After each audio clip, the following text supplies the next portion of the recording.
but I have my own example of vigilante justice from last weekend. Oh, yes! Yeah. All right, everybody stand up straight. Get your collar on, pop it. Taylor's got a story. Yeah, that's so last weekend, me and my dad and my stepmom were driving down to meet up with a bunch of people, mostly family, for the Mizzou tailgate. It was one of the first tailgates, and we were all going there. And so it was supposed to be a fun day. My dad wakes me, or I get over there and I sleep the whole way in the car until we get to the parking garage. And we quickly realize, as we're 6 levels up in this parking garage, like, shit, this place might be entirely full. And then we started seeing those cars come back around and pass us, and we're like, fuck, we're screwed. We're going to have to try and find somewhere else in the city.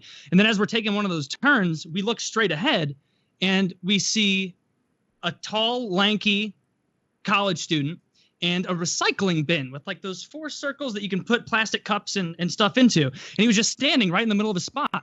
And my dad stopped, like we're probably 30 feet from him. And my dad goes, is that just a regular spot?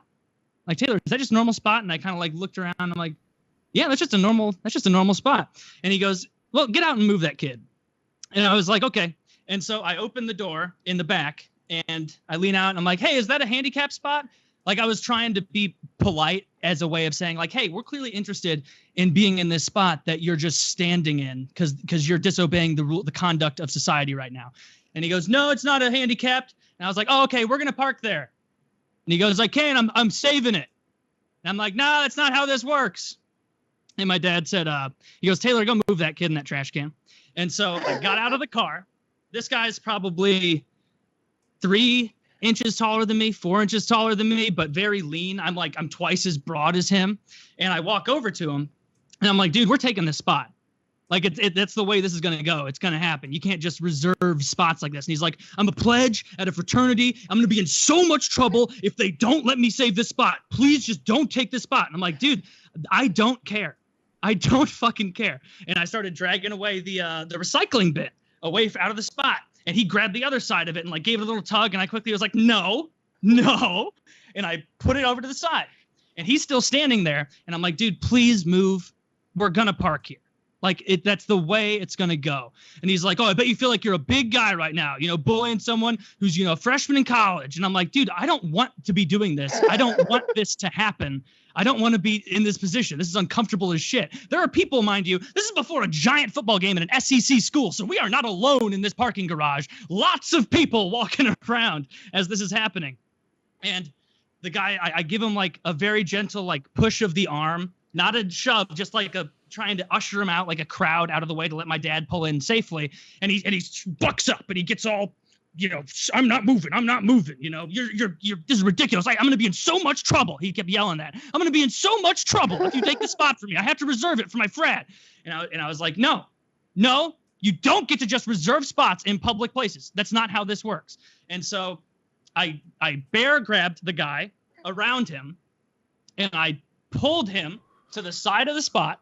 And I thought that was enough because then my dad started inching forward and I was like, okay, the kid knows that he's been beaten. And so I let him go and he sprints back into the spot right up against my dad's bumper as my dad's like 2 feet into this spot. And he's standing there, not letting my dad pull in all the way. And I was like, dude, come on. Like, I don't want to have to do this. You are making me do this right now. Like, you can't just reserve spots like this.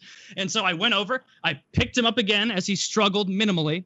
Not a very strong gentleman. And I carried him over and then just held him for the next 6 seconds or so as my dad finished pulling in. And then I let him go, of course, because I don't actually want to be doing this. And he turns around at me and he's all, oh, I bet you feel like a big man. Bet you feel like a big man holding me while you take the spot. I'm like, no, dude, like, I just am here for a football game. Like, I don't want any of this. This is so uncomfortable. Do you not see how many fucking people are looking at us? And my dad and my stepmom are still getting out of the car. And he goes, yeah, well, I'm real glad I know where you parked. And then I had like a public like freak out on the guy to the point that I could tell it was like when a dad yells at a kid how scared he was, where like it was resonating through the parking garage. And I'm like, did you just fucking threaten me? Did you just threaten my property in this parking garage? Are you fucking kidding me? What fraternity are you in? What's your name? And he's like, dude, settle down, dude. Like, I'm not gonna do anything to your car. I'm not gonna do anything to your car. I promise. I'm like, oh, after you threaten me, do I need to make sure you go down there and stay away from this car? And my dad got out and he walks up and he goes, click, click. He goes, all right, now I know who to talk about if anything happens to this car. And then took a picture of the guy. And then I just grabbed the cooler and left. And that was it. It was that's vigilante justice, I would say. Yeah. Absolutely. Yeah, I hate that. I didn't know that was a real thing. I've seen that, like, YouTube videos of that, of like those people who do that, who try to stand in a parking space. It's not like a seat at the movie theater. You can't do that. These are for vehicles. Dude, and it's rude to on a busy day just say, oh, I'm going to save this parking spot. I can just save this like it's a seat at the movies or a restaurant. Like, no, dude, that's not how society works. You don't just get to save parking spots for your friend, your drunk idiot frat boy friend to show up later. If I have to carry you away, that's the way it's going to be. But we're getting this spot. Do you think you would have freaked out on him as much if it weren't for, you know, your cycle that you're on? Do you think that you got a little bit of roid rage? Maybe, maybe that could be it. You know, I so roided up when my dad said, hey, get that guy out of the spot. I just thought, oh, this is what we play for. Try to get out, slam it. You know what I didn't like was Shangri-La. I hated Shangri-La, where you had like that shrink gun and all the monkeys tried to kill you, like the zombie monkeys. Didn't care for that. There's no reason to malign monkeys like that. I forgot about Taylor's monkey affection. The monkeys are cool, man. I want to get a monkey so bad. Like, why don't you make a stream goal that you get a capuchin monkey? Oh no, dude, that would seriously fuck my life up. No. If you hit 2,500 subs, you rent a chimpanzee for one of your streams. No, I'm at 2470. I'm loving this idea. Hang on, let's see, chimp rental, St. Louis. Oh no, maybe I can get the dying Kimmy and Kirby I got for my second birthday. Those two motherfuckers are definitely dead. Landmark, when I was 2 or 3, my birthday, I was obsessed with monkeys, and my parents hired this company to come out with 2 little chimpanzees. Looking back on it, tremendously dangerous to let those things run around those kind of kids. And I got a Kawasaki, a little 4-wheeler that like a little kid would sit on, a little electric thing and ride around. Yeah. And I remember Kirby was cool as shit. The male one, he was hanging out with me. We were palling around. Loved Kirby. Not a bad word to say about that now. Definitely dead monkey. Kimmy was an absolute bitch. She pushed me off of my Kawasaki. As I was riding it for the first time, and then jumped on and drove it away. And I was distraught. And so, big ups to Kirby for my 3rd birthday party. Fuck you, Kimmy. I'm glad you're dead. I love that you had multiple monkeys for your birthday party at 3rd grade or 3 years old. Were you 3rd grade? 3. I was 3. It's almost wasted on a 3-year-old. One of my first memories is being pushed off of a Kawasaki by a monkey. Like one of the first memories that I have like really ingrained in my head is looking to my right and seeing an ape come towards me and push me off my Kawasaki and commandeer. Which I'm gonna hold that. It was scary at the time. Fuck, it's hard to find monkey rental. So the first hit I got was the top 10 monkey rentals in St. Louis. I'm like, oh my God, this place is a gold mine of monkey rentals. But then the link didn't go anywhere. Trove of apes. However, I can get you a donkey, a tarantula, a snake, or a parrot, or more birds. It's hard to find monkeys. I searched chimp party St. Louis, and I did not get what I was looking for. Oh. Dude, I bet there were 0 regulations on this shit in 1993. Just doing whatever you wanted. You might have to live stream from the zoo. Would you let a donkey come into the room with you? Absolutely not. Because what if we put a big diaper on the donkey? I'm not putting a diaper on a donkey. It'll kick me. Look, they're going to diaper the donkey for you. Don't worry about that. But just imagine if it's a free diaper donkey, then I don't think there's a problem. Imagine if, like, every time someone subscribes, you sort of like jerk its halter and it goes, like, does that donkey bray? Like, oh, dude, I'd love that. I'd tune in if there was a donkey on your stream. I understand your resistance to the donkey, but you can get a white buffalo. None of these are monkeys. Wait. We're doing our best here. Taylor, I think I might have a winner here. You can get a ring-tailed lemur. Oh. See, but the lemurs are the idiots of monkeys. I think you're being a bit monkist. I'm being a bit monkist. Dude, you're going to get Landmark banned with your extreme monkism. No, I'm an apist. No, yeah, but like lemurs, well-known stupid monkeys. He You know, just a won't stop capuchin, until he's off very the air. bright monkey. Chimpanzee rental? Like, can you rent a chimpanzee? Top animal entertainers for hire in St. Louis. Are there any good ones? I'm going to click birthday for a child. In the age 30. How many guests are you expecting at the event? 1,500.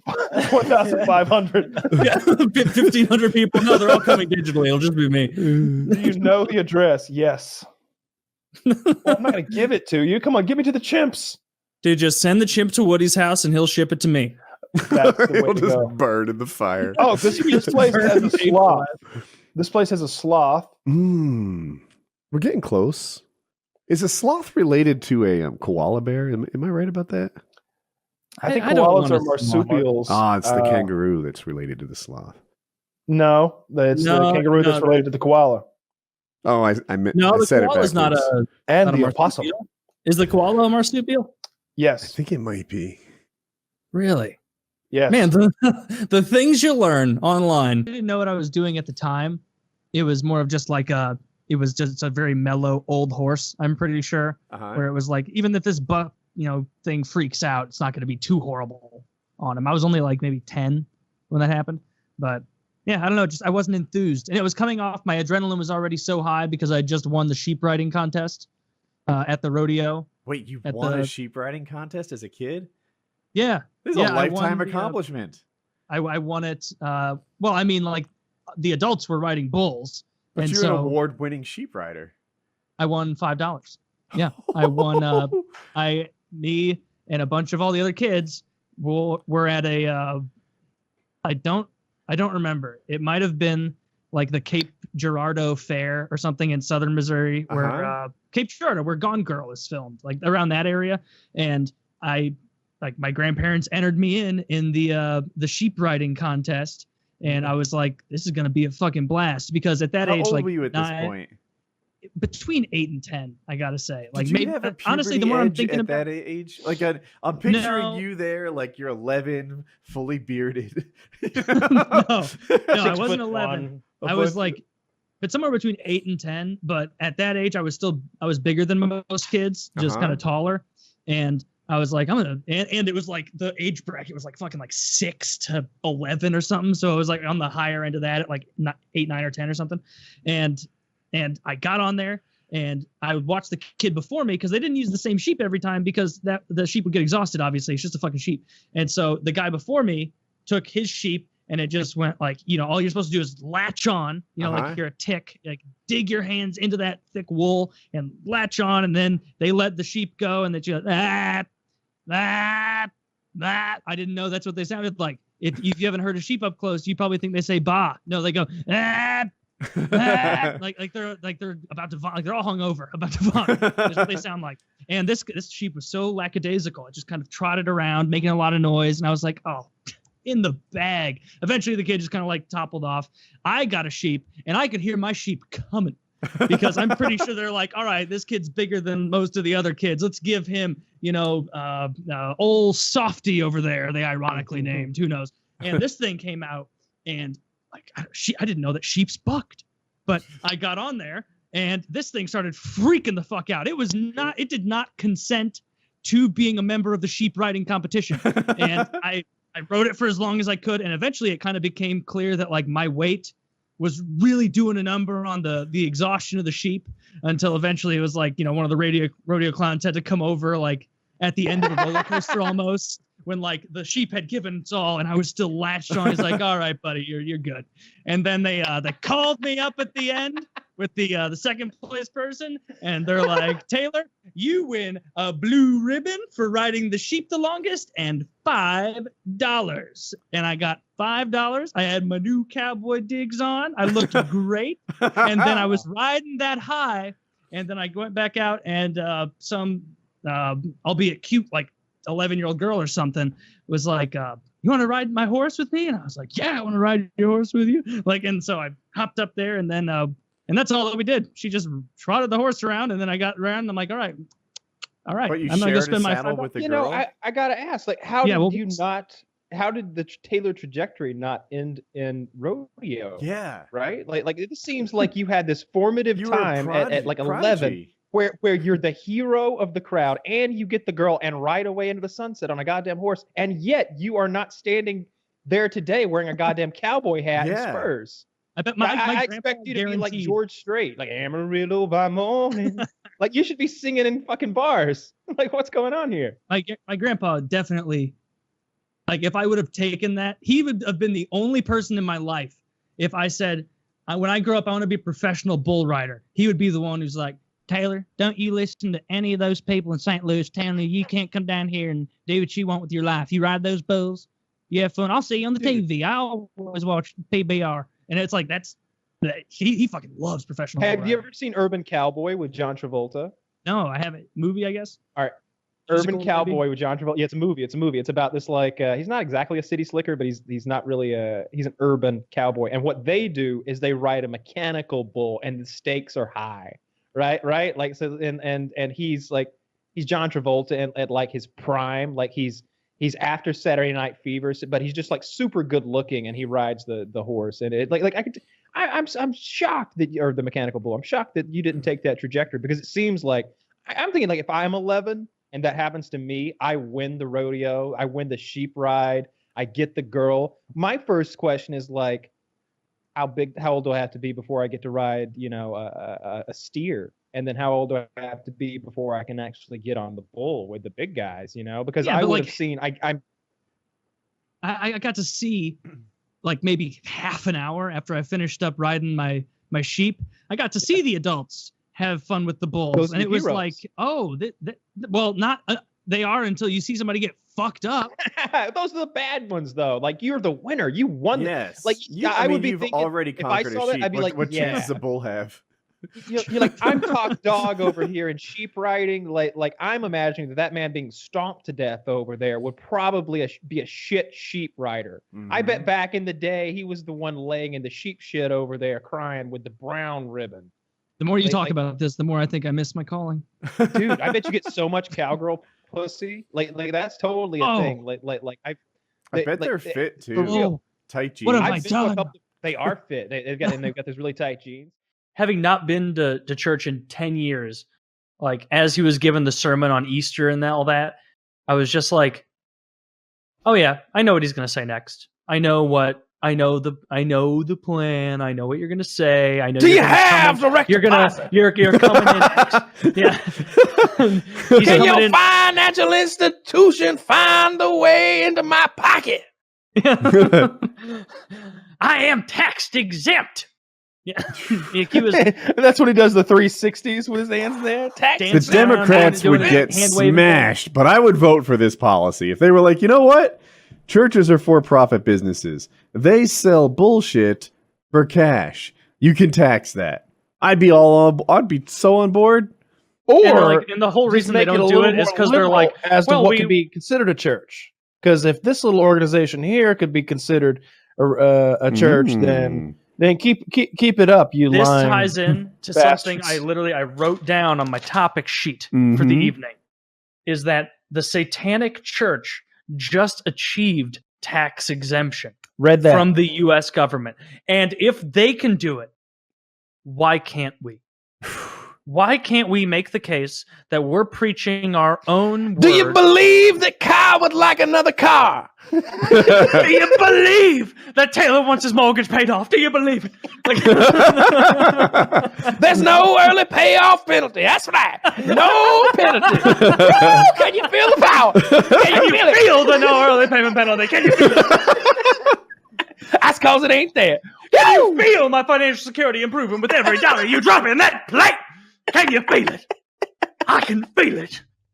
Do you feel it, sir? Are you feeling the Lord in you? Are you feeling the you Lord in time you? today? That's the way you would do it to manipulate, especially, is you would call out individual people, put them on the spot. Yes. They'll either have to Yes. fake it or not fake it. Every dollar And you they give to will- PKA is two more in your pocket. That's right. Woo! It come right back to you. Every dollar you give, you get a bottle of holy water. Now you pour that holy water all over your bills and you throw those bills away because those collectors, they ain't coming No, this is literally a thing. I think it was like something Popov was his last name. He was this scam artist piece of fucking shit who took advantage of people who just wanted a better life for themselves. And he would sell people holy water. Yep. And then he would have testimonials where it was someone like, I ordered Jimmy Popov's holy water and all my bills disappeared. They started sending me checks in the mail instead. All my power's free now. And like literally that level of lies and duplicitousness with these pastors. Like what these people do isn't just not Christian, it's fucking evil. Those pastors out there, if Christianity is real, guess what? You're burning in the lowest depths of hell. The lowest depths. You're a false prophet. You're a piece of human shit. That's how I feel about anyone. Policemen that rape and like do bad shit too. Like luckily all this shit's made up. So buy Kyle's miracle water today. It may say Dasani, but it's got the word of the Lord. It's just you don't even repackage it.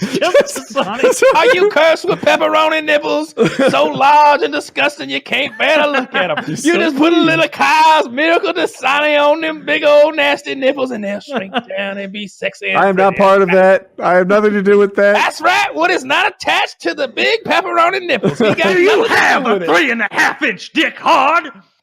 Well, then why don't you try fucking a bottle of Dasani holy water? Your dick will get so big it'll get stuck in the bottle. So pull it out quick. Oh Lord, I feel the dick growing energy inside of me. The Lord your God, Jesus Christ, had the biggest penis the world has ever seen. Your dick would get stuck in the bottle if it worked. You have a real problem on your hands. Know it worked. Well, that's part of the joke. That's right. That's right. I want to keep doing pastor voice. Oh, your dick could be so big and your nipples so tiny, you won't believe your eyes. Does your bitch have some big ass nipples? Put your hand up. Put your hand up if your bitch has some big ass nipples. I see a lot of hands. I see a lot of hands in the house tonight. You want some Dasani holy water? Get those nipples little. Say, Lord, give me those little nipples. Lord, give me those little nipples. Give them to me, Lord. Itty bitty nipples, give them to me, Lord. Ghost nipples, itty bitty ghost nipples. Woo! Ghost nipples in the house, Lord. I feel the power of the Holy Ghost. No, these are Holy Ghost nipples.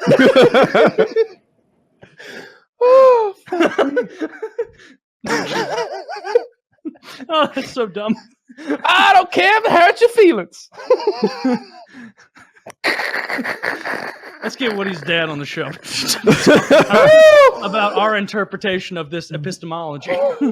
Like remembering all this stuff from school and like the bake sale reminds me of when I was a junior in high school. There was this like they had this like bullshit like cult, like if you were in Spanish or Spanish 2 or whatever, it was like Culture Day, and it was meant to be one of those things where like an easy grade boost where they're like, all right, we're gonna you get assigned a South American country and you have to bring like a dish from that or something, and everyone just did like boilerplate bullshit like Mexican tortilla chips and Mexican street corn, like tacos, like all of it was very normal stuff. And there was this one bit of a weirdo. He was a senior, a year older than me, and he was a very popular, like he was a popular kid, like state champion wrestler, like or like in the top couple, like very, very good, like very popular, like, and so you wouldn't have expected this from him. And he got assigned Peru or Brazil or something. And this motherfucker went to Petco and bought a guinea pig. No. Because in Peru, they eat guinea pigs. And he murdered, skinned, and cleaned, and then brought a guinea pig dish to school to feed his classmates. This doesn't happen in New Jersey. And as soon as it like got wind that like, because he was telling people laughing, he's like, yeah, I got a guinea pig. And I remember people being like, did you fucking hear what Jared did? He went to fucking Petco and killed a guinea pig for this. And we were like, dude, this is like I get he's like, it's kind of funny, but this is fucked up, dude. Like, I can't believe he slaughtered a guinea pig as soon as Miss Johnson or whoever it was, like, heard about that. She like came in, confiscated the food, so the death was in vain. And and like, if anything, let the people eat the food, like, so his death wasn't in vain. But yeah, he did get in trouble for. I guess it's illegal to go to Petco and buy something for the purpose of slaughtering it and creating food.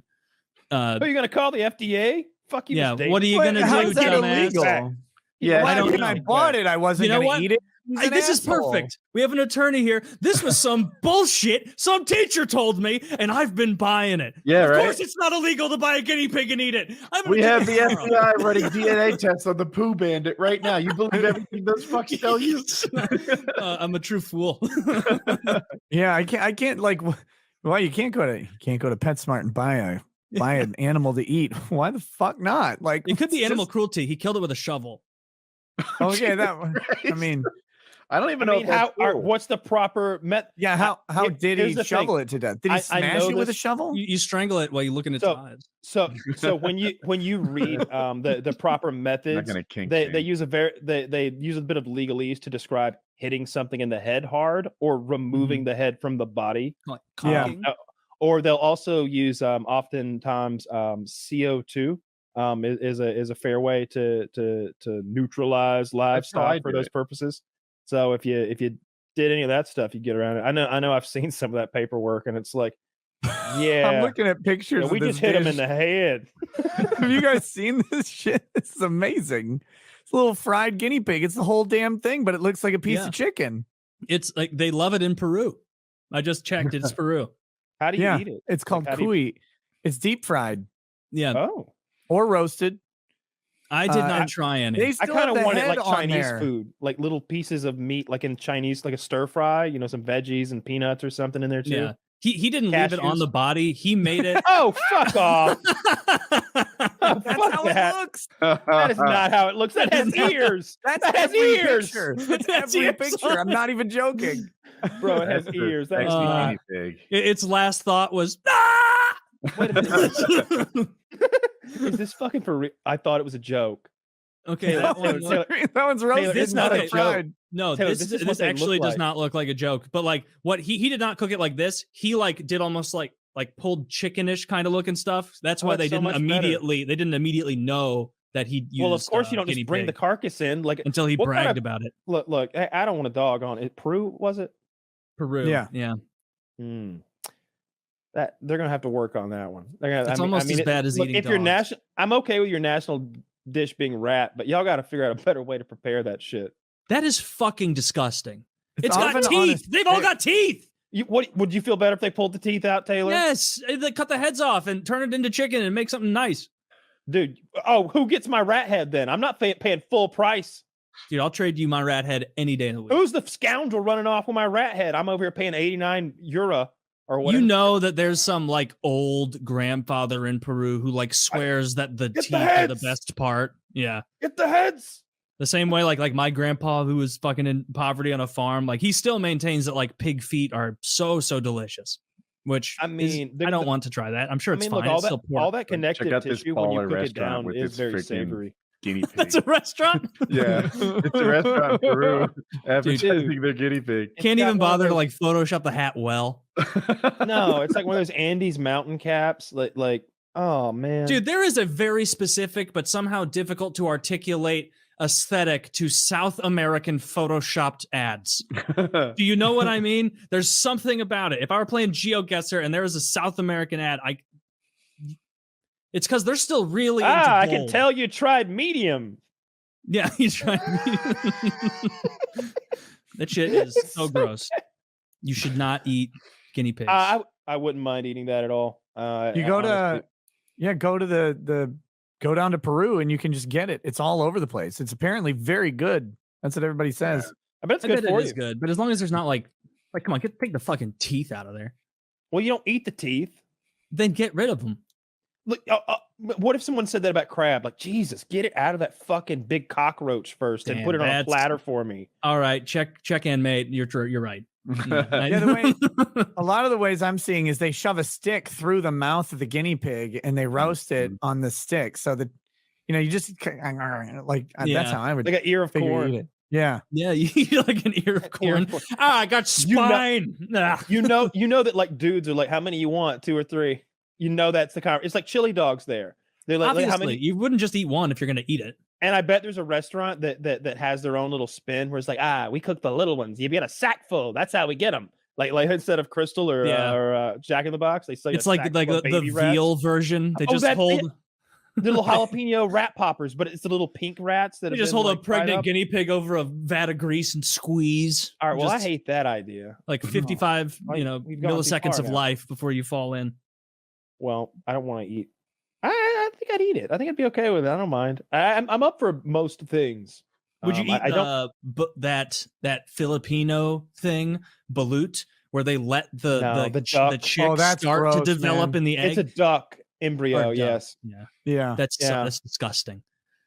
When I was like, it was me and both of my younger brothers in the back of a van, and my mom was driving, and this was like, I was probably like 13, 14, and so my brothers were like 12 and 6 or 7, and we were driving, and we were both in the back seat. There must have been something in the front, so we couldn't sit in the shotgun, and we sat down, or we stopped at a stoplight, and I think it was me. I farted, and it was absolutely rancid. But it wasn't rancid enough. And mind you, it's snowing outside. It's very snowy outside. And my mom in our Honda Odyssey, she goes, "Oh, Taylor!" And then she opens both doors with the button. We're in the line in traffic, and I can still remember sitting in that captain's seat like, "Mom!" I'm like shivering, and the girl in the van next to me is looking over, pointing and laughing at us because we're all sitting in a van where there's now flurries of snow flying through that chasm that is the van with both doors open. And I remember just like her starting to pull away. And when you're driving, the doors don't close. And so we were just driving for the next like half mile, like, "Mom, close the door. The girl's laughing at us." And she's like, "I can't close it, Taylor. I can't close it. It's stuck. We're driving. We can't close it." And so we drove like multiple miles as I'm sitting there with my brothers, like, as snow is flying into the car. And it was really embarrassing. I've never seen that girl since in that car, Well, but that's good. her point and laugh to 12-year-old me in that car, that hits the core. How old was she? Probably about my age, probably. Okay. 12 or That's so. that's even worse. A peer. A colleague of mine observed this and put it out on the Slack channel. We heard Yeah. your mom's van doesn't even have doors. Dude, she was driving me in that van to a football game once in just a slight, like maybe 20 minutes away from where we lived at the time, and we got in, and the coach had it with late players to games, and so he had like told, this was 8th grade, he'd told the whole team, he was like, "Anyone who shows up late will not play.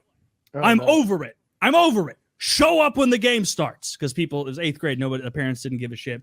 And I remember it was as they grade. shouldn't. No one should give a shit. No one should give a shit. We did not have a big team, and so I played place kicker, extra point kicker, occasional cornerback, sometimes wide receiver, O-line, and linebacker. I played a lot of things because we didn't have very many people. And as we're driving, my mom, we were late, and so she was trying to run a red, and we get sideswiped by a car, and it demolishes this person's Mustang and just kind of fucks up the back of our Honda Odyssey. And I remember sitting there being like, "Oh, coach is gonna be so mad." and then I got there to the game after all this was settled and everything, and we drive there and we get there, and he's like, "Taylor, where have you been?" And I'm like, "I'm sorry, coach. I was in a car accident on the way here." and he looked at me and he goes, "Jesus Christ." Of course. And he was like, "Well, you can still play, yeah." You were. You in a probably car accident? shouldn't, but Are you okay? Because so I was sitting on the side that got hit by the car, and I remember I was just kind of sitting there dreading it, and they just boom, just slammed real hard. But Yeah, he immediately let me take the field as soon as I told him I was in a car accident. Yeah, of course. 7 minutes ago, my mom's minivan was struck by a Mustang. I'm still a little rattled, so if I'm bad at football, Mom ran every red light here until that Mustang hit us. I'm so sorry, Coach. She's a dumb bitch. I may have mentioned this a while ago on the show. You saying, "Is it bad?" reminded me. Did I tell you about what a friend of mine encountered, like this old woman in his old apartment parking lot who got injured, and he saw. So basically, this happened a few years ago, and one of my close friends, shout out Matt, and he was telling us all this story, and he lived on the second floor of this apartment building, and it was just a small, like, second floor and first floor, and it was a very snowy day of December or something. And he said there was this like really nice old lady that lived near him and just like in passing would say hello and all that. And he said he was going out to leave one day and he sees this woman like struggling to get to her car. And so he like takes her and like walks her up to the like handle and all that shit to like get her there. And then he says he turns around and she's like, "Oh, thank you so much, Matthew. I appreciate it." And he's like, "Oh, no problem, ma'am. Take care. Be careful out there. You know, roads are dangerous." And he said he turned around and started walking to his car and he heard a sickening crack. Oh, and this old woman had fallen, and he doesn't handle blood and stuff very well. And so he said that she had fallen and compound fractured, like shattered her leg right there in between two cars. And he walked back to check, and he says he had to like hold on to the car because he started to feel like he was going to vomit because she was all like crumpled up like a dead spider with a shattered leg there. And it stuck with me and made me laugh because he was standing there and he goes, and like I was just trying to think like, how do I keep it from being so horrible? And so she kept yelling, she kept going, "Oh, Matt, is it bad? Is it bad?" And I just kept looking at her and going, "No, it's not bad. It's not bad. It's not that bad." And so I had to call an ambulance and have him go there. And so I was like dry heaving, trying not to vomit as her leg was shattered, and she kept screaming, "Is it bad?" And dude, guys, it was so bad. And I kept telling, so like, yeah, he said he didn't see her anymore. So I guess Matt, you suck. he got her to the handle. I bet Matt. You know what? I'm gonna make a business. I bet Matt doesn't throw things well either.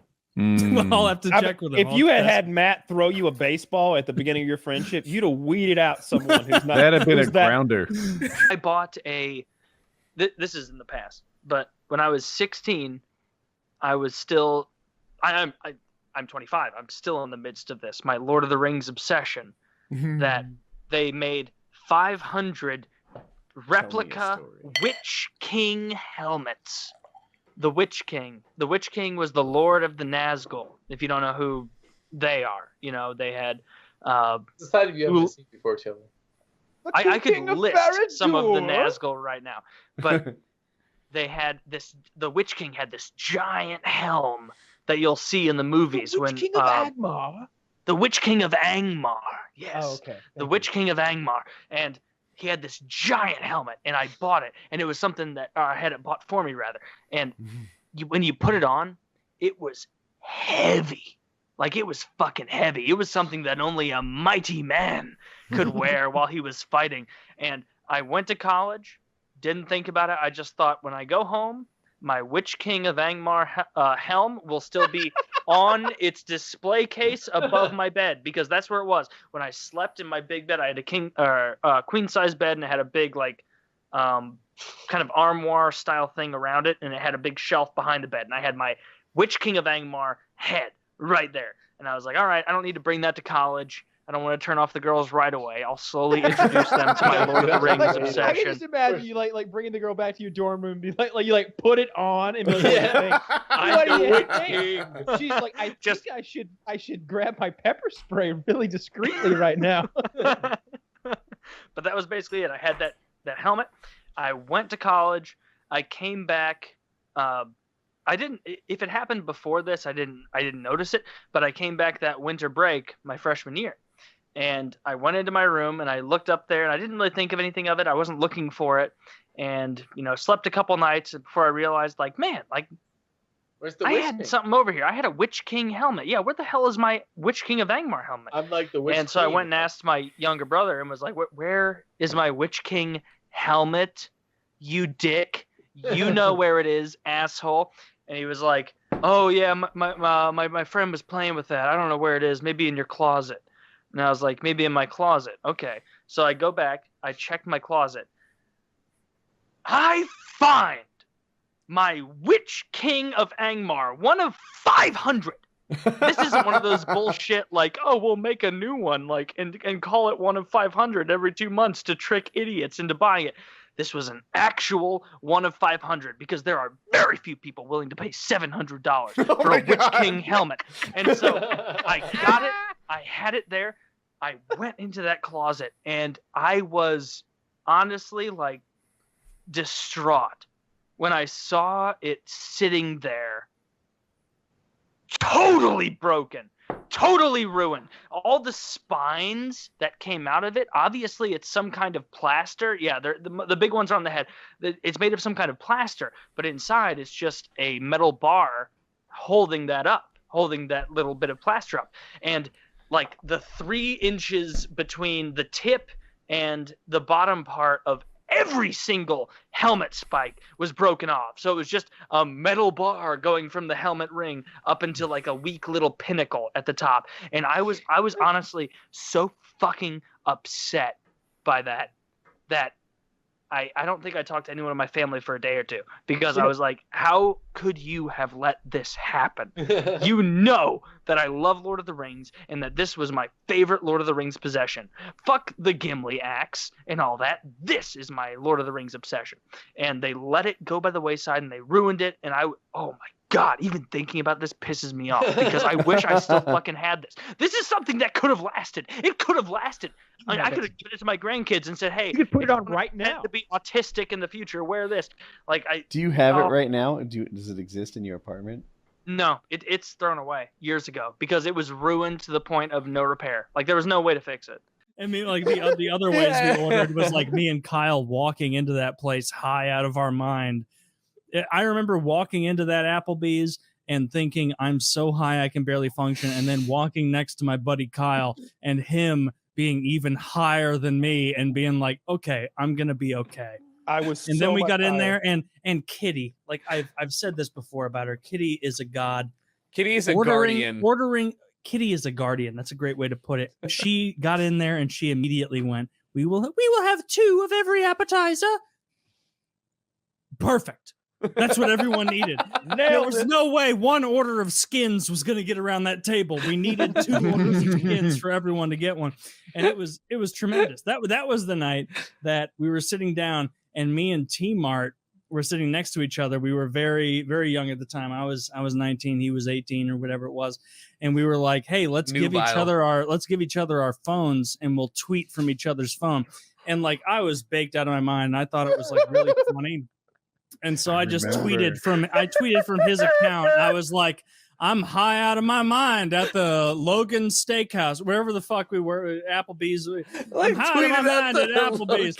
And I tweeted that. And he tweeted Twitter. And like on TmarTn's Twitter. And he had my Twitter, which was like way more accustomed to nonsense. And he said something like super friendly, like, we're here having fun with friends, LOL. And then, like, we handed it back to each other. Like, family, friends, and God forever. Family, friends, and God forever. And then, like, we handed it back to each other. TmarTn's mom follows him on. Yeah. TmarTn's mom follows. I remember that. I remember handing it back to him and him like there.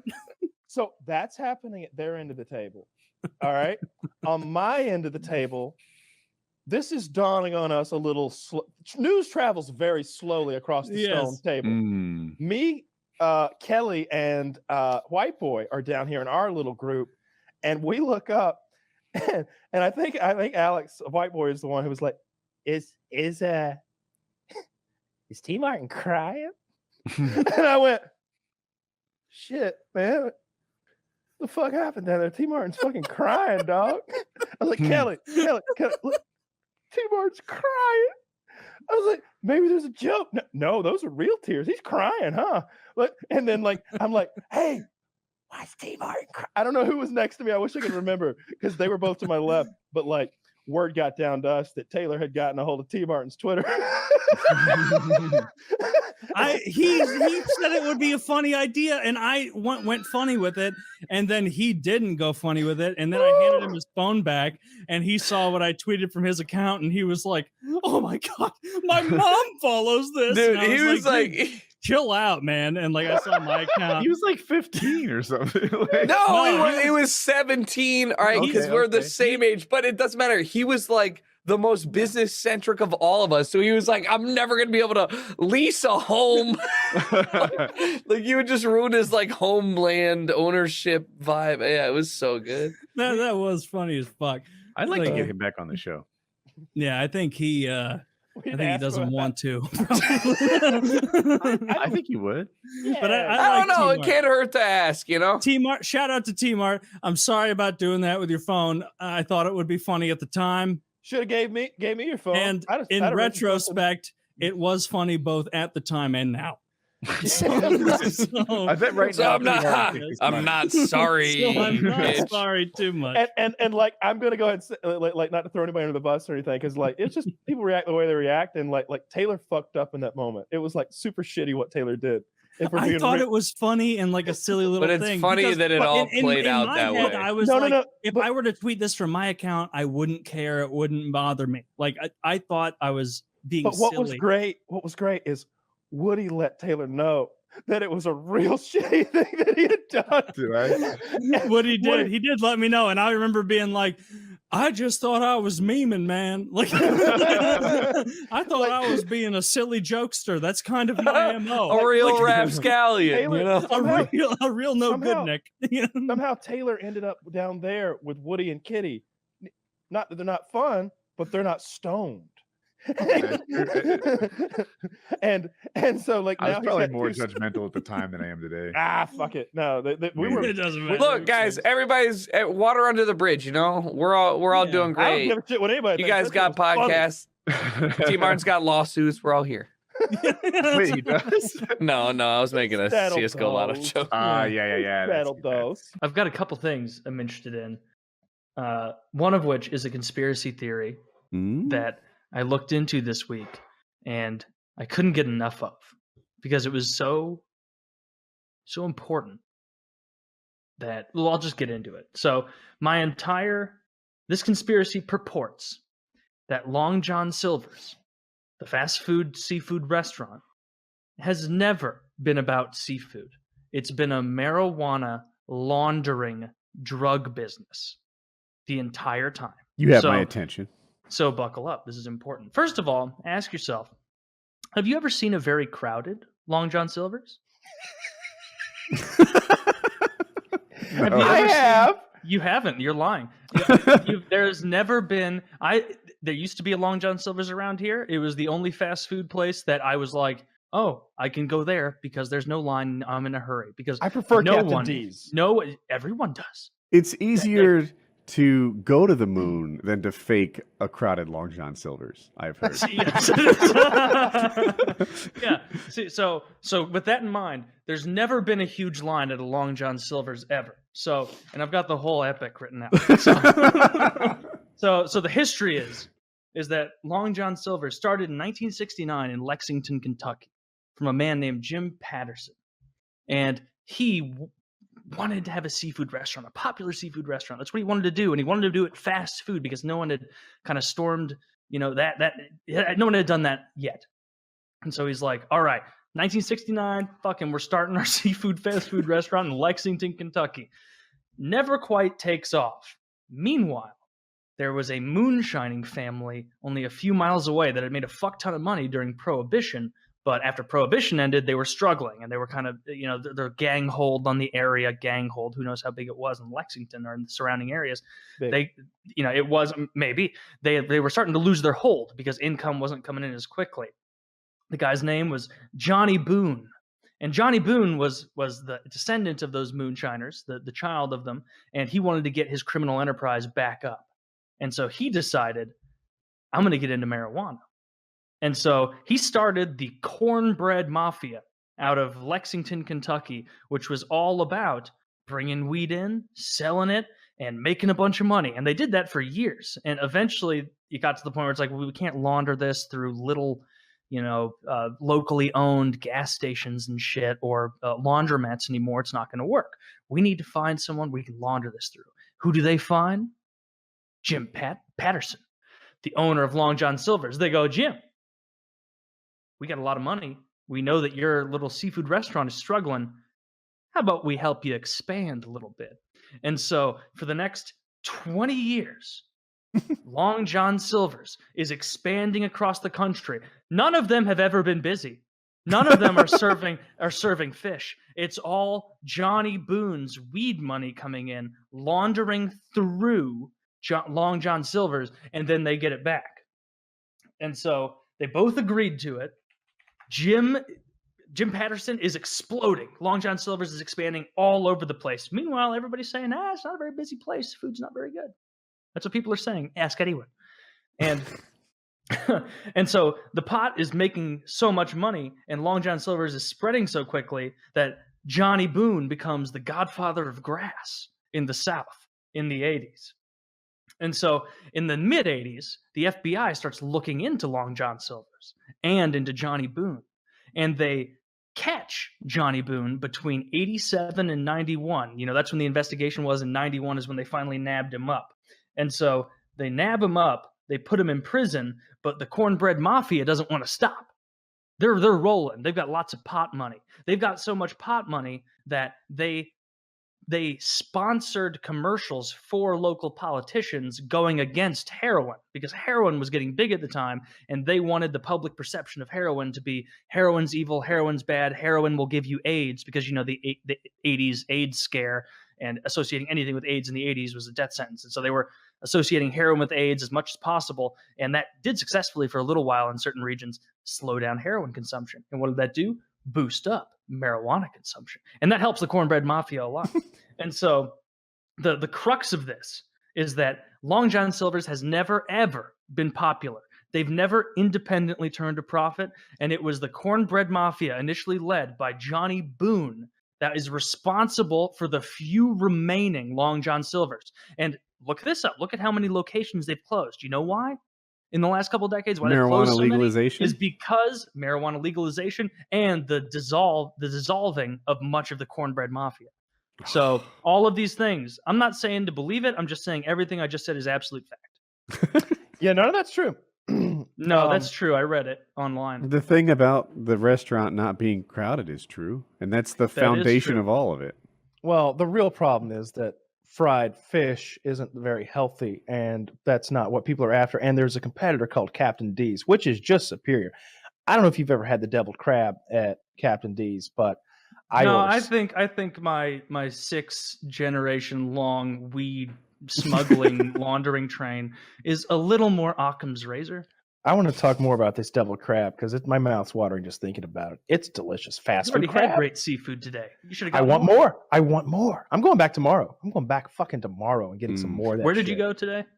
It was just this hole in the wall place that was. I've driven past it every day, and I thought they sold like fresh seafood. I was going to go in there and buy some crab to cook at home, but they did like Low Country Boil in there, and so Low Country Boil is like crab and sausage and corn on the cob and a potato, and I think that was all there was. And it's like covered with like that Old Bay spicy shit and like melted butter.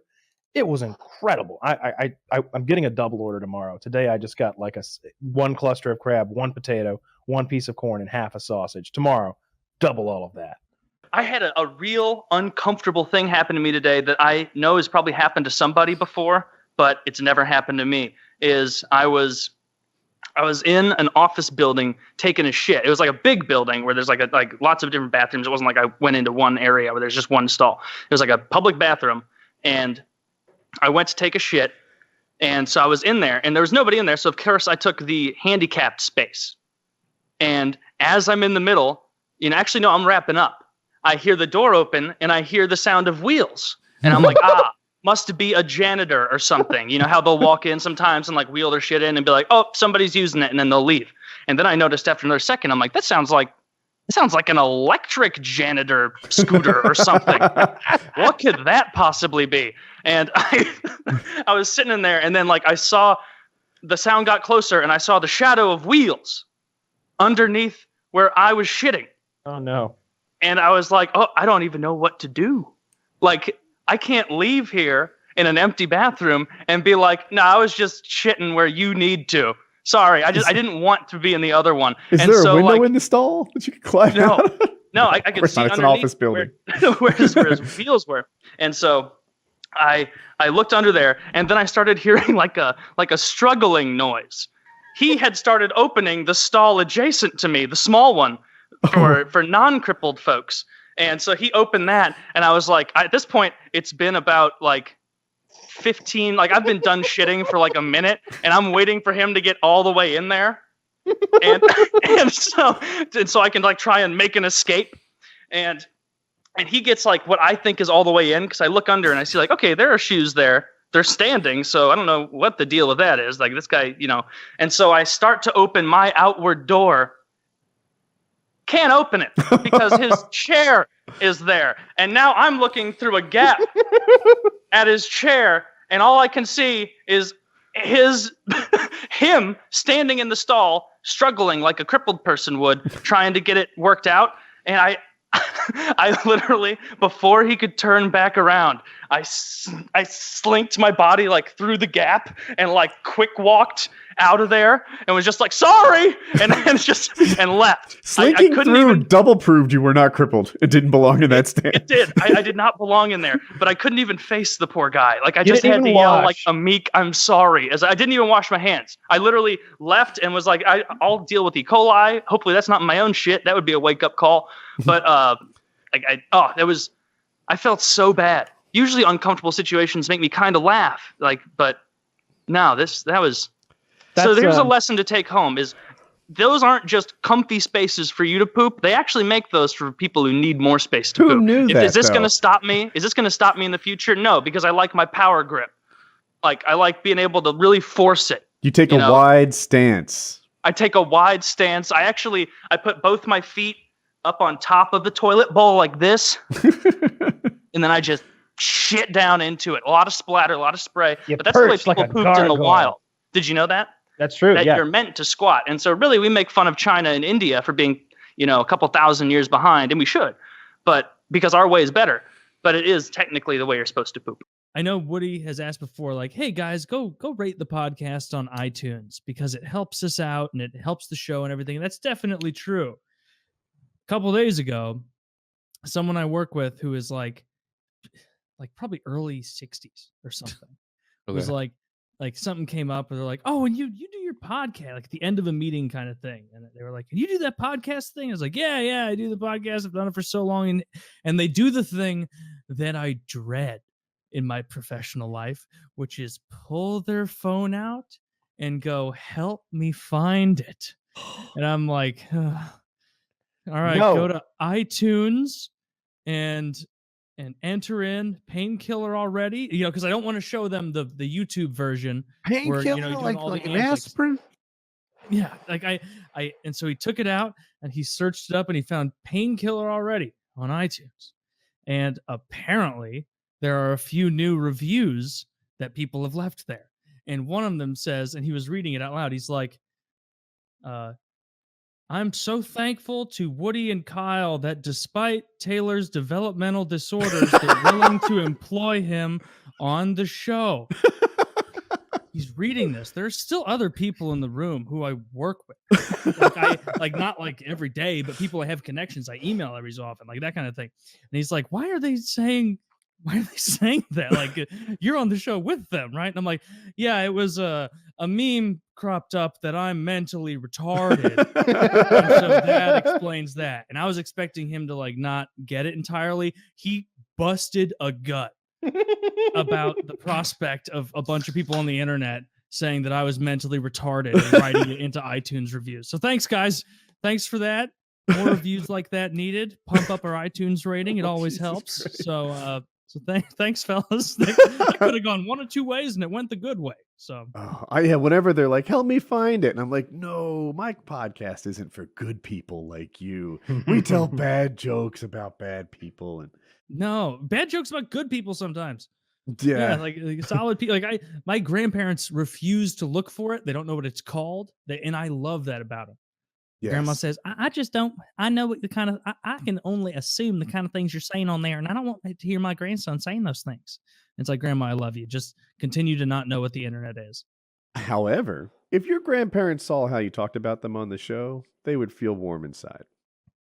They would, but they'd have to sift through 100 bogs of shit to come across one of those. You got to go knee deep in raccoon shit to get all the way to the part where Taylor is thankful for their delicious meals and his grandfather's, good times on the farm and all that stuff. Yeah. You got to go all kind of talk about brothers and. I got a thing. My youngest brother. I can't believe I don't think I've ever mentioned this on the show. We had like field day kind of, how every school has like gay ass field day shit where you go and do whatever. This is like middle school. Yeah, like middle school or high school. Okay. And but everyone in the in the high school is invited and everything. It doesn't matter if you're freshman, senior, whatever. Right. And they would have those, and like the families would come out because there would be like the school football game and such, and everybody wanted to see it. And so there were little booths that you could go to and play games and buy. And there was one that sold goldfish.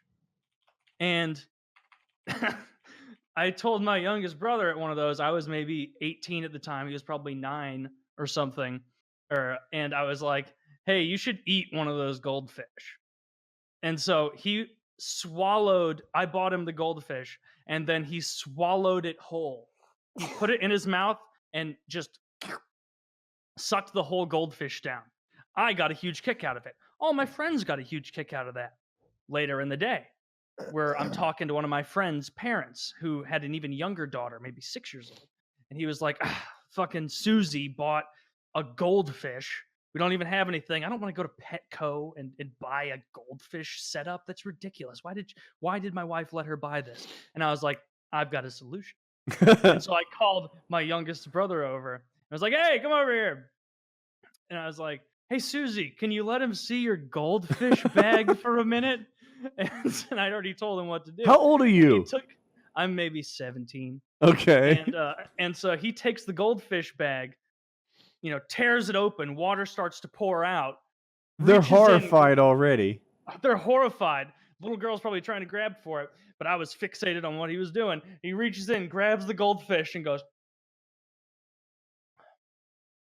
and just swallowed it whole right in front of this little girl who had just bought a goldfish. And then she was crying back to her dad to be like, can I buy another goldfish?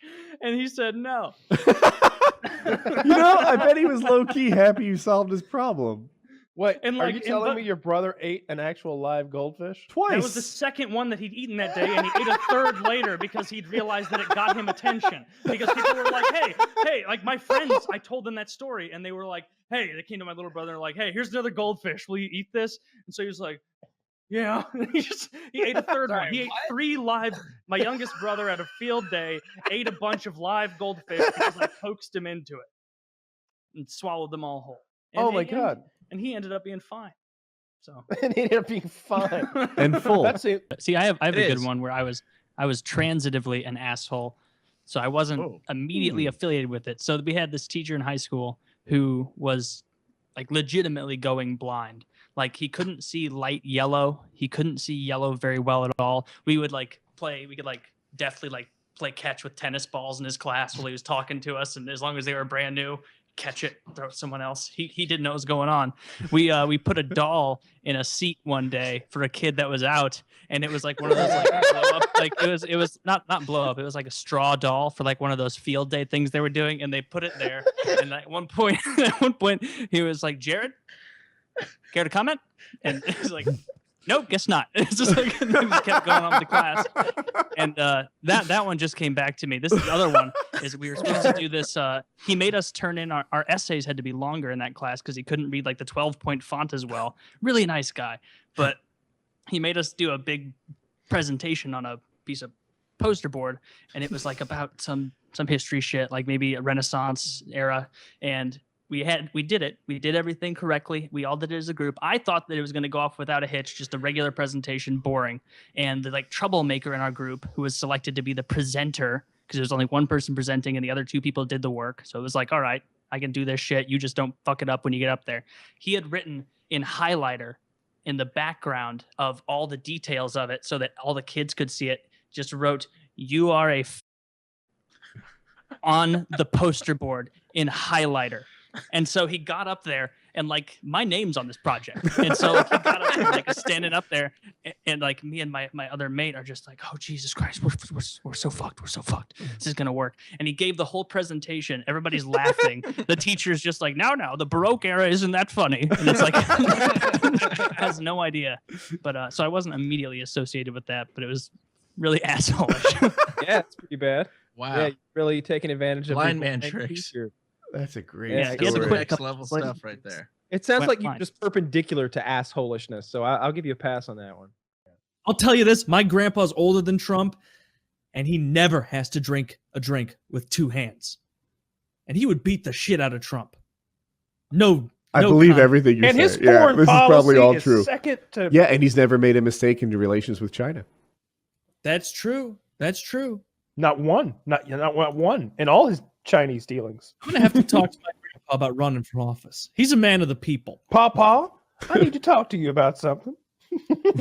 I know you think that being the youngest candidate in this race will be a problem, but no. Other presidents have been younger than you, Papa. Yeah. Just go up there and say whatever you want. You're gonna be way more likable than everyone on the stage. They're gonna be like, man, Biden, Trump, these guys kind of suck. This motherfucker James from Southern this guy's making sense. I also had a problem, and then I put out poison, and now my trash is fine. You know what? I want to know how he trains his blue tick hounds. Well, I'm going to go into extreme detail about that. Sir, what's your economic policy? Well, just try and get everybody a job. Back to the blue tick.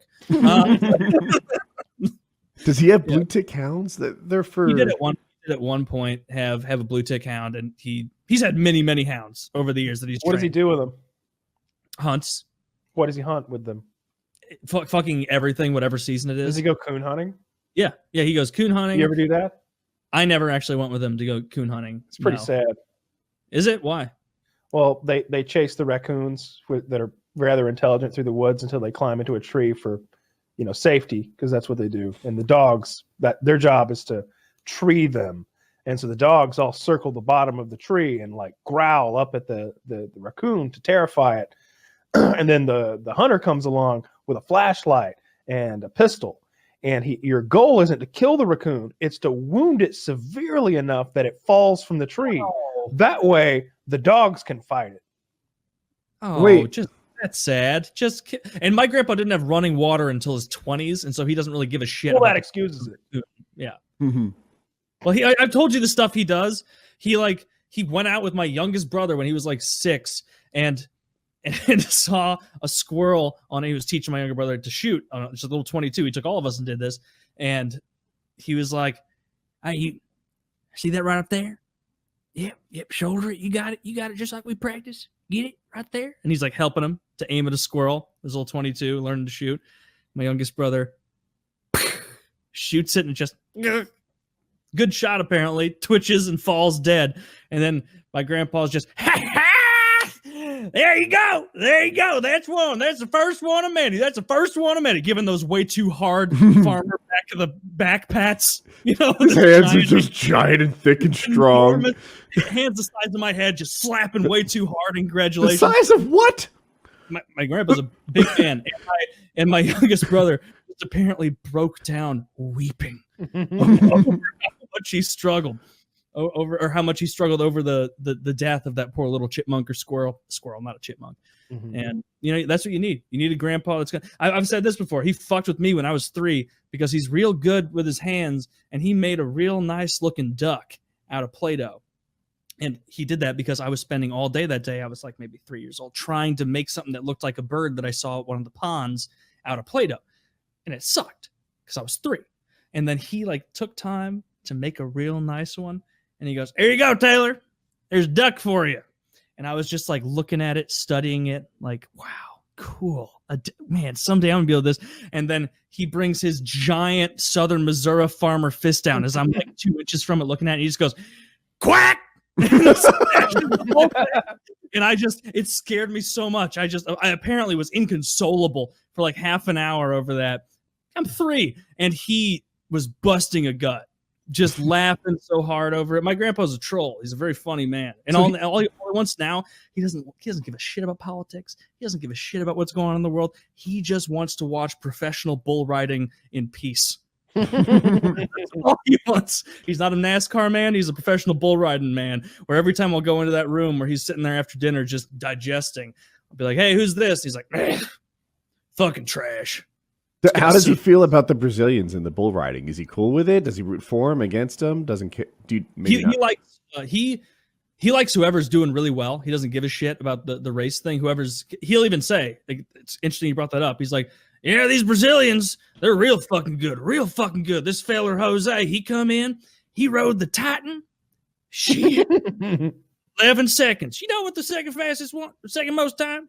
Some fucker ride it for 8.5. Barely made the cut. He rides it for 11." And it's like he just loves bull riding immensely.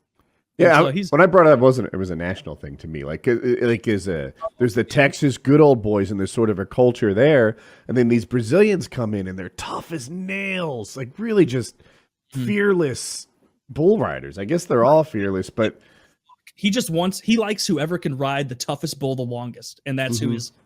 I always thought it was like NASCAR, where you kind of care who wins the races, but you're really there to see somebody get stomped the fuck out. I mean, that's entertaining too, because unlike NASCAR, 1 out of 3 from my limited bull riding experience, just sitting next to him after like dinners and such, watching it, these guys get fucked up constantly. It's like every single time they're about to pull that lever and let the bull go crazy, it's like a 70-30 chance, with a 30 being that he gets absolutely fucked up. And the clowns bulletproof vests now. Like, I'm sure they still get fucked up, but I look at it and I'm like, oh, that's like a serious bullet. It looks like a chill cowboy leather vest like you might see in a movie, but you look at it a little more closely. Kyle, go ahead. It seems like you might know something. That only protects them from the goring. That protects them from full-on penetration. Yes. But they're getting crushed. But it must still distribute even the crushing a little bit. Like if it's a hoof, soft. But a hoof, it's going to take what was like 1 inch of pressure and turn it into 3 or 4 or something. Like it helps a touch, right? It'll keep them. It doesn't make them lighter. No, it's all about keep preventing a serious goring, I think. Just a penetration. But they're getting crushed. They're breaking ribs and crushed. Like, let's do it this way. Let's say I'm wearing a bulletproof vest and you punch me hard with your knuckle. With and without the vest, I feel like the vest helps a touch, right? The same's true for a winter coat, though. Yeah, it does help marginally, and that's what you want. A bulletproof vest, isn't anything special. Like it's just kind of tough. Like it's not like thick. It's thin. It's just a lot of like, I don't know. It's a soft fabric. It's not. The injury I see the most has nothing to do with the goring. It's either getting trampled on like arms and legs and stuff, or it's, they have to grab with one arm and yee-haw with the other as they're doing it, because you can only hold with one arm. And what happens is as the bull bucks, their head comes down way too fast, and the top of the bull head smashes into their forehead. And that's what seems to be the big cause of injuries, is like they won't be able to stay steady enough, and then that bull bucks too hard. And then the hard skull of that bull is crashing into your forehead, and it's like, yeah, you're going to get concussed. You're going to get this has a ton of foam in it. Yeah, this is very different than bulletproof. This is cool. This is exactly what they fucking need. No, they need helmets. No, only a pussy'd wear a helmet. Bullfighting, 1 in 7 guys, it seems like, is getting their skull cracked on the back of those bull skulls. What kind of farm did the grandparents have? Cattle. Cattle farm. Did they have a tractor? Yeah. Oh, yeah. Quite a few. Did you get to fuck with them? Fuck with the cows? No, the tractors. Oh, I mean, I never like drove them around on my own and farmed, but I would, like, when I was a kid, I'd ride around in them with my grandpa and, do some work with him, because it was just kind of neat to go down to the country and see like a large cattle farm operation in What they use. do with the tractors? Like I don't know what like they push poop around or something, like clean the asphalt. What does a tractor do on a cattle farm? like baling hay. That makes sense. Yeah, so a lot of hay baling. I'm sure there's a lot more he was doing, like digging shit for fence posts or whatever the hell he was doing. Because these are like main like industrial tractors, not like Not a state tractor. No, these are these are big tractors because they had quite a few cattle. I don't remember the actual number, but there were a lot.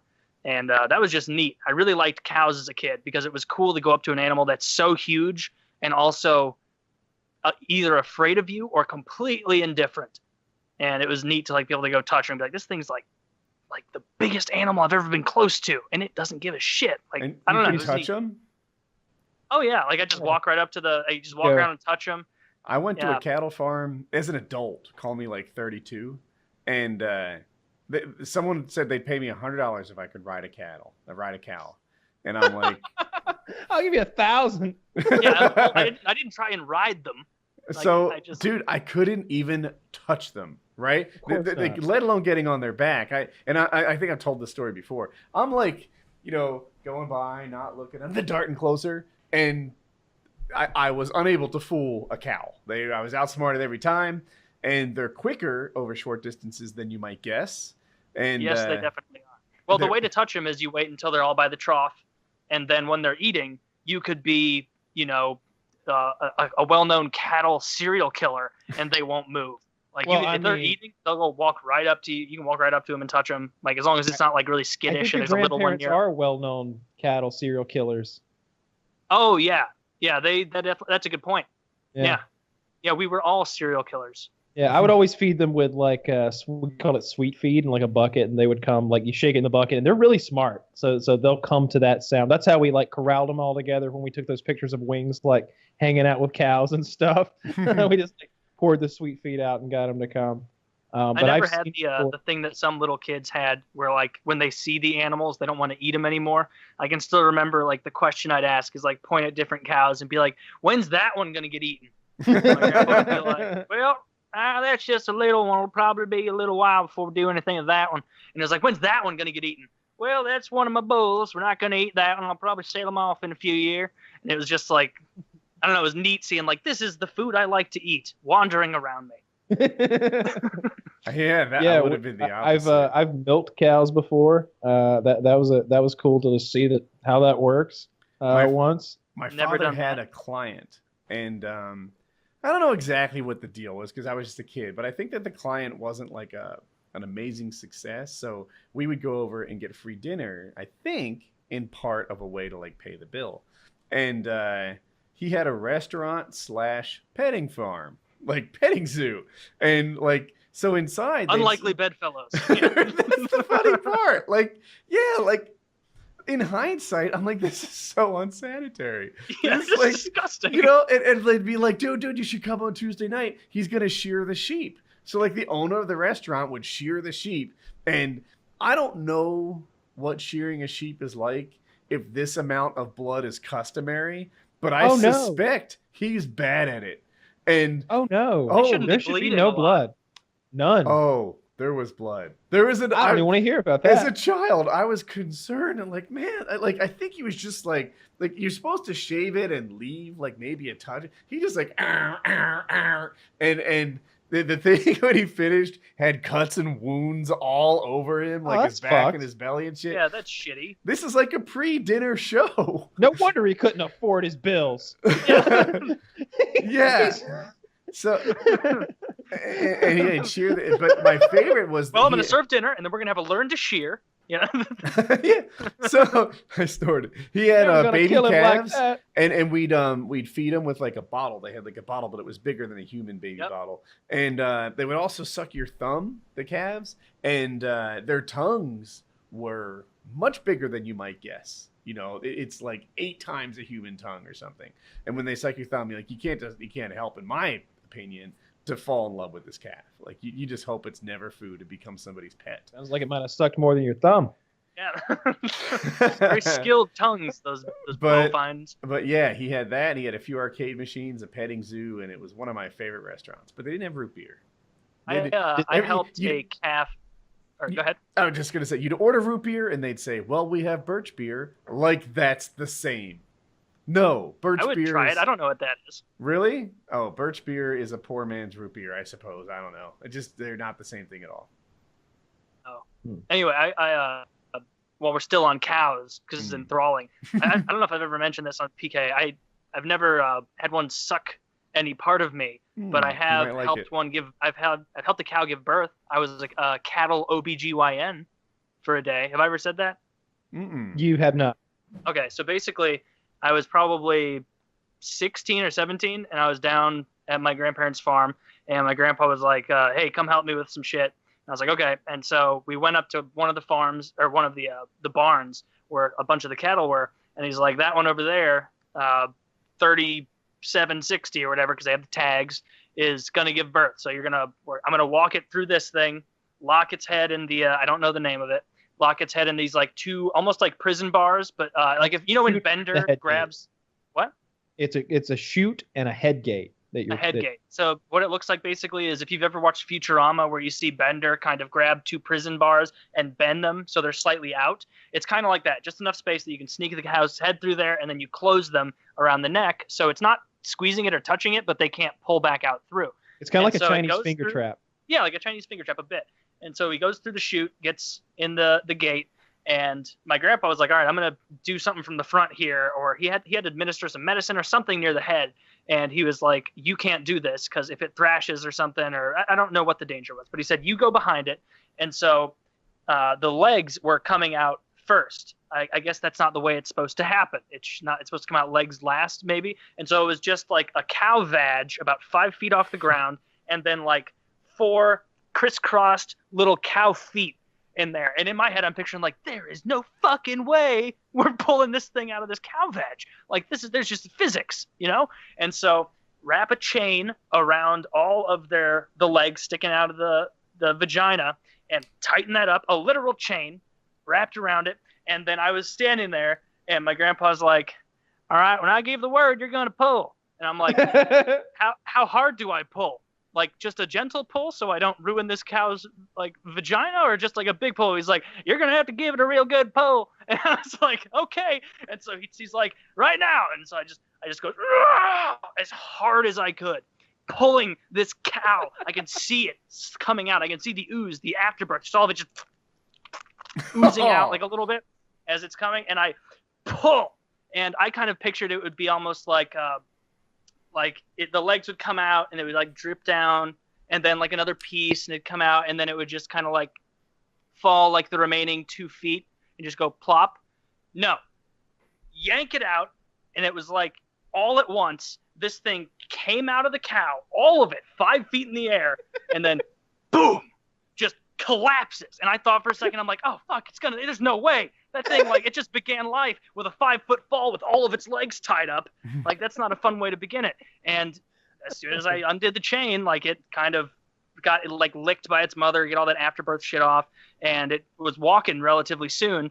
But the amount of shit that really solidified what afterbirth is. And so I am prepared for the amount that a human woman can push out, because the amount that it was a fifth of an Olympic swimming pool of goo that came out in a big sack from this thing. And the sack was, of course, already punctured because it was leaking. It was, my girl and I were watching a movie, and she gets spooked. I don't think I've said this on the show. She gets spooked at like spiritual demons and I don't ghouls think you've acknowledged her existence on the show.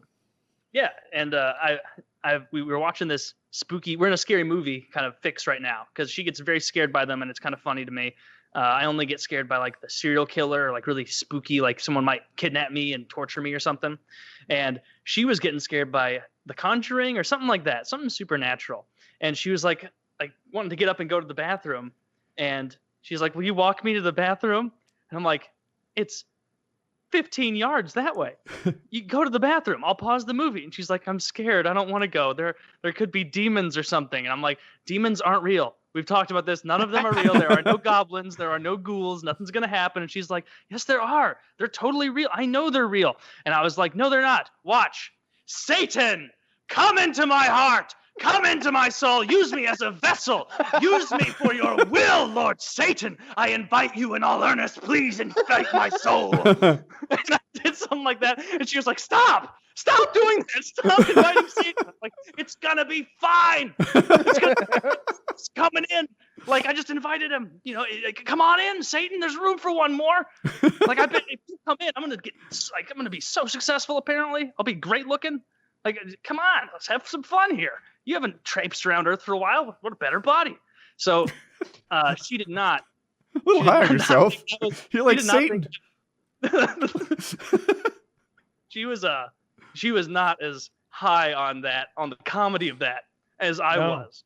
When she came back from the bathroom, you totally should have been having a seizure, just flipping the fuck out, and then they come to and just walk them, just freak her out a little. Maybe grab one of those kettlebells, pretend like you're gonna smash her, or to be doing just like Gregorian chants or something as she's in there from right outside. If you know any Latin, that would be the time. No, Semper Fi. First time I got caught drinking and was gonna get in trouble for it. I left my phone like playing music or something like that, and I got a text, and my mom checked it because it was playing music for like outside of the pool where my friends and I were, and because people were still coming over, and so she checked it and she came out and she was like, "Taylor, get up here!" And I was like, "Oh, something's awry," and so I went up there and was like, "What's up?" And she's like, "You want to explain this to me?" And my friend had texted me like, "I'm on the way. I didn't forget to bring shot glasses this time, haha," or whatever. And I was like, I don't know, we were only going to drink a little bit. And she's like, you tell all of your friends to go home right now. And so I had to tell my friends to go and like just sit in my room for a while and wait. And then my parents, my dad got home. They were going to give me a little talk. And it was like, they got home and they said, we're going to talk to you about this tomorrow. We're going to talk about, to ourselves, a little parental communal meeting over this, and then we'll talk to you about it tomorrow. And I was like, all right, well, I guess I'll just sweat this out and hope I'm not in too much trouble. I'll be going to college in like a year, I guess, so it's not too bad. They can't really get me. The next day, some things were, came to understanding between my parents, and it became clear that they were going to, they came down and they were going to talk to me about it. But the news they gave me instead was, we're getting a divorce. Well, you were out of the hot seat. And so I didn't get in a lick of trouble. I was like, well, I'm going to my friend's house then. And they were like I should have just, I was like, well, now I need some booze. It wasn't like this had been a long time coming. It wasn't like a huge shock, but it was almost like a macabre feeling of like, man, that kind of sucks, but somebody is going to get to do whatever they want until college, Oh, no. I remember at like 20 being like 30, that's like never going to happen. That's not even a thing. I'm a young guy. Like now I'm 31 and I'm like, oh no, I'm going to die someday. I'm sprinting to the finish here. And like, I'll be like thinking about my mortality while I'm overeating salty foods, and I'm like, I'm killing myself. How much time am I taking off my life with these snacks? Yeah. Like I got really high the other night and genuinely was sitting there like I was eating a little too much Halloween candy that my wife bought, and I told her not to get it 4 weeks before fucking Halloween. I knew that would be a problem. It's really her fault you ate it. That's right. Yeah. I maintain that. I didn't bring this up on PKN because I was genuinely a little embarrassed about it. But like this past Saturday, my I was home alone. My wife was out, and she had this giant bag of candy that she'd gotten for trick-or-treaters, and it had been there for almost a week already, and I had resisted mostly. And like it got to be that night, and I ate a bunch of edibles, and I was like just blitzed out of my gourd playing Age of Mythology or whatever. And like I looked to my right at the end of the night, and like my entire couch side table is covered in Snickers wrappers, Twix wrappers, Reese's? And like they didn't have Reese's, thank God, or I would have killed myself. And the next morning, like I was just sitting, I was drinking my Zevias, having my candy, eating so much, and I woke up the next morning like with a feeling of like, oh, I might throw up. What's wrong? Like, am I hungover? I didn't drink anything, and I'm like, you fat fuck, you have a candy hangover right now. Like I really did. Like I did not work out on Sunday because I'm like, I don't feel good. You ate 2 pounds of candy and then was like, I should probably have a Zevia. Like I what? just like it. What the fuck? I just like the Diet deviance. soda to go with your repeat. Yeah, everyone engages in delusion. At that point. Everyone engages in their own flavor of delusion, and that's if no I have matter- a pet, I don't leave the bag of dog food on the floor where the dogs can get to it. Clearly, you need to hide the candy from Taylor. You know she what's was an funny? irresponsible husband owner. She literally asked me before like she left. She's like, "I need to hide this from you," and I'm like, pish posh. she did because I ate all. By the way, I was in like a cranky mood all of Sunday morning because I was like sitting like. I had these plans to work out and everything, and I was sitting on my couch like I'm gonna in the middle of my morning shit Sunday morning. I'm like I'm gonna throw up. I'm gonna throw up from all the candy. Taylor, we need to become bulimic. I think that's our cutting strategy. That could work, but I don't like vomiting, and that's a huge part of it. Look up the City Museum in St. Louis. It is this giant rundown building in downtown, not in a good area at all. And we used to go there on a field trip as kids, and it's basically got huge, almost like makeshift looking metal devices and tunnels and slides coming out of this giant decrepit building and going back in. And as you are climbing on these things, like when I was like 8 or 7, I didn't really care. But looking back, I'm like, holy fucking shit. Like, there's no way this stuff was up to code. Like, these were just weird contraptions and tunnels coming out of the building, then going to the top and then coming back around. Like, you will not believe it. If you wanted to fall through these holes in like the grate of these tunnels they made, it's basically like rebar formed around into like a tunnel, but there's enough room between the bars that you could, if you wanted to, as a child, just push yourself through and fall to your death. Before you got into it, I was picturing like glass tubes, swirling around. No, not at all. No, this is like the Dominican Republic's version of a cool thing. Like, look up. I'm sure that deaths have happened. Let me look. They made that shit with scrap metal and the charred remains of people's lives. Oh, I was gonna say this off the top of the show. So, I had something happen to me this morning that had to do with my contacts. So I'll say this: I've worn contacts since I was 6. I'm 31, so that's 25 years. In no YouTube video, no documentary, no clip, no story I've ever heard from anyone on earth have I heard of this happening. Never. Didn't know it could. So if you have good eyes, like I don't know if you guys all do or if you have contacts, I got contacts, you may think like I know Kyle has great eyes. So I have the contacts that you can sleep in. Like it doesn't hurt them to sleep in them. And so you might think that when I wake up in the morning, I see the way you do, just like clear. But contacts, they take like 5 minutes, like 3-5 minutes to kind of get acclimated. It's a little fuzzy. And that's the way it is. And so I get up this morning and I begin my routine. I get out of bed, I go brush my teeth, and I sit on the toilet to take a shit, and I pull out my phone. And I'm pulling up r/hockey. I want to see if there's any trade news or anything. And I'm reading, and as my vision is clearing, I see a spider like here, like hanging from a thread, like in front of my face. And I go, "Ugh," like just a teeny little spider, teeny little thing. But I see it and I, "Ugh," and it goes away. And I look back at my phone, and then I see that fucking spider up there again. And so then I go back to look, wondering how the spider could still be there. I hate where I think this is going. I go to move my eye, and like a floater, this now clear spider body that is dead and crumpled, it is moving around it's in my eye. Now I'm shitting. I haven't wiped it. I'm starting to freak out because now I'm focusing, and I go, "Ugh, and then I stop, and I wait for my vision to come back. And I look at my phone, and then right in the middle of the trade news, there's a dead spider curled up. I can see its legs. God. I can see all the fucking detail of it. I'm scared because I didn't realize in the first couple seconds that it was dead, but it had that classic curled up thing.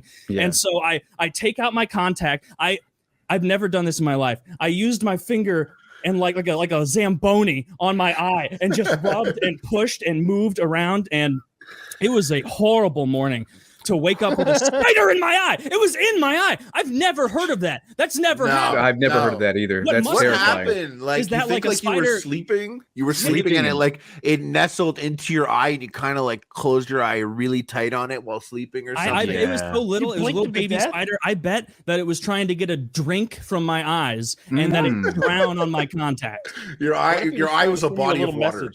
Yeah, this was. I'm like, I'm genuine. I'm not doing a bit. Well, I'm doing a bit, but like I'm also very nervous to go to bed tonight. Like, and like, goggles on. I immediately called an exterminator and was like, I want you guys to come out to my house as soon as possible because I can't deal with this shit. And so what happened? You're like, there's a baby spider. There's a baby spider in my eye. It was like you don't know how you react until like you see that. It could have been way worse. It could have been way worse because you could have gotten pink eye in all this messing around with your eye while you're shitting. And like, well, see, I hadn't wiped yet. I wouldn't have been going wild. What if you had poop in your hand? If you like you saw spiders. Pink eye all day for spiders. Really? Oh, yeah, I'll deal with pink eye for a week rather than spiders in my eye. Yeah. And I was worried. I'm like, what kind of spider is this? Like, did it bite my eye? It's little enough that there's no way it like. Is it laying eggs in there? Yeah, They do that. I wouldn't. I would. That spider in the eye sounds the worst. Yeah, I'd rather you all fuck me in the ass, beans included, than I get spiders in my eyes. Gee, unironically, no homo. No, make it as gay as the day is long. Just don't care. No more spiders in my eye. It was such a scary way to wake up. And it wasn't until like after I got it out that it like really hit me in the morning, and I like got a bunch of heebie-jeebies and like almost like sounds like heat. you handled it all right though, because it really could have been. It could have been really bad. Could have been way worse. I would have I would have been like punching my eye, out. I would have been freaking. I thought it was under my contact at first, which scared the shit out of me. And then once I realized it was likely, because like if like a little thing like that gets stuck in your eye, just like a speck of dirt, your eye has ways to like flush that out through tears. But under your contact, or I'm sorry, on a contact, it's gonna stick. And so clearly that thing just stuck to the outside of my contact the same way like dirt and stuff will if you leave your contacts in too long. It was a fucking rough morning. I don't want to go to bed tonight. You're not safe. Actually, spiders can crawl in your eyes. It's crazy because it's a very low impact story, but it's actually insane. Yes. Like it's really not a big deal. Nothing bad happened, but to me also, I'm also like, it's probably going to be the most fucked up thing that'll ever happen. It's so bizarre that your eye was able to focus on it being that close. Like, it makes me wonder if like he had a little message for you and you killed him before he could deliver it. like he was sending you a message from a tiny realm. And look, I'll say this: tomorrow, if you're reading the hockey news on the toilet and you see a tiny spider in your vision, give him a minute before you crush him. See what he's got to say. He might have a little poster board. I switched to my glasses immediately because I think this will be a better defense. Yeah. Like you know that old story where they tell you things like, throughout your adult life, 8 spiders will crawl in your mouth. And then you watch like a real explanation of that. And they're like, yeah, believe it or not, spiders don't actively crawl into warm predators' mouths. Like they survived billions of years because they don't do that. But they will drink out of your eye and die in there. So be warned, everyone. PSA. I love that your eyeball was a body of water and like it was like excellent, source of. It's like an oasis, and it gets there and it's all glass. There's just glass over, like he was bamboozled by your contact. I mean, when I took my contact out, I was searching all over it and I couldn't find the little fucker on there. So I don't know. Maybe he's on like the back. Maybe he's gonna be like controlling me soon, like Ratatouille. Redirecting me around, feeding myself sugar or whatever spiders like. And so he sent me what has to be 25-pound leg. Oh my god! Of prosciutto? You can't see it. It's all fucking fucked up. I get the idea. Is that going to last how many nights is that going to last with you? That would last a week at my house. Slicing off prosciutto all night. How do you even get into throwing the javelin, the discus, or the shot put? You lose a couple races and they put you in that. I know that. You lose out on the track and you go into the field. That happened to me. I know that happened because they happened to me. Yeah. In 8th grade, I had to be on the track team, and I fucking hated it. I hated track. This is great. My parents were like, you got to do something before hockey season starts because we want you to be active all year. And I was like, whatever, track. First track meet ever. I to be fair, I had not shown promise in any event. They kind of were just like, you do this. Yeah, Jesus. All right, do that. And they put me in the 100-meter hurdles. Who would have thought that'd be the right event for their goalie? But go on. Yeah, 100-meter hurdles. They put me in it, and I'm there, and I look down the line, and the guy right next to me is a guy also from my school, and I know that he is really fucking fast at this because I've watched him do it really fucking fast next to me.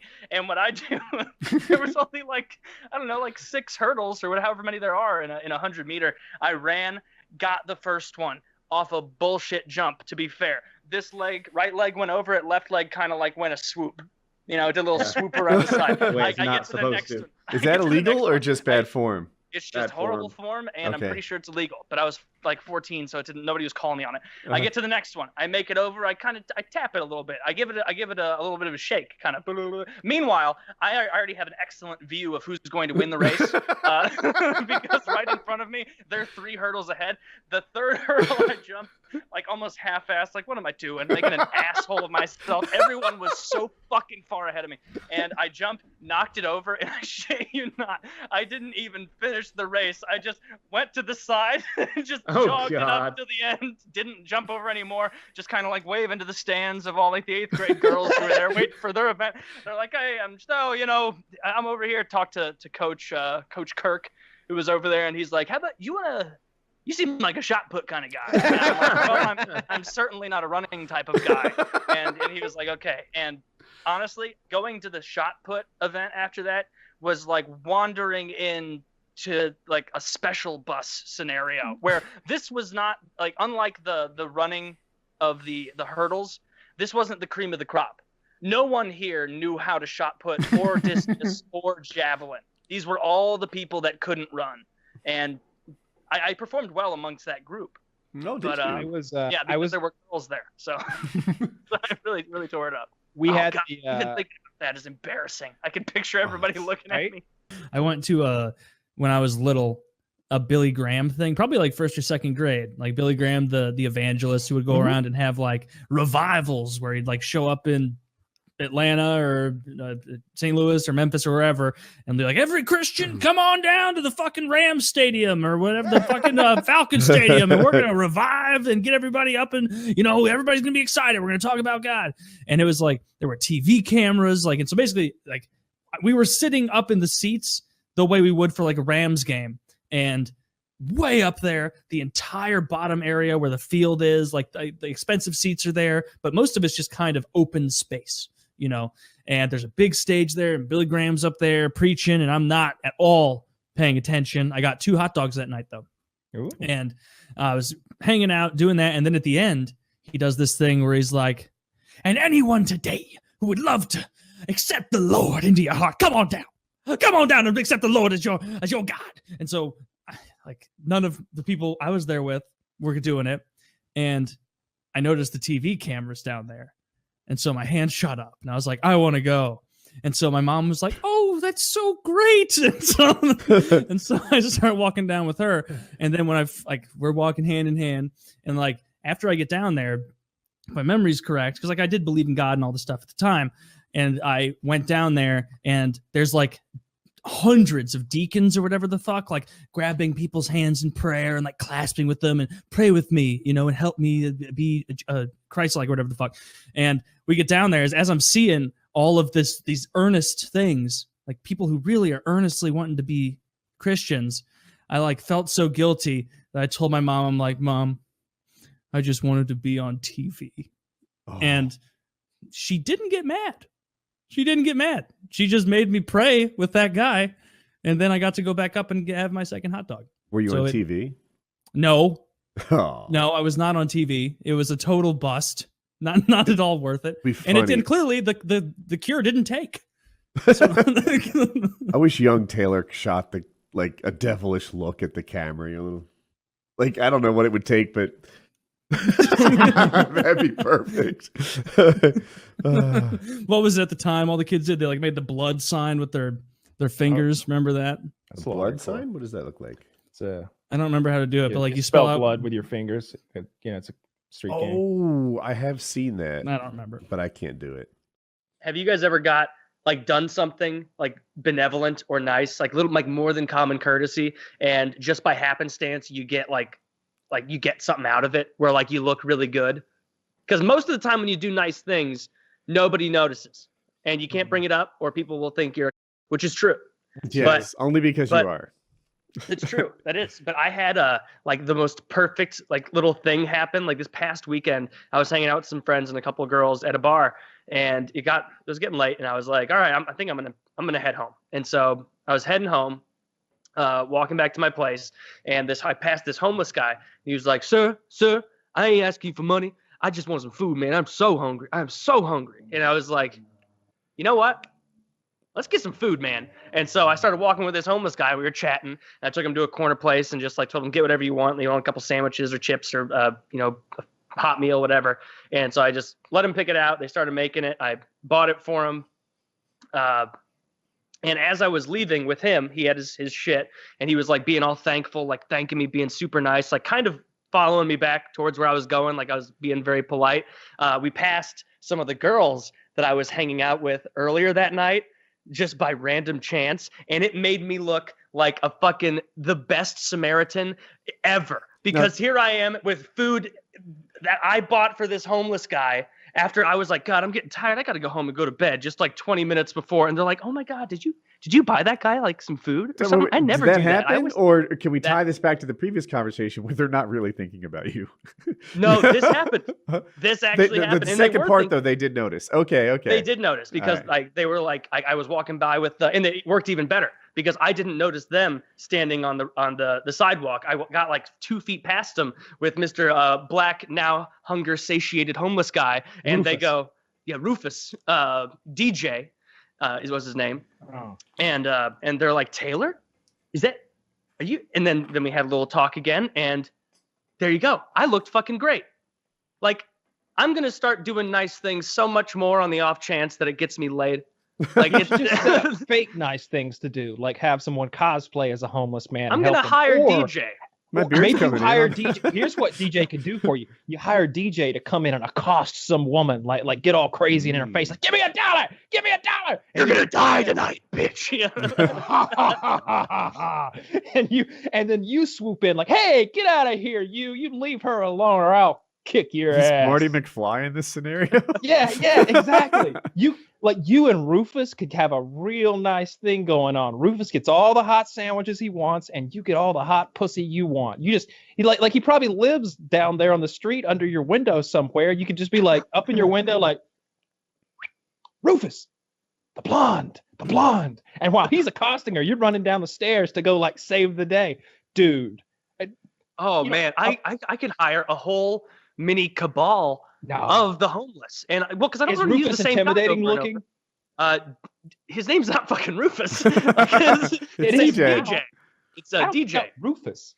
And okay, well, Rufus is like 6'3", and he, to be fair to Rufus, he was definitely a heavy enough guy that this probably wasn't the first sandwich he'd had that day. Oh, this is perfect. A guy who even bigger than you, and you come in like, hey, you leave her alone. Get out of here, you. I'll kick your ass. And, dude, you and Rufus could have the greatest symbiotic relationship of all time. Like he just gets. I would make this happen. I'd be like, yo, Rufus, would you accost pretty white women for me? And I'll come in and run you off, and I'll give you $20 a day. How about I'm doing it without you. May as well. I've been accosted pretty white women for years now. Ain't never got a sandwich out of it. You just go all over the top fucking racist with your sandwich and your shucking and jive, hand motions. Oh, that's funny. You guys do some sort of like, it'd be some kind of weird handshake that like white people aren't good at. There'd be some wiggly fingers and some waves and like 2 slaps, like that thing. And then it'd be like pop, pop, and then there'd be a finger snap at the end. Like, Rufus, we can't do this fucking 28-second handshake after every accosting. People are catching on. We're working together. Bada bing, boom. I fucking love this idea. Yep. I bet if you ran this by Rufus, like, all right, Rufus, don't do anything illegal, but, accost them a little bit, like angrily ask them for $1. And then I'm going to swoop in. I'm going to run you off. And meet me by the door later. I'll slip you a 20. There's gonna be a hot Qdoba burrito right behind that tree, 20 yards there. And when I come over there and I go, get out of here, Rufus! Stop bothering this sexy lady with her big, pouty blowjob lips. And then you run over there and you grab your hot burrito and you go, until next time. Yeah. Okay, this is happening. I need to find Rufus. I fucking love this idea. You get so much ass like this. I call him Rufus, and then he's gonna beat my ass.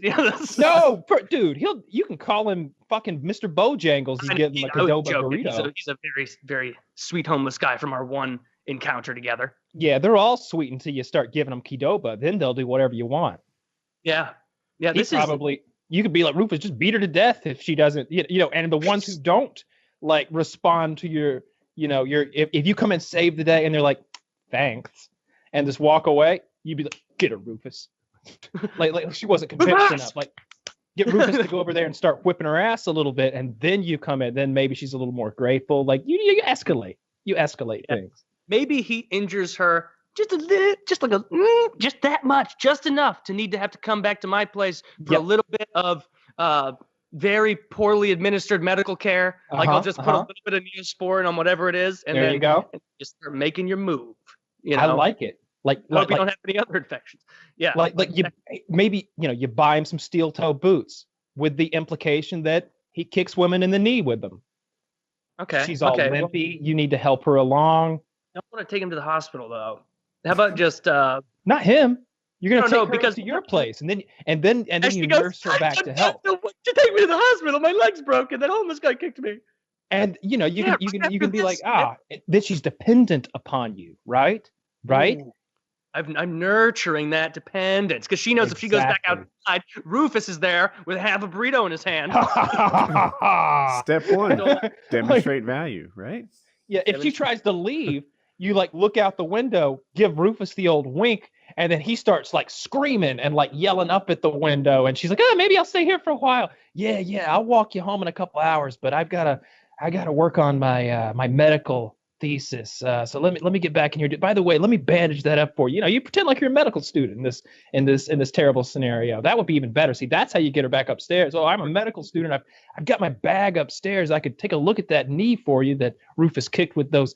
Those look like new steel toe boots to you? Yeah, he must have stolen them off somebody. Big violent guy. Yeah, I've seen him in the neighborhood. That's Rufus, the kneecapper. They call Rufus the kneecap. Yeah, he's crazy. They won't do anything. I mean, a horrible guy. Yeah. yeah, he loves Qdoba. Yeah, loves it. That's how I get my way through. Burrito bowls. That's it. What other fun things could I do with the local homeless? Because there are aplenty. What else could be done? I would like to start like a homeless like doo-wop group. Like get them all like doing that thing where they for the longest time looking in her eye. Ooh, and then Rufus jumps in.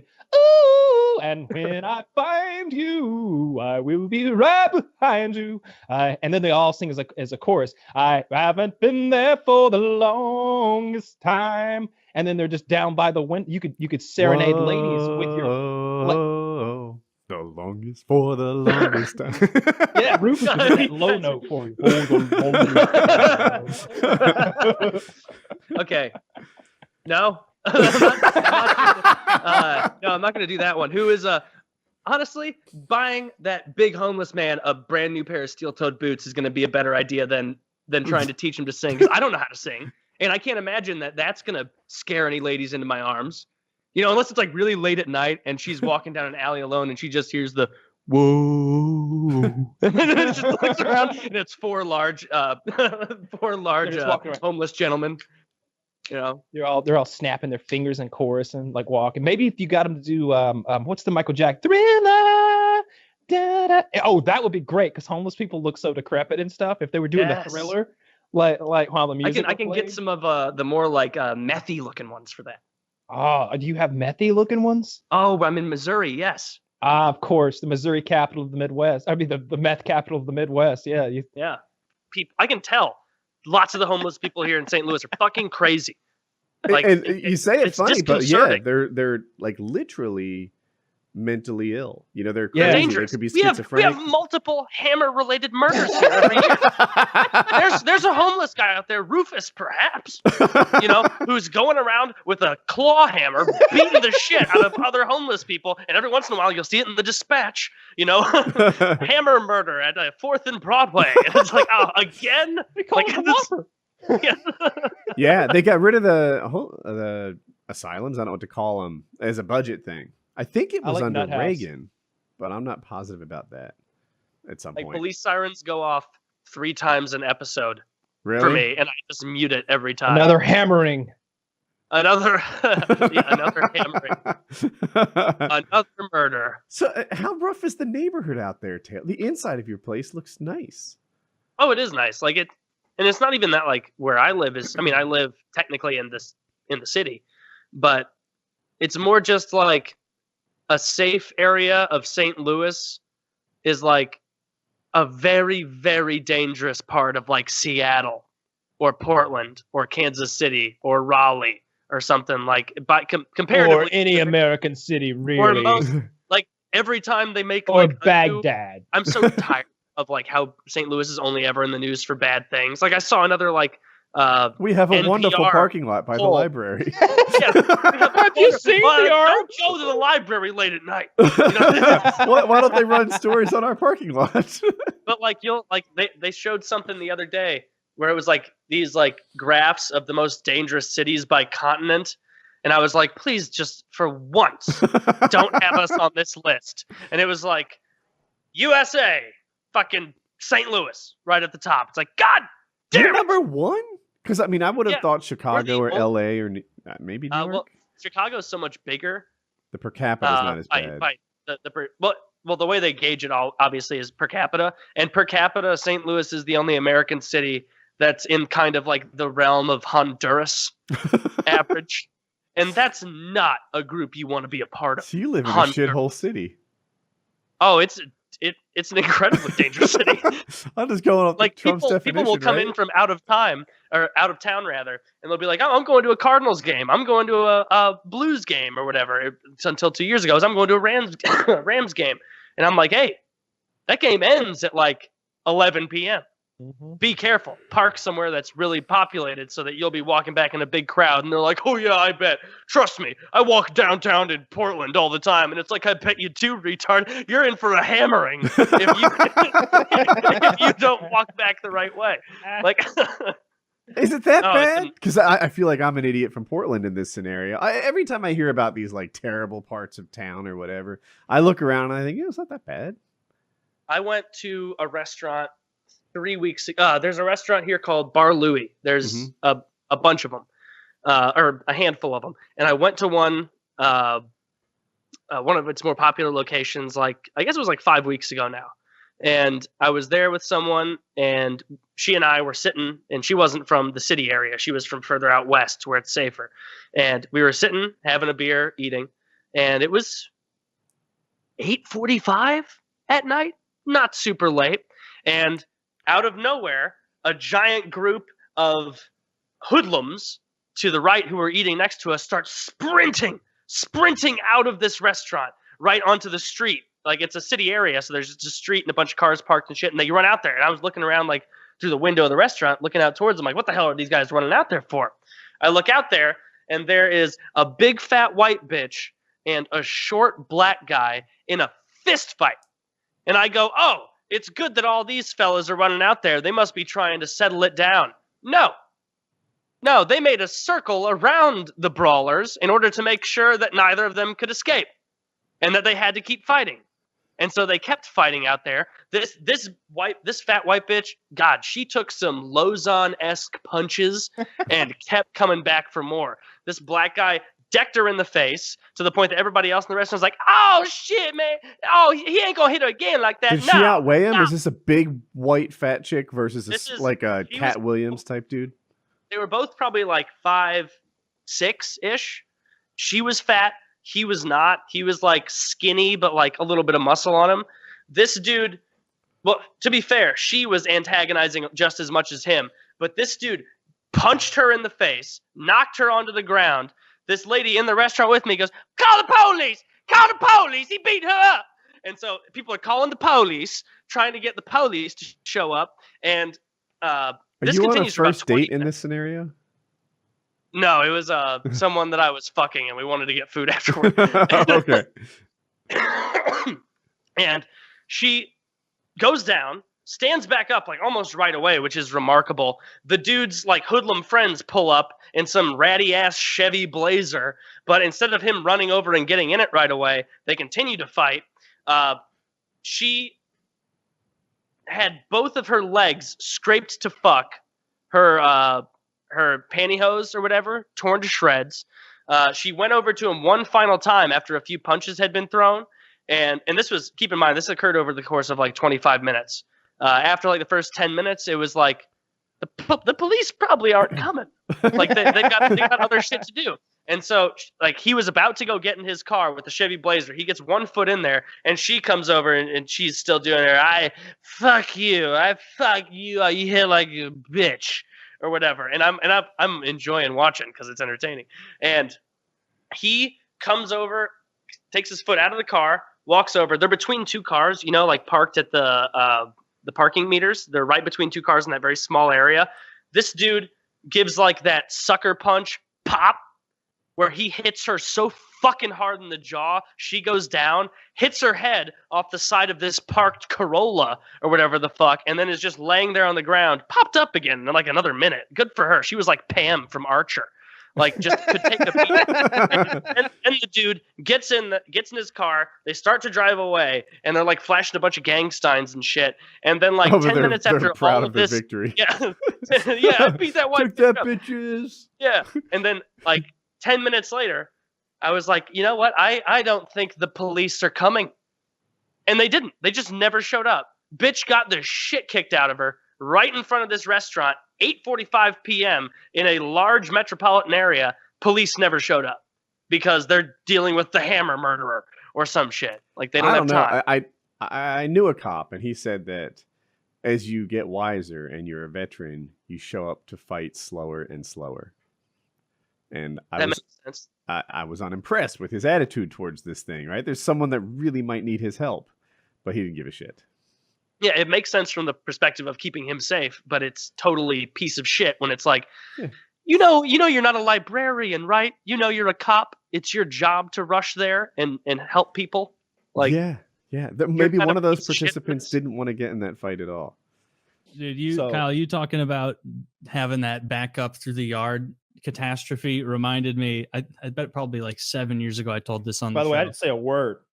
You didn't say a word. You were a good man. You were honorable. Are they still together? I'm curious. Did White Boy? I believe they are. I certainly hope they are. Good for them. Good for them. She was always really nice. Basically, I think I was probably like 13, 14 or so. And we were coming from the rink. My mom was driving me. And it was me and I think my younger brother and Joel Quinville's son, who played on a team with my brother. Joel Quinville at the time was the head coach of the St. Louis Blues. And so big like guy in the hockey community in St. Louis, very like tight. And so like the professionals like Chris Pronger and Al McInnes and Joel Quinville and all these guys would be down at the rink and their kids would be playing there. And so like we knew them and the Kachucks, and my mom was dropping in this Honda Odyssey. I remember we were dropping him off at Joel Quinville's house, head coach of the Blues, after a practice, and it was rainy. It was shitty out. It was wet. And he was the coach of a professional hockey team. And so it was a very, very, very nice yard. Very nice house, beautiful yard, and a very long, straight driveway. And my mom pulls up into it and lets him out, and he goes in. He's like, "See you later." Like, "Oh, see you next time." And she starts backing out. And I remember like his driveway was big enough. She could have done a little whoop de doop and like come back out straight, but she started backing up, and 100-yard driveway, however long it was. And I think we got it about 8 feet backward before I felt the car go and just in the yard. And my mom just forging ahead, just driving 2 wheels like tilted in this guy's yard. And I'm like, Mom, you're in Joel Quinville's yard. You're in the coach of the Blues yard. Get back on the driveway. And she's like, "It's fine, Taylor. It's fine." And I'm like, "It's not fine. It's not fine." So it's not fine. It's not fine. And so like all the way back, the full length of the driveway, there is just a solid rut, a ditch now of destroyed like yard right next to their driveway. And my mom, like, it just didn't register with her at all how like shitty it was. And so I'm just like, I'm mortified. I'm like, oh my God, I'm going to have to talk to, someone else during practice and like deal with this. This is really embarrassing. This guy's a big hullabaloo in the hockey world. And then she just backed out. I looked in horror at like a decimated yard, and then she just drove away. And then I got back, and my dad was there, and like I waited, and my mom went to go do something else, and I was like, Dad, Mom drove through Joel Quenneville's yard. And he was like, what? Like, he was like, what? And I'm like, she started backing up, and then she was just in the yard, and then she just went all the way through the yard. And he was like, oh my God. Like, I saw that look. I choose of like to believe that's what led to the divorce. I would have went back. I think it was. Like, timing doesn't work out. But yeah, my dad was I could see in his eyes and face, because he would golf with like Al McInnes and Joel Quenneville and like these guys, and he was like, oh my God. He's like, do they know it was you who dropped them off? Like, yes, they know. He's like, oh my God. They probably were all like watching through the blinds as you did it. Like, oh no, she'll stop. She'll oh God. Blasted. Honey, isn't that the Kentucky bluegrass you had flown in? Oh, maybe my mom was driving like Hamas was hidden under the yard, just blasting through it. So your father was friends with Quenneville and McGinnis and Pryor? Yeah, like because they like we played hockey at the same club, and so like a lot of these guys played golf together. And like what helped is that my dad is a ridiculously good golfer, like absurdly good. People will be like, oh, I'm really good at golf. And then they play with my dad and he blows them out. He plays nonstop all the time. And so these guys, like when people retire from hockey, they start playing golf. And so they wanted someone good to play with them. And so they would invite him to come play. And that was neat. So I got to like hang around the Blues. Why is it fun to have somebody good with you?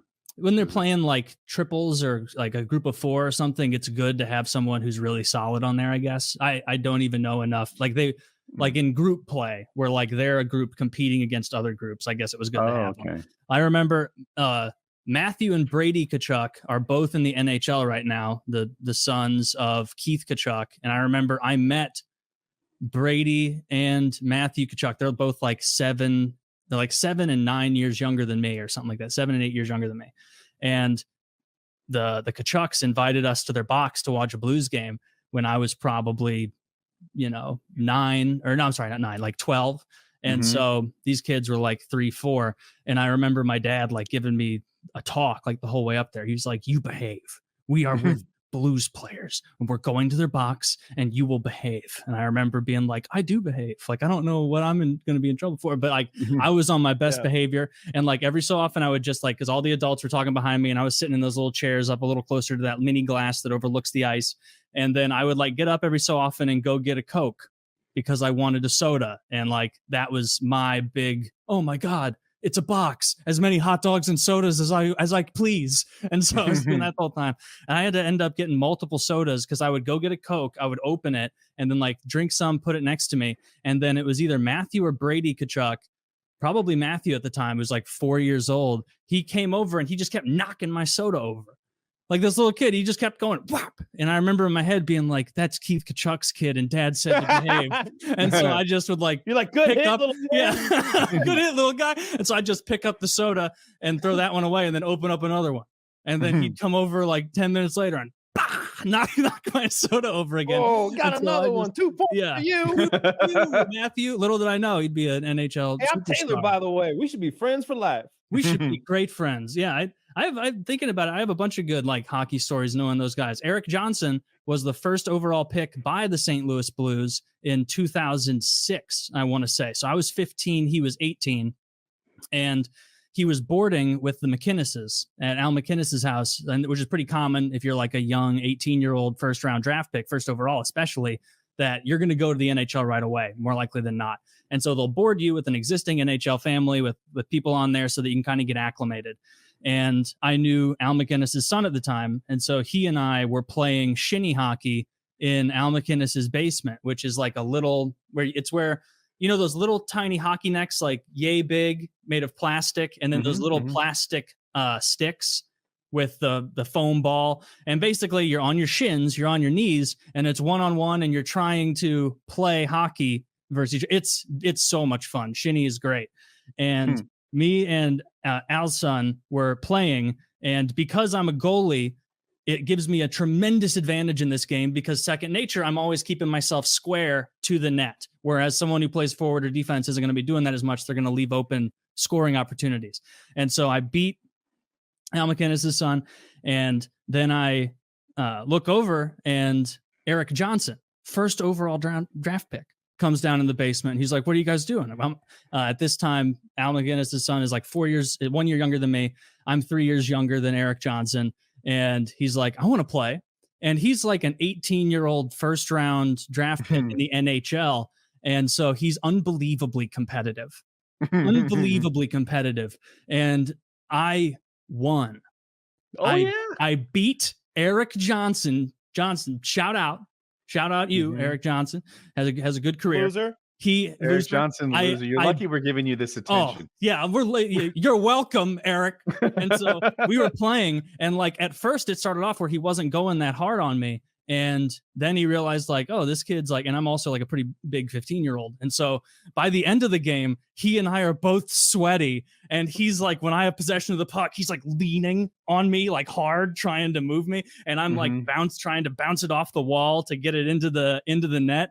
And I won. And he got like he kind of got up like with a little bit of a huff. Fuck.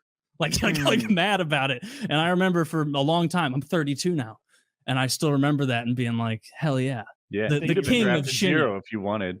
Yeah, I could have. And by that, doing a little college football math, I should have been the first overall draft pick in the NHL. I mean, I bet if some of those scouts had seen that Shinny footage, they may have had some other ideas. They would have. I kicked ass at Shinny. So Eric Johnson, invite open. You want a rematch anytime, any place. Oh, I've made $100 million and won Stanley Cups. Who cares, brother?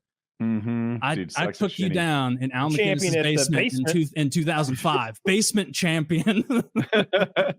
Yeah. Did you guys know any like professional athletes growing up or like? No. My father knew Pat Croce. I forget where you're from. You guys know any celebrities or anything as a child? Hang out with them and stuff, befriend them? No, it's just because we play hockey in the same circles. This was like one of those memories that you like talk out of your head with like a good thing that you did once, like, oh, I'm not that bad. But I was at a hockey game like 4 years ago, a Blues game in St. Louis, and it was after like the first or second period. Bathroom was packed. Like I would have had to wait until the next period started to get in there and take a piss. And so being me, I was just like, I can finagle my way through this line a little quicker. And so I just like, before walking in, I set the stage, walking around being like, Teddy, like, and I walked up to the guy at the back of the line and I was like, have you seen a little boy? I think I saw him run in here. And then he was like, no, I haven't. Here, you can go on in, check for him. And I walked past everybody in line, calling out for this fictitious little boy, Teddy, and then eventually got in, just snuck past someone, stepped into his stall, took a piss and got out, walked past one of the dudes, and he's like, you're a real piece of shit. And I was like, yeah. Then I went back to my seat. How did you do the last step? Like, how did you get in front of a guy? It's because it winds as you're going in. And so it's like dozens of people in the line. So everybody isn't on board with what's going on. And so I kind of just stepped around where all the people seeing me yell Teddy to get into the bathroom. Like they see me go this way, and then there's a sharp bank, and then there's the stalls. And I just kind of took that bank and zooted in one real quick. At some point, you went directly in front of somebody. In front of many, many people. Yeah, he cut the line looking for someone and went to go take a piss. No, but that's the thing. At some point, you were in front of someone. Like, let's say, hypothetically, there was a long, curvy line. I see how you got near the front, but how did you insert? The way I inserted is someone had just left the stall. The person, how some people like to just go to the urinal, have their little talks or whatever. They don't go into the stall because they assume someone has to take a shit's going to go in there. I didn't assume that, and so I just snuck into the stall itself. It wasn't a urinal, so I just kind of. This almost sounds like the parking lot maneuver, where there's someone waiting there with their blinker on, and you got in. Yeah, it was like that if the person waiting with their blinkers, pregnant wife, was in the seat next to him. Like it was that level. This was a guy. I think I may have mentioned him in the past, but it was a long, long time ago. There was this kid who was really fat and really weird. He was a year under me, I think. Maybe he was in my grade and I just didn't realize. A year under me, I think.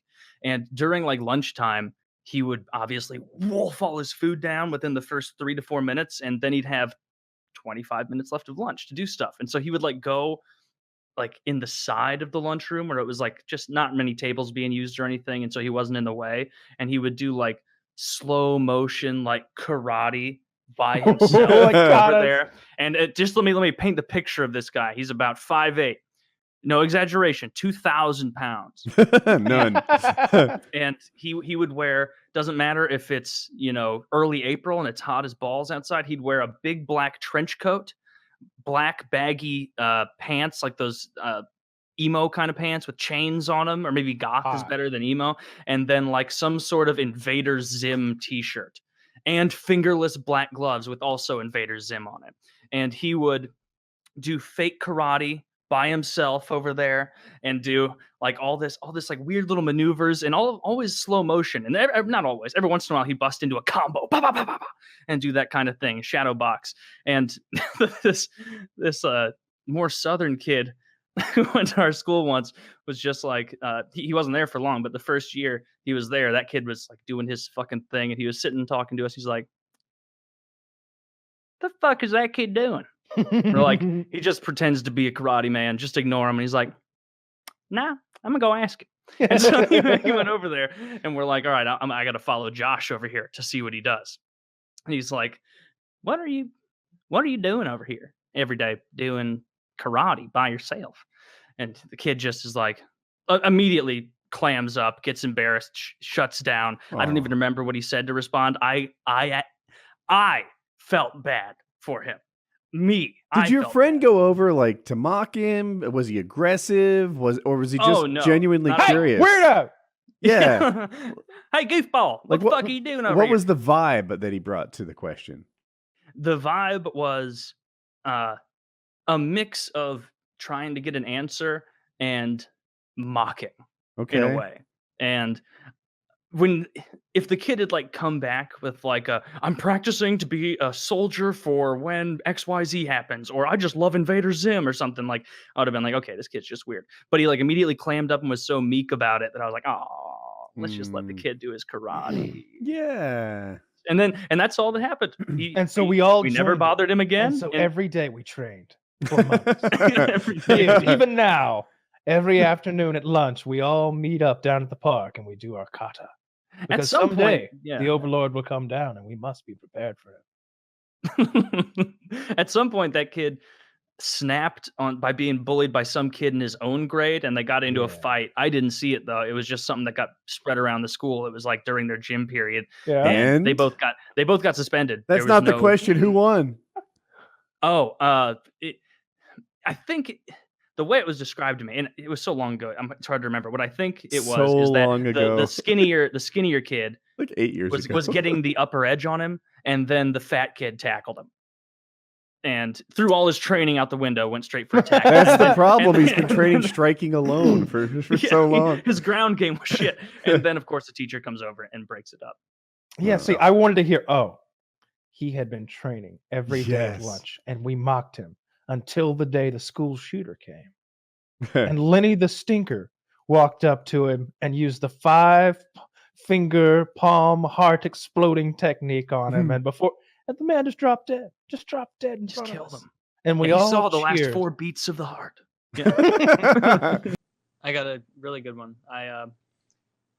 When I 5 years ago, was walking through a grocery store, and this elderly woman was offering bagel bites, and she had just finished one batch, was turning around to get the next sleeve out, and I took all of them. And I left. Didn't buy any bagel bites, but I took like 9. You had 9. And so I didn't stick around, but I could just picture her turning around like, oh, someone wants to try my bagel bites, and then, oh Jesus, like, where have they gone? Where's that nice young man? But that I can't think of anything like truly awful. Like maybe I've repressed it because I have to have done something really, really genuinely mean. My freshman year, me and a bunch of my friends I had in my dorm had like a manuary where we didn't shave, or a no shave just November, don't shave December, whatever it was. And it was 1 month of that, and we all had like a beard competition, see who get the longest, the fullest. We had like categories. It was fun, and I won. Compete with you. Oh, there's a shocker. Well, they didn't know, I didn't have like a beard grown out most of the time. Like I just kept it pretty cropped, and so I grew out a pretty good month beard and won the little contest. And they were like, we were in the bathroom like shaving, and a couple girls were taking pictures and shit and into like the funny shapes. And they were like, Taylor, it would be so funny if you went to our class, because we all had the same class right afterward. If you went to our class with a Hitler mustache today, that would be hilarious. And I was like, you know what? Fuck it. Like, yeah, I'm in college now. Like, that's pretty funny. People will be like, look at that guy. All laughs. Like, and so I shaved it into basically this amount of facial hair on my upper lip. And I have a very thick mustache, so it came in well.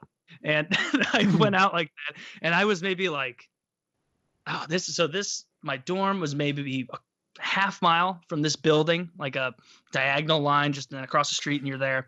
And I made it like halfway between, and I was waiting at the light with the hundreds of other students who had come.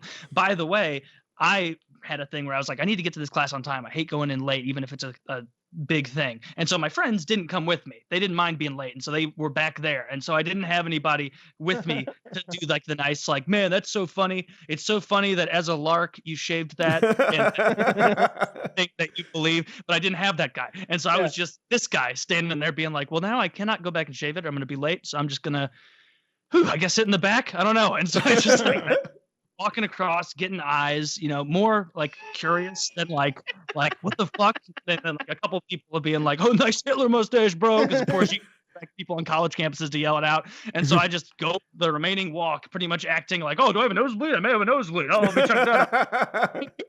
Class, sit in the very back. Don't talk to anyone. Don't look at anyone. Just take my shit, like boring ass, whatever class it was, and then left and immediately shaved it. And my friends didn't even come to class, so fuck them. I think Jewish studies class, like you forgot what it's a whole new semester. You're back there like this. You're like, Taylor, what's wrong? You aren't taking notes. I feel like I might sneeze any minute. Any minute now, it's coming. Well, two of the guys I was doing that whole contest with actually were Jewish. No. Oh, okay. Well, that's fine then. So, yeah, but you run into some fucking Israeli exchange student out on the green, and the next thing you know, he's Krav Maga-ing your ass into submission. Ever since I took Accutane, are you familiar with that? No. It's a drug that they used to just hand out like candy in the early 2000s, which would like obliterate any acne that you had and like clear your skin up.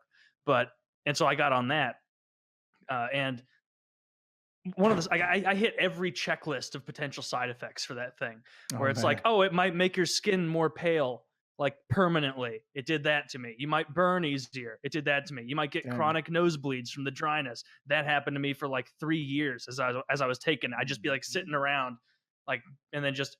Did you get the liver damage? You took it for a long time. I took it I didn't take it for that long. I meant like the time following. I think it was like an 8-month cycle or something they put you on. That's crazy. One thing, but it made it so easy to make your nose bleed. I remember once I was sitting in, I guess it was freshman year math, and I was not ready for the test. I had fucked around in class. I hated math. And so like, it was one course that like, if I was going to be bummy in a course, I would be bummy in math because I just didn't like it. And I got there for the test and was like, you know what? I'll probably be good enough at this to get a B. I'd be fine with a B. And I sit down to take it. And within like 5 minutes, I realized, oh no, Taylor, you're staring down the barrel of like an F, and not a 58% F, a 31% F. And so I sat there at my desk, and I went like this on the side of my nose and just pushed on it and like moved it around and did stuff like that until my nose started bleeding. And I got up and was like, oh, Mr. Johnson, I got to go. There's blood on my paper. You can see. And I left and just took refuge in the bathroom for as long as I thought would be excusable for her to give me another day to take it. I come back with like 12 minutes left in class, sit down like I'm going to like start working, and I just take it over to her and I'm like, I'm so sorry, but I can't right now. There's no way I'm going to be able to finish this. She let me come back, take it a couple days later because of my nosebleed shenanigans. Still got a C. So proud. So proud. Well, that's how you know you were definitely going to get an F if after a couple of days of like studying hard and having looked at the test. Yes. No, she gave me a new test. It was maybe an indicator though. Yeah. Well, I mean, I'm fucking bad at math. I'm a fat-headed retard. I've said that many times.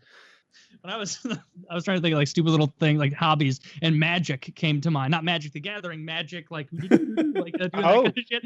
I And like that. remember in high school, we were drunk at a friend's house or something. There's a lot of guys and gals there hanging out, and it got to be late at night, and everybody was like, I guess I was pretty drunk, and I walked in, and it was some guy like doing like magic tricks with cards for a couple girls, and I'd never done it before. I don't know why. But I just was like, let me see all of those. And I grabbed them all, and I like just moved them around a bit, and I just went right to the guy's face sitting there. He wasn't that drunk, and I just bent the cards and forced at him. I went, I'm an illusionist, and I just sprayed them all right into his face. You're such a dick. all the girls thought it was funny, and so it panned out. But it was such a rude thing to do. Why did I do that? Oh, so shitty, Taylor. Yes. Oh, so shitty. Taylor's I a used bully. To be able to do. I had a friend. He wasn't at my high school. He was a kid I knew through hockey at a different school in the area. But it was like a year and a half after we graduated that he got in trouble for. He had one of those, those cars that you can buy like a cop car that's just an old cop car, and they still have that like spotlight on the front. And so every time they drive around you, you're like, oh shit, and then someone drives by and you're like, well, fuck you, man, that's fucking ridiculous. And he had one of those cars, and he bought on the internet, or I don't even know where he got it. It had to be like a pawn shop, one of those like those old cop movies where it's like turn them on, boys, and they like put that thing on the top, and it's like one of those circles. There's just one light, and he got in trouble for it. He was just pulling people over, pretending to be a cop, and he wasn't like getting out and being like, give me your papers and everything, because he was just like, they'd know like you're not a cop, so he just pull him up, sit there for a couple minutes, freaking him out, and then just leave. And he got in trouble for that because eventually someone told me that he pulled over an undercover cop, but that seems like it's so far-fetched that can't be true. So I don't know how he eventually got caught, but that's a serious crime to be driving around pretending to be a cop, pulling people over. I would never do that. I'd heard of people doing that, and inevitably you hear the same thing. Oh, then he pulled over a cop. That's how it always ends. And I'm like, I'm not testing my luck at this. This is like the worst game of blackjack ever. Like, I'm going to jail at the end of this night. And the fun of it, like, where is it even? I guess if you went out and got a police uniform and a ticket book, and you just went and really like played like you were a super trooper and fucked with people, talking about chicken fucker and having a good time. Maybe it's funny, but even then, it's not worth the risk. It's a serious crime and it's a big deal, but I feel like it's hard to measure, and I wouldn't know how to quantify this in law. But how serious it is almost dependent on what's in the guy's heart, right? If you're abusing public trust in an effort to get girls to like blow you to get out of tickets, that's a really big deal.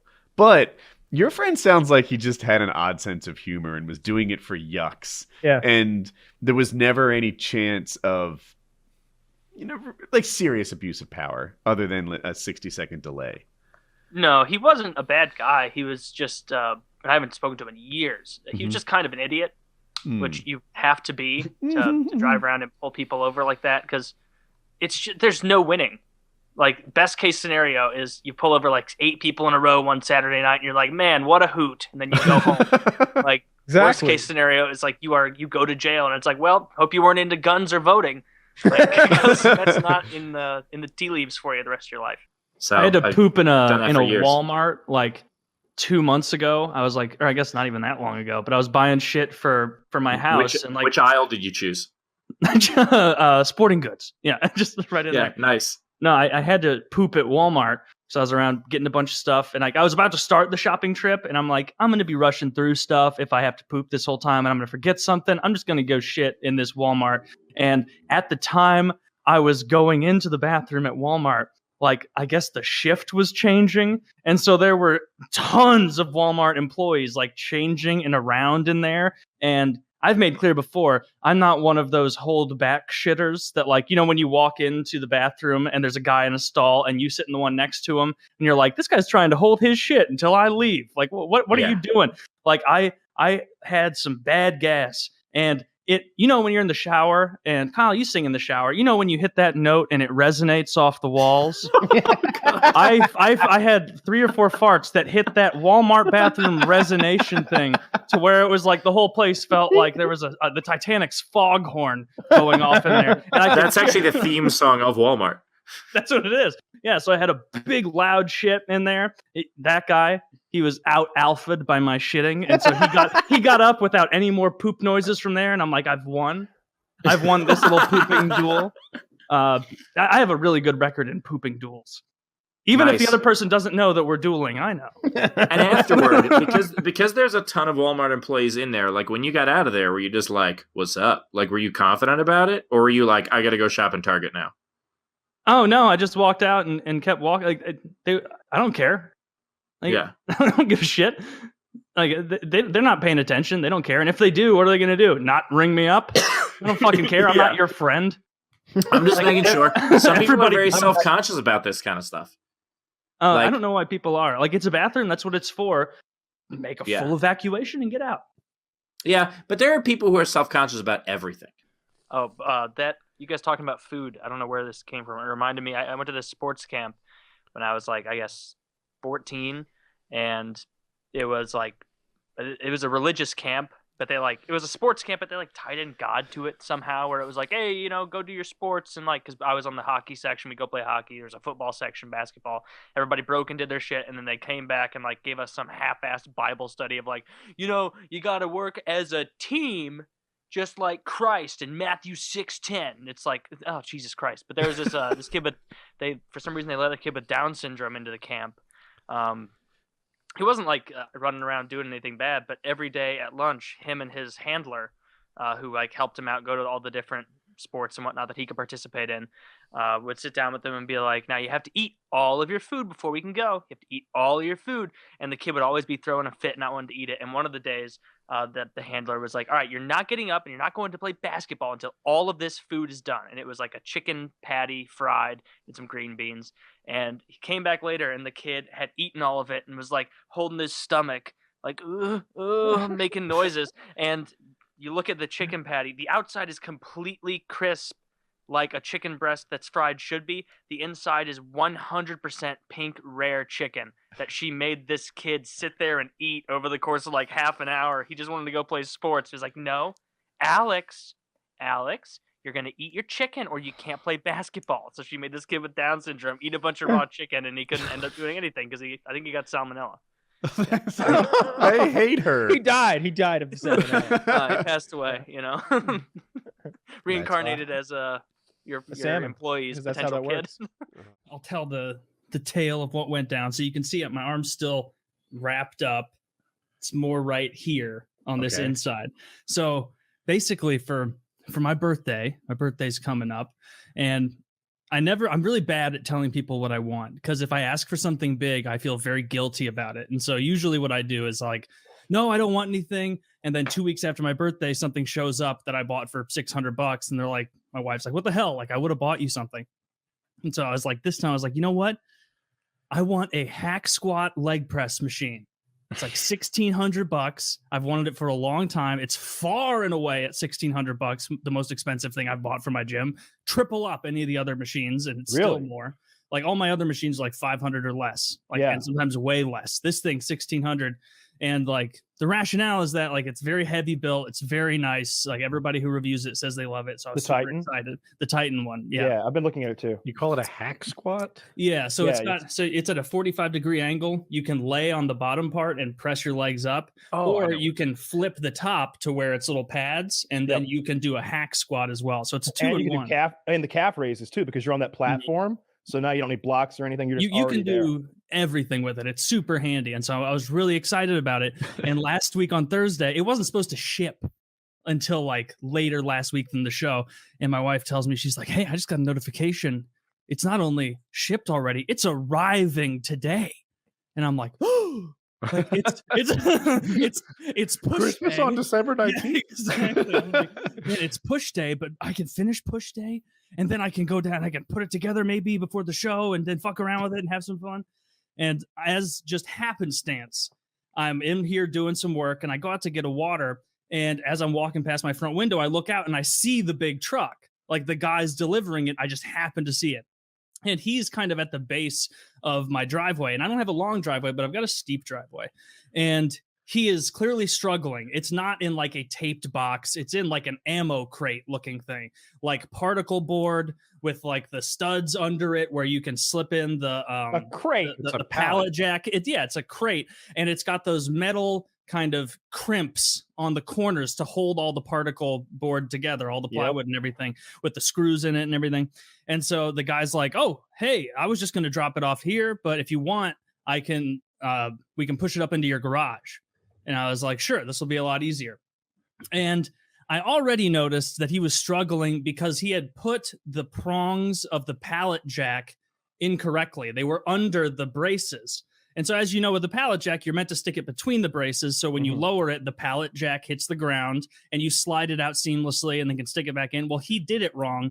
And so it's all kind of hanging off. And I'm pushing this thing as hard as I can, like a football linebacker sled.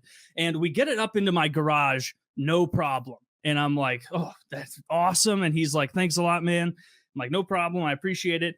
And he's like, he lowers his pallet jack and the whole thing goes, and I hear the grinding of the pallet jack under, like on my concrete. And he's like, "Fuck, it's not coming off the pallet jack." And I want to be like, "Yeah, you didn't do it right." Like there's only one way to fucking do this. And it goes between the slats. Do you see the pallet jack spaces? Put it there. Yeah, put it in fucking spaces, dude. And so he lowers it, and there's just the grinding of the pallet jack. And instead of like maneuvering, he's like just yanking on it, which is kind of pulling him closer to the driveway and the down area. And so I pull on the left side, and I grab it, and I heave it. I pull it as hard as I can, and it somewhat comes off on the left side of the pallet jack. It's the heaviest. Heavy. It's the heaviest box on earth. this container, and then, for my next trick, the basement somehow I'm gonna have to open it in pieces. And so then I go to the other side, and he's still standing up pulling on this thing, and I wrap my arm around to where my arm is like, here's the corner of the box, and I pull as hard as I can.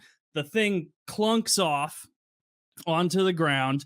And he's like, "Oh, thank you." Like, and I feel like what I think is like a bee sting level of pain on my arm. And I do kind of a half-ass glance down, like expecting a scratch. And there is a hole in my arm very deep.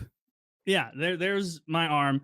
And I immediately go, like, I've never Those St. Louis hospitals do it differently than we do here. Yeah. That was the job me and the UPS man did. And so basically I immediately go, like, my instinct, because I can see the entire, all the skin is perforated, the meat, I can see the fat and the muscle tissue, like I can see all the fucking meat, and the darkest red blood starts pouring down my arm, like it's soaked in 2 seconds.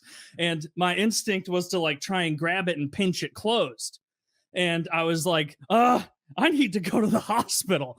And the guy was like, "Well, I can't take you to the hospital." I'm like, "No, I don't want you to take me to the hospital. Just hold on, don't leave yet." And so I like I'm pinching my arm closed, walking back into my kitchen through my garage. Blood is everywhere, and I'm like walking through my kitchen on the hardwood down towards my hallway because I wanted to get a towel from my hallway closet.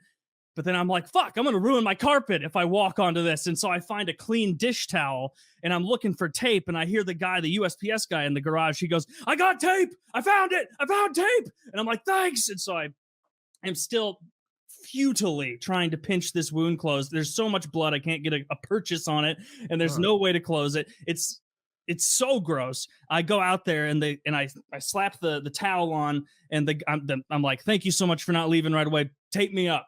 You know, I don't want to bleed all over my car on the way to the urgent care or the hospital." And he tapes me up good. He's like, "Ooh, wait, hold on. Don't leave yet. Let me get another good round on there. My wife's a nurse." And I was like, "I appreciate it, man."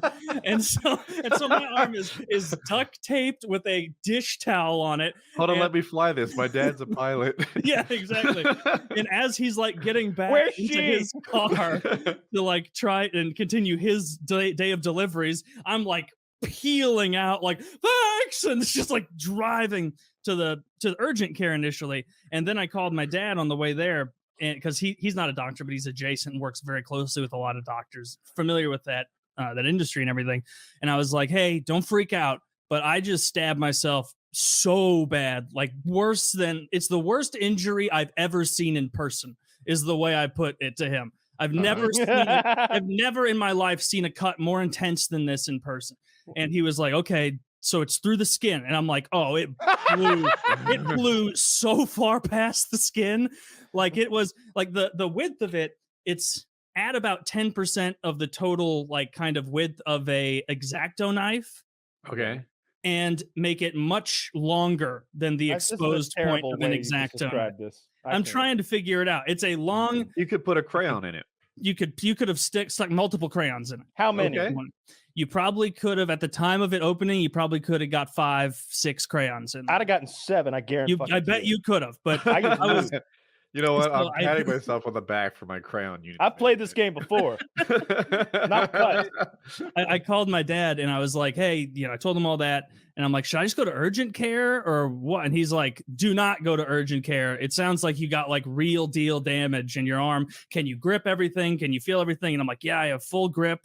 Thankfully, my forearms are so jacked that there was a layer of muscle and fat under it. A smaller man would have died in the garage. The arm would have fallen off. The arm would have fallen off. You know what? Powerful. I might have hunted down a tampon for the ride to the hospital. This guy taped it up so well that it didn't leak the whole way there. Now, when they eventually took it off, the entire towel was soaked with blood, like wet. But I listened to my dad. I go to the hospital, and it is. You know how triages work in hospitals. Like everyone who's older than you who shows up goes before you. It's not a line. It doesn't matter when you get there. And so like I'm just watching myself sink further back in line as the day goes on, which fucking blows. Because it's like, oh, you have a forearm laceration? And it's like, yeah, but like you can't tell with the duct tape. It's legit. It's a legit one. Like I'm not overdoing it. Yeah. Next time something like that happens, it sounds like you went to a big ass hospital, right? Yeah, I just went to the closest. Actually, that wasn't even because that's what I was told to go there. That's what makes sense, and I bet it was the best care you could have probably gotten. But if you'd driven like 2 hours into the country and went to some little podunk hospital, it would have been crickets when you went inside. 2 hours into the country, yeah. He waited longer. I waited longer than that just to get in, and like when I did go back and get in, go ahead. While we're doing suggestions. The hospital you went to, if you cared about it, I know you're a man who has a forearm scar, but plastics would be available there. And you can just request it. And typically your insurance will cover it and be like, if it was your face, even as a guy, like ask for plastics. If you don't, you won't get it. You'll get whoever's in the ER just will sew you back up and keep you alive. But that's not what you want. Like if you care about your fucking scar, ask for plastics. I've learned this in my life. I'm sorry. Carry on with your story. I've heard that too, and I really wanted to. It's a forearm thing, so I just wanted it done quickly. Like just get it done. If it scars a bit, really not a big deal. Right. So at long last, I get brought in the back, and they start to take scissors to remove. They do the thing like, are you gonna want to keep the towel? I'm like, is there another doctor here? That is grandmama's towel. My gift to you. You can have that. We can consider it payment for the stitches if you want. I'm a barter. Like, just cut it off. So they get those big jaws of life scissors and they go through the 15 layers of duct tape and the towel. And I don't know what it's gonna look like under the wound, because like last time I saw it, it was over an inch deep, like just a hole with an enormous amount of blood pouring out. And what happens apparently is like your arm repressurizes and like starts to push like the meat almost like to the surface and almost out. Have you ever seen like a twice baked potato or a woman with an outie vagina? Yes, yeah, even better. So they remove it. And like, I'm grossed out by it, so I don't want to look, but I have to know what it looks like. And it's like the meat of my arm is like cresting above the surface of the skin. Souffle. Yeah. Oh, wow. And it was a resident doctor.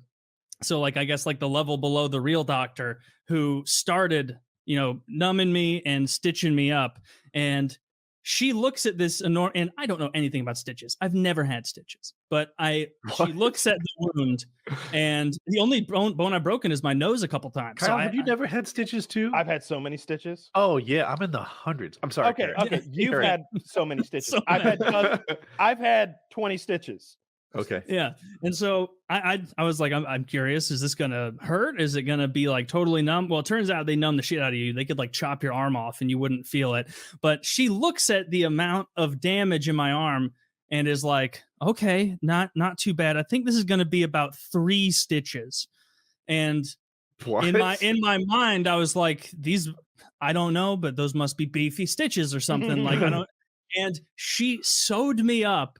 And again, I don't know about stitches, but have you seen zombie movies where like the wound is open for all intents and purposes, and it's pinched together kind of in 3 areas across? Yes. That is what my arm fucking looked like. And she starts wrapping it up with the gauze and everything. And I don't really know the difference. I'm like, well, that's horrifying. Like it's still oozing out. There's still like blood and viscera and stuff coming out of my arm when they push on it. And she was like, all right, she wrapped it up. And then the real doctor came in and was like, let's take a look. Right? That's the name of it. Yeah, the attending physician. He came in and was like, all right, so I see that Susie Q got you stitched up. Let me take a look. And he unwraps it and he goes, oh, oh, okay. Well, we're going to add some more stitches here. And he was like, do you want me to renumb the area? Like, do you feel this? And like, I had to make a decision. I didn't know. I was like, I kind of feel you poking, but not like really. And he's like, well, do you want me to, we can renumb it, but that'll take, I'm like, just go very quickly. Like, and so I told him to go fast. And so then he starts sewing and he adds 4 more stitches in between all the gaps. Meanwhile, I'm seeing the beginning of like a terrible scar because of how badly this is going, has been put together on my arm. And even with the 7 stitches, there was still a triangle of red slice. An 8 would have hit the spot. No, I showed it to someone who is in the medical field. I showed them the wound a few days like after the fact, so it's already starting fusing back together. And they were like, "Oh my god, that you needed 10 stitches. Like for sure 10 stitches here. This is terrible. Like they did a terrible job of this." And I was like, it seemed like it, but yeah, I can't. I'm not. It happened last Thursday. I think I've got 10 days. All right, I can take off the sutures between 1 and 2 weeks, and they said to take like 10 days off of lifting. But I'm gonna play it by ear. Just based on all the injuries I've had, it sounds like they should have done like a good 6 internal stitches to get that together, and then a good 10 maybe external stitches, and then the whole thing would be sewed up. The internal ones are, I'm going to say biodegradable, but like, you know what they mean. They dissolve, your body will take them apart. And the external ones often have to be removed. Which feels great. You do that yourself, by the way. Oh, I know.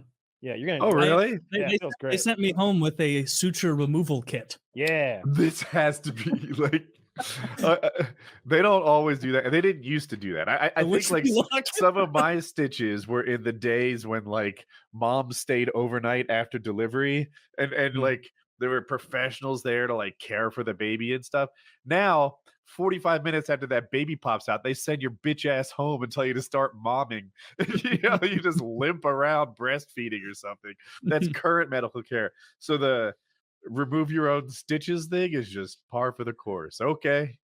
They asked. They were like, you can come back in and do this, or you can take this little kit for free and give it a go. I remove my own cast too. Just give me the kit. Yeah. It used to be nurses took care of your kid till tomorrow. Like that was like a thing that nurses did. No more. No more. Longer. Now you know, don't be a bitch. Yeah. So that's why I missed the show. Everyone is listening. I stabbed myself with a piece of metal. Well, badly. Right after the next day, something equally bad befell me. Obviously, when I dropped the blade to my food processor onto my foot there. Dude, that happened as I was sending pictures of having stabbed myself. They were like the pictures crossed in midair. How did you drop the food processor on the bottom of your foot? Like that is confusing. So you know how like when you step, your foot is moving forward and toes are pointed up. When you swing your foot forward, okay, sure. Yeah, that's when it hit my foot. I was mid gait or mid step or whatever, and it was falling, and it the toe was pointed straight up. And if this is like the tip of my toe, it goes from like almost the nail all the way across the tip and the bottom of it. And I immediately like dropped the pan I had in my hand and like wrapped it up. And I was like, we're not going to the emergency room. I refuse to go to the emergency room. And I like undid it, and there was a pool of blood like as big as like a dinner plate. And I was like, I refuse to go. Stuck with it. I literally got on the couch and like elevated it and like kept it squeezed really tight. And eventually it stopped enough that I could get some super glue in there. Pinched that. I was wondering what you went with. Yeah, I alcohol swabs and like got it clean enough, and then a fat thing of super glue, and I wore latex gloves and I just held it shut for a while with the fan blowing on it, and pretty much good as new. How's walking on it now? Sore. So you tender with it, yeah. Yeah, but you know, I take those Epsom salt baths though, and I don't know if there's any actual like flesh exposed. I made like a cake of super glue over the wound, so hopefully that works. It works itself out. Yeah, super glue, quite the lifesaver. Yeah, I know it was invented for that purpose. Everyone throws that out there when they hear the words. Did you know? Yeah, we all know by now. Everyone knows super glue was made to hold skin together. Someone's listening right now. I didn't know. Did you know Steve Buscemi volunteered for 9/11? It's like, shut the fuck up. We all know that. But yeah, well, I'm glad both of you are okay. Yeah, it was a harrowing weekend for us both. Equally. Well, I think I'm doing Acro next weekend. So I thought. I mean, sepsis sets in. I'm not here. There it is. Yeah, I didn't go get any medical care like some people. I don't know. Like me as a pussy. Going to, you got cut by metal? You want a tetanus shot? No, I did. I got a tetanus shot because they were asking me to like, have you had one in the last 10 years? And I'm like, I couldn't tell you, gun to my head. Let's assume no. I have no idea. And then like on the way home, I remembered I got one in 2017 when I almost cut the tip of my thumb off. Oh. And so 10 years is how long it lasts, I think. I agree. They should think 10. Be better at that. Like, I know there is some sort of cyber system out there that tells you all the things you've taken. Like, I got a physical recently, and they're like, "Are you still taking this, this, and this?" And I'm like, "No." What was that for? Like a post surgery? Like, no, I'm not on opiates. Are you? Yeah, I'm on daily opium. I'm on daily opium. Life has been a struggle. That's like asking your wife, "Do you still take these epidurals?" Yeah, it was like on par That's with strong stuff, you know. That's not but I'm like, it came from How somewhere. are you walking? And I've never been to this like minute clinic before. So yeah, when I like gave them my information, they're like, at 123 Simon's Court. I'm like, I moved from there when I was 11. Like that was 2001. We had a flag out to remember the towers when we when we moved from that. Like how on earth is that where you think I live? But yeah, overall, I was asking the doctor and everything, like, how long do I have to take off lifting? And the guy was like, I mean, I guess you could go lift now if you wanted. And I was like, I am not going to take your advice on anything because that doesn't make any. It's like, you're telling me I stabbed my arm 4.5 hours ago and I can go deadlift now. like right now. Well, you have 3. You should have said, just to be clear, like when I say lift, I mean 400 pounds several times tonight. Like, you know that, right? I mean, well, don't do that for like a month and a half then. Oh yeah, I can tell. It's like I can push on stuff and I don't feel anything if I like pull on anything. Like I tried to close a window with my right hand the other day just by force of habit. That feels weird, but I'm just thankful I don't have any numbness or anything. Which once again, thanks to the years of farmers carries at the end of workouts. Literally, that's what I my foot feels so weird when you rub the scar when I drop that stupid butcher's knife on it because like the nerve is like fucked up in there. So if you wiggle it, it's like shorting out a wire. It feels fucky. You're like you were talking about how it took a while to get medical care, and I recognize now how bad the cut was. Like it was legit, and they may not have given you the care. Like they may have prioritized you a little more if they knew what they were looking at. Yeah. maybe not Susie Q. She doesn't know what the fuck she's looking at. But, it reminded me when I came in with Colin, he was like vomit on his chest, white as a ghost, axe wound to the foot, and they're like, front of the line, here's a bed for you, sir.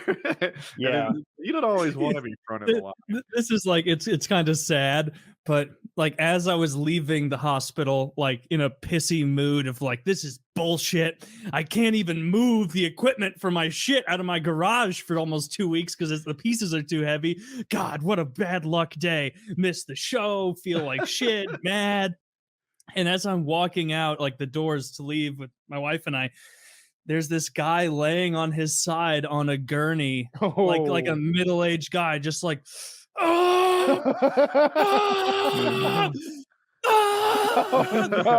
I like immediately was a surge of like, life's not all bad. Yeah, you whistle all the way to the car. I am truly blessed. Like, I don't know what happened to that guy, but he's in his work clothes, just. I caused some problems for my mom. I was a leash kid. I got put on a leash in malls. Were any of you leash kids? You were, Harley? No. Did you have I was a a leash body kid. leash, or did you have I was a wrist leash kid. Yeah, wrist leash, and I actually was notorious for breaking off the leash. Me and you there. My Yeah, mom the would've wrist beat the leash fuck out of me. had the wrist leash was a one and done thing because it takes no effort at all for a little child to wriggle out of a wrist leash. It was when I went to the Black House White Market or fucking Nordstrom or whatever with a whole vest like I was going skydiving, you know, and like it was like being a dog where I just start running and just just get pulled back. They had to close a Macy's once because they had to keep a Macy's open because I was so dedicated to my hide and seek game of being inside one of those circular closed things. Oh, those were the best, man. Yeah, I love loved hiding Get serious thinking done in those things.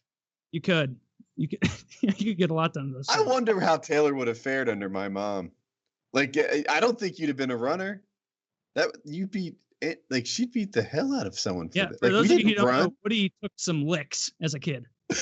Oh man, yeah. I just like the thought of trying to get away from my mom in a mall scenario or something. Like the consequences were too high. You wouldn't want risky. that. I did something once where I must have been 7. My brother was probably 5. You know those wagons, like those play school wagons that you pull that like you see moms walking down the street and there's 2 kids in there. I took one of those and we had an enormous hill in my backyard when I was growing up and a giant willow tree popped right in the middle of it. But it was the only tree there and the woods were hundreds of yards back. And so I told my brother we were gonna have a fun ride down the thing. What I didn't tell him is that I would not be joining him and I was gonna tape him up so he couldn't get out. So I taped him. I taped his arms together. And, you know, the only thing you have to do as the older brother, because obviously if he resisted, even like 5 years and 7 years old, he would have escaped. All you have to do as the older brother is be like, yeah, it's going to be so much fun. Yeah, it's going to be great. Can you believe it? Yeah, we're going to have a good time. And then he was all taped up. And I remember standing there with my hand on this wagon, ready to push him down the hill to see what would happen, like on this, this fucking play school thing. Oh. And I hear my dad from the balcony behind me, Taylor, do not let go of that wagon. And I was like, and I hear immediately the telltale signs of an adult running quickly down the stairs. Boom, boom, boom, boom, boom. Like, all right, it is now or never. And so I let go of it. And I did not know where this was going. Yeah, and immediately it starts careening down this hill. Boom, boom, boom, boom, boom. Like my brother's bouncing up and down. And I hadn't aimed him that well. I was like, he's just gonna go straight into the middle of the fucking yard. What could possibly go wrong? He'll slow to a stop and be fine. I'm not gonna get spanked. No, I just let go of it, and he goes straight into that willow tree at he fucking hit it? 20 miles an hour. Not 20. It was fucking quick. And he, obviously not strapped in, hits the tree. Whoa. You know, bloodies his forehead. No, I taped him up. I didn't tape him into the wagon. So he can't protect himself, basically. Correct. Correct. It was hindsight's 20/20 on all this. I've had a lot of time to mature, but there was nothing more scary than seeing him hitting that tree and then turning around and being like, oh no, like that wasn't worth it. Yeah, and now he's consequences. here. Now he's here. And that was, I never taped anyone up and pushed them down a hill again. Will suffice it to say. But that was, oh man.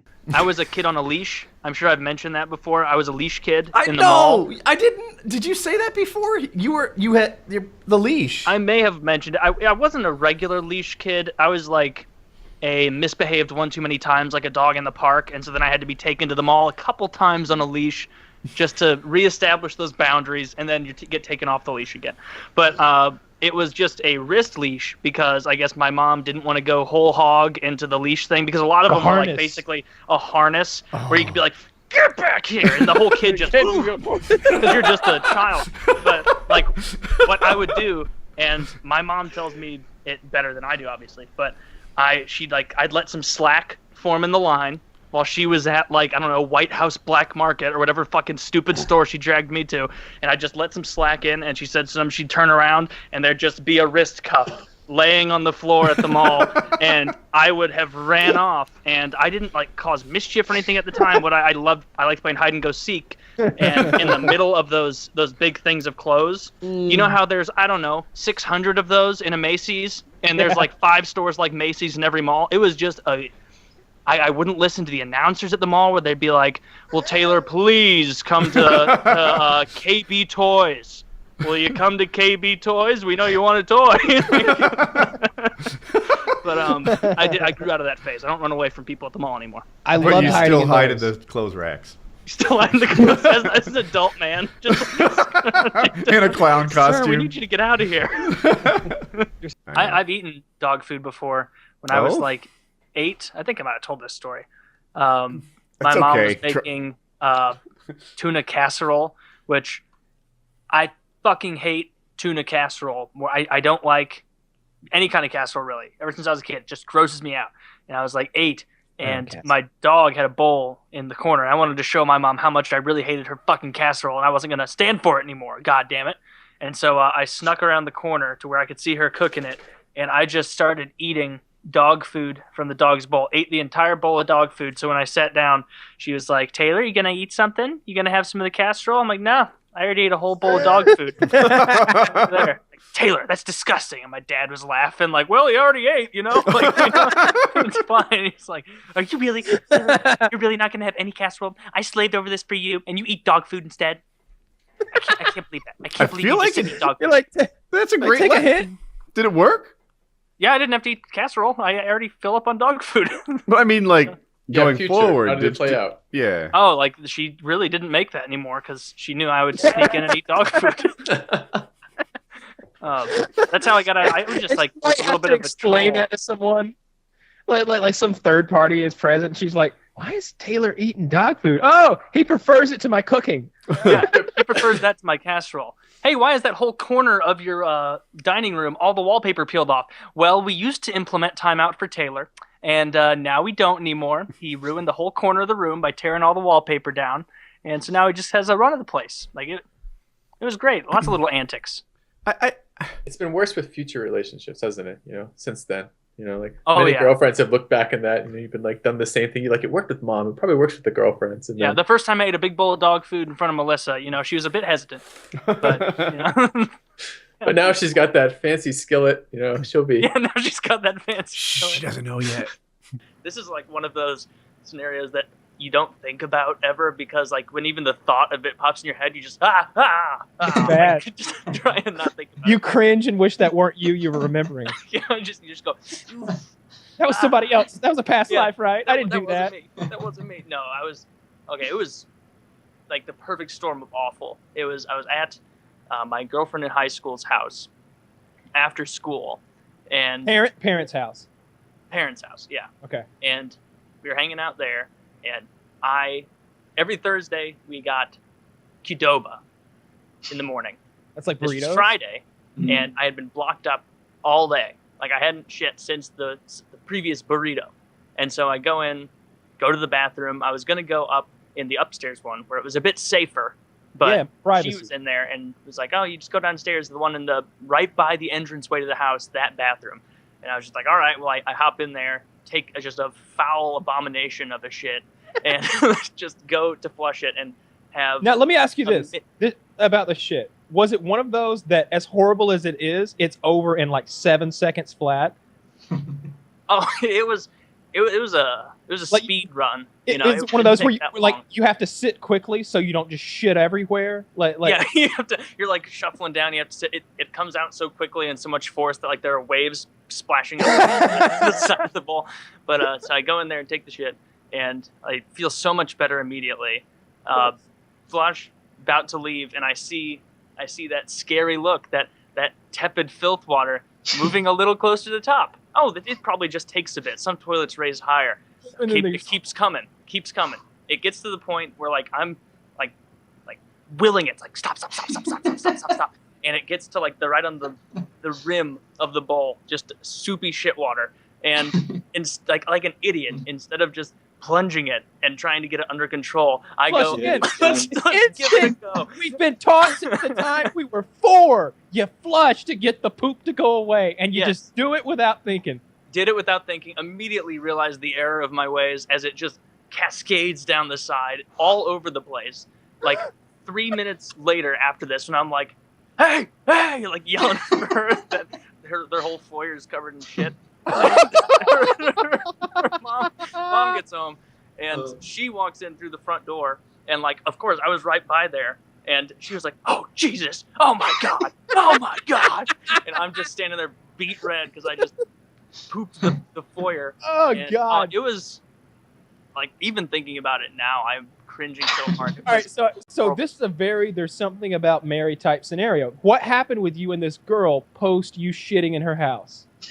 I mean, it wasn't like a huge freak out. Like, I think she was just as embarrassed as I was almost, where she was like, oh God, this guy's shitting all over my house. Parents already don't like him. But yeah, it obviously didn't end up working out quite a while later, but I don't think it was shit related. Yeah. What's that I walk into? That's that is hilarious. Have I told you guys about the I know I told it on my channel years and years ago, but about the poop bandit story? Tell it again. The poop bandit? Okay, so there's this, it's not me, but there's this kid, the bathroom bandit, they call him at our high school. This kid, this weirdo, and I was the only one who 100% knew, to my knowledge, what was happening, who was doing it, because I almost caught him on accident one day early in the morning. This kid, this weird kid, he would go into school sometimes really early, and he would go into the bathroom, shit into a paper towel, and then write on the wall Joker-esque messages like, ha ha ha ha ha, you'll never catch me, in shit on the wall or on the inside of stalls, and like clues like getting closer question mark, like, things like that, to the point that our morning announcements, they had to say, like, to whoever has been defacing our bathrooms, please, if you know anything about this person, report it to the principal. You won't be told out. But the time I figured out it was him, and this happened at all times throughout the day. It wasn't always the morning. I don't know how we never got caught. You'd go to class, come back out before lunch. I need to use the restroom. Walk in, ha ha ha. Like, there's shit on the wall. Like, when did this ghost of a person find it? Like, it got to the point that teachers were logging your bathroom exits. And I got into school really early when he decided to strike one day. And I was about to walk into the bathroom, and this kid walked out, and he knew me. And so he was like, oh, Taylor, I wouldn't go in there if I were you. It seems a certain bandit has struck again. And then he walked away, and I'm like, oh, Mike, I knew it was you. Like, you bastard. And so, Mike, shit bandit. Yeah, Mike was the bathroom bandit. Did he ever get caught? No, he knew when to stop. It was an Ocean's 11 style, calculated mayhem he was running there. But that's hilarious. The poor janitor, great. He became so sullen and downfallen every time he had to go in there and clean the shit. Yeah, that's great. I love that. Oh, that's so funny. It's an asshole move. I can't hang with your story. Like, I don't know. Shit bandit. Yeah, the bathroom bandit. While we're talking about pranks, that same guy, the poop bandit, He had another prank in his repertoire. Is this where, the story you keep forgetting to tell? Yes. Yeah, it was the one I keep forgetting to tell. He Settle in. Here it comes. So the way I told you guys like the end, but the way like the beginning of it, we were 17, and so he stayed at school after it closed. It was open until like 8 o'clock because there's sports practices and shit like that. People are walking around. He hid in a bathroom, of course, just hid in a stall. Played with his phone or whatever, sat up on the toilet and just waited until like what he said was like midnight or 1 a.m. just goofing around the school when everybody was gone. And with him in his backpack, in his locker, he bought a ton of Mighty Putty. And what Mighty Putty is, you can buy it on late night TV, or you could. And it was like this product where it was like, take a scoop out of here and you seal it on anything and bam, it's going to stay. It's going to fucking stay. Like there's like, they showed it where they had a chain between like 2 trucks or something, and they made a link out of Mighty Putty and they let it settle.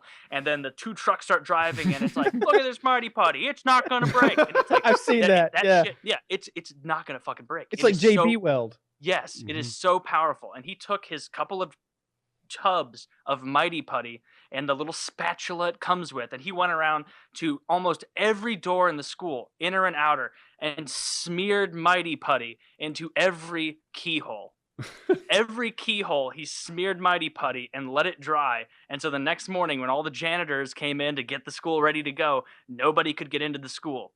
So when we showed up that day for school a couple hours later, the front doors to the school had been removed. There were no front doors on the school because they had to remove the doors. And take them off the hinges.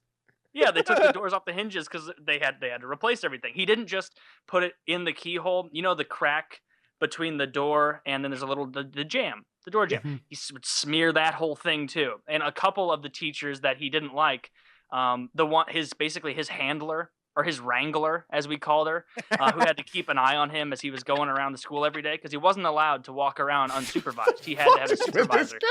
He had a wrangler, and so he coated every side of the wrangler's door in Mighty Putty, and they had to.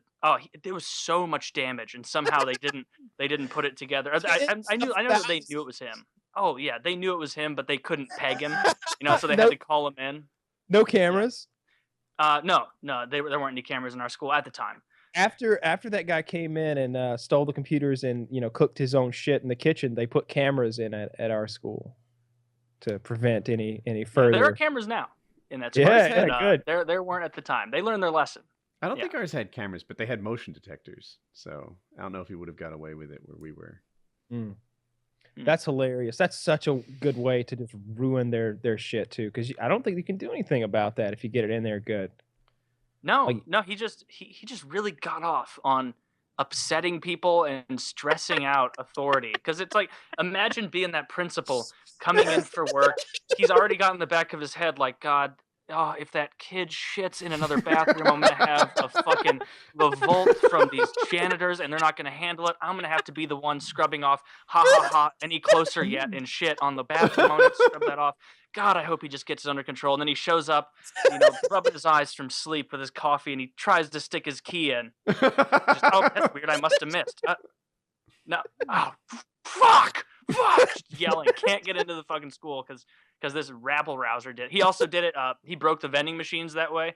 That dollar slot, he smeared a bunch in there too, just so you couldn't put shit in the vending machine anymore. He was such a piece of shit. I would be so afraid to do that because in the back of my head, with a prank like that, is all right, I might get caught.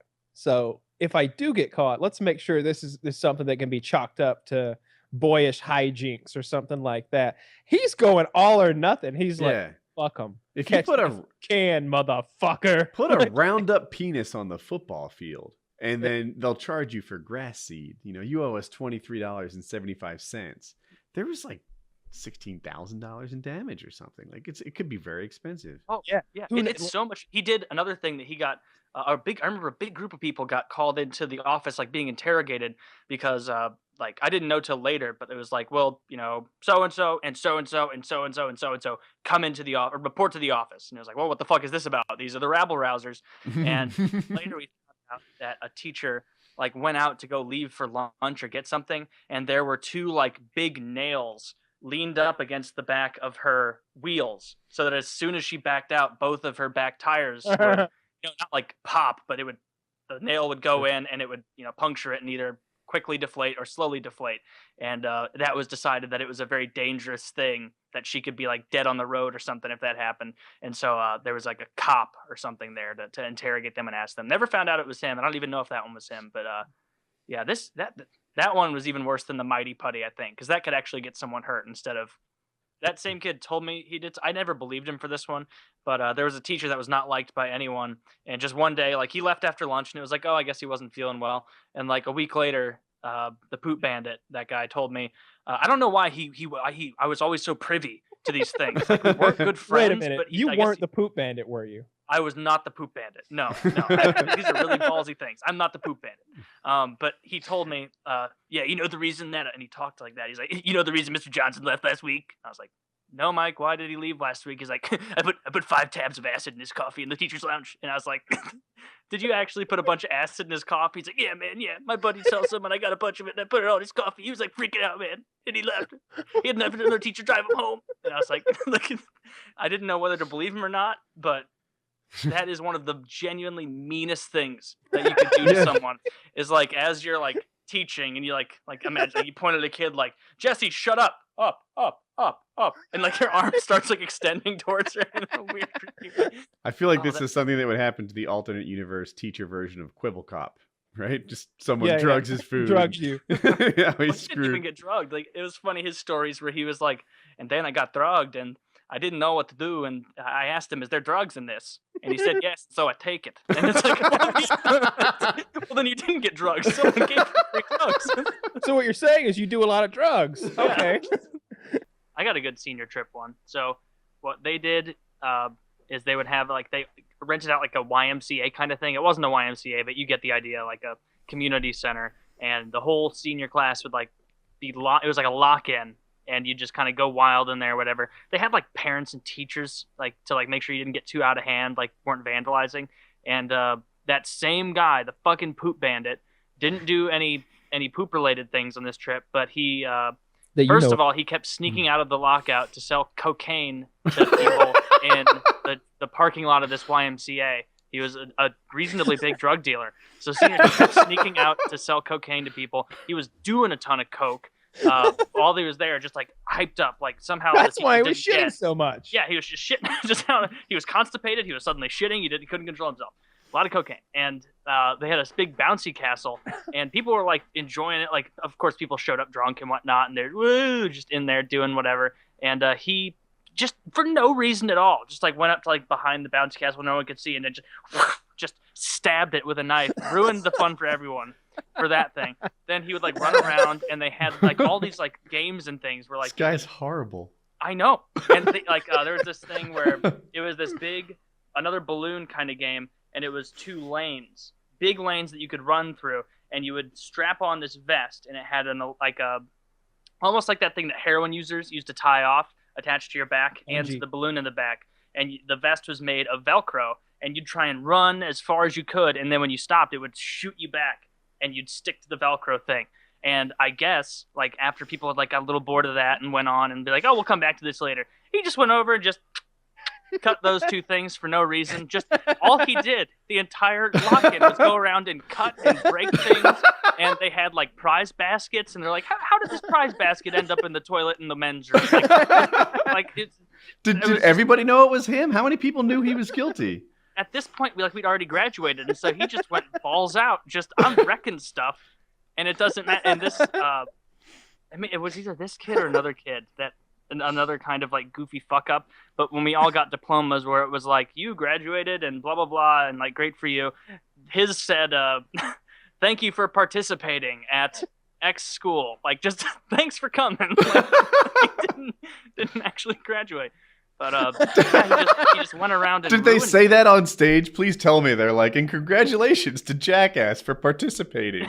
No, they didn't do that. But, it was in like that pamphlet that they give you, and you kind of open it up, and he showed it to us like, oh, guys, check it out. Thanks for participating. Yeah, right. And it was like, dude, you're so high on coke, I can like see myself in your pupils right now. But and everyone else just says like congratulations on graduating or something. yeah. You know that they had to like talk to Kinkos or whoever, and like, yeah, we need all of them like this, and then we need 2 like this. Like, just put a big middle finger on there. Just trace mine and put that in the background. Watermark That's embarrassing. This isn't quite the same thing, but it reminded me of a story my friend who was in Afghanistan for a while told me. And like I was just asking him, like, so like every single thing there is different than here. Like you never like drive by and be like, wow, a Michael Jackson record. Who would have thunk it or something like, and he's like, yeah. Like one example is we were on a night patrol in a pretty safe area, and we were pulling up across the road, and we heard this like noise, and we were like, what the fuck? What the fuck? So we turned on all the lights and everything, and the high beams and everything, and we could see this like man just crawling towards us on the road, just crawling towards us in a really weird way, making a noise. We were like, what the fuck? And then, after a few more yards, he started going slowly into the darkness out there, and we just let him go because didn't know what was going on. And so he just left. The next morning, we continue on a bit, and we see this house in the middle of nowhere where these people live, and chained in the front yard, chained up in the front yard is this man on all fours, doing like clearly like deformed, like his legs don't work. They had a translator talk to this family. He had a dog house out there that this man lived in, like outside of the regular house. They had their translator talk to this family, and that guy was mentally handicapped, fell into like a ravine when he was young, broke both of his legs, and because they don't like take you to special camp to help fix you, they just kept this man chained outside their home, and he lived in a doghouse, and that night he escaped. And like my friend who was in Afghanistan was like laughing about this because you have to have a fucked up sense of humor if you're going to see stuff like that. And I was just like, Jesus Christ. So like, what did you do? And they're like, well, it's not our son. So we left. Like, yeah. It's like, yeah. Not even, can you imagine seeing an adult handicapped person with broken legs chained in the front yard in like Baltimore? Like, no. Well, no, Baltimore, yes, actually. Christ. That's not as horrible as I didn't know where that story was heading, but my mind was going on a lot of avenues of horrific shit, and that's not nearly as bad as I thought it was going to be. They didn't kill him. It was just a story of something they saw where he still like it's burned in his memory. Because he's like, I didn't even know that's a thing that you did to people. Like it never crossed my mind. Like, but your story about I had something for the other thing too, where like someone's trying to like explain something to you that they think is funny. This is a throwback to the Poop Bandit. I've said before, that guy was a fucking maniac. The Poop Bandit. If you don't know the story, Filthy, a guy in my high school would shit into rags and then like draw Joker-esque messages on stalls before and after hours schools. And it would say like, ha ha ha, you'll never catch me, in feces on the wall. And at one point I caught him kind of because he was coming out of a bathroom. I was about to go in. He goes, oh, Taylor, maybe don't go in that bathroom. It seems a certain bandit has struck again. and I was like, all right, well now I fucking know Mike's the bathroom bandit. And it was hilarious. Like we all like as adults had to like start getting like walked to the bathroom, and he still found a way to do it. I don't know where he found the time, but he did that to me once. Where like we were both friendly, like I was always nice to him. We weren't like friends or anything, but we were always courteous. And he was telling me once, he's like, so like the woods behind my house, like my neighbor, he has all these dogs, right? And like they bother the shit out of me. They're like always loud and like barking. So this weekend, and he like starting laughing like Cartman, like this weekend I took a bunch of bologna and I took a bunch of rat poison out of my uncle's shed, and I put a ton of poison all in the woods, and the dogs are gonna eat it. And he's like laughing. I'm like, ha, Mike, you prankster. Like you like, and I had to like of course walk away, not feeling that comfortable, knowing that Mike had murdered all those dogs. Yeah, watch your lunch around Mike, because he's got a pocket full of rat poison and a rag full of shit. That guy was. I'll have to dwell on that guy a little longer and think if there are more stories. Dude, do you have your yearbook? Because it'd be funny to like dox the shit bandit. No, I'm not fucking with that guy. I've got a story. I am not fucking with the shit bandit. No. Dude, so I'll wake up and I'll open my eyes late at night and it'll see, I know what you did on the ceiling of the apartment. You'll have a shit mustache. Yeah. What does that smell? This is the Pierre. This happened I had friends and a couple of years below me in high school, and they had a senior prank where my grade, we didn't do shit for a senior prank. Like, it was almost like everybody was on the same page, where it was like, are we allowed to go? Are we allowed to go? Are we allowed to go? Are we allowed to yes, we're done. All right, see ya. Boom. And everybody just left. And this class, it wasn't even a lot of them. It was a group of guys.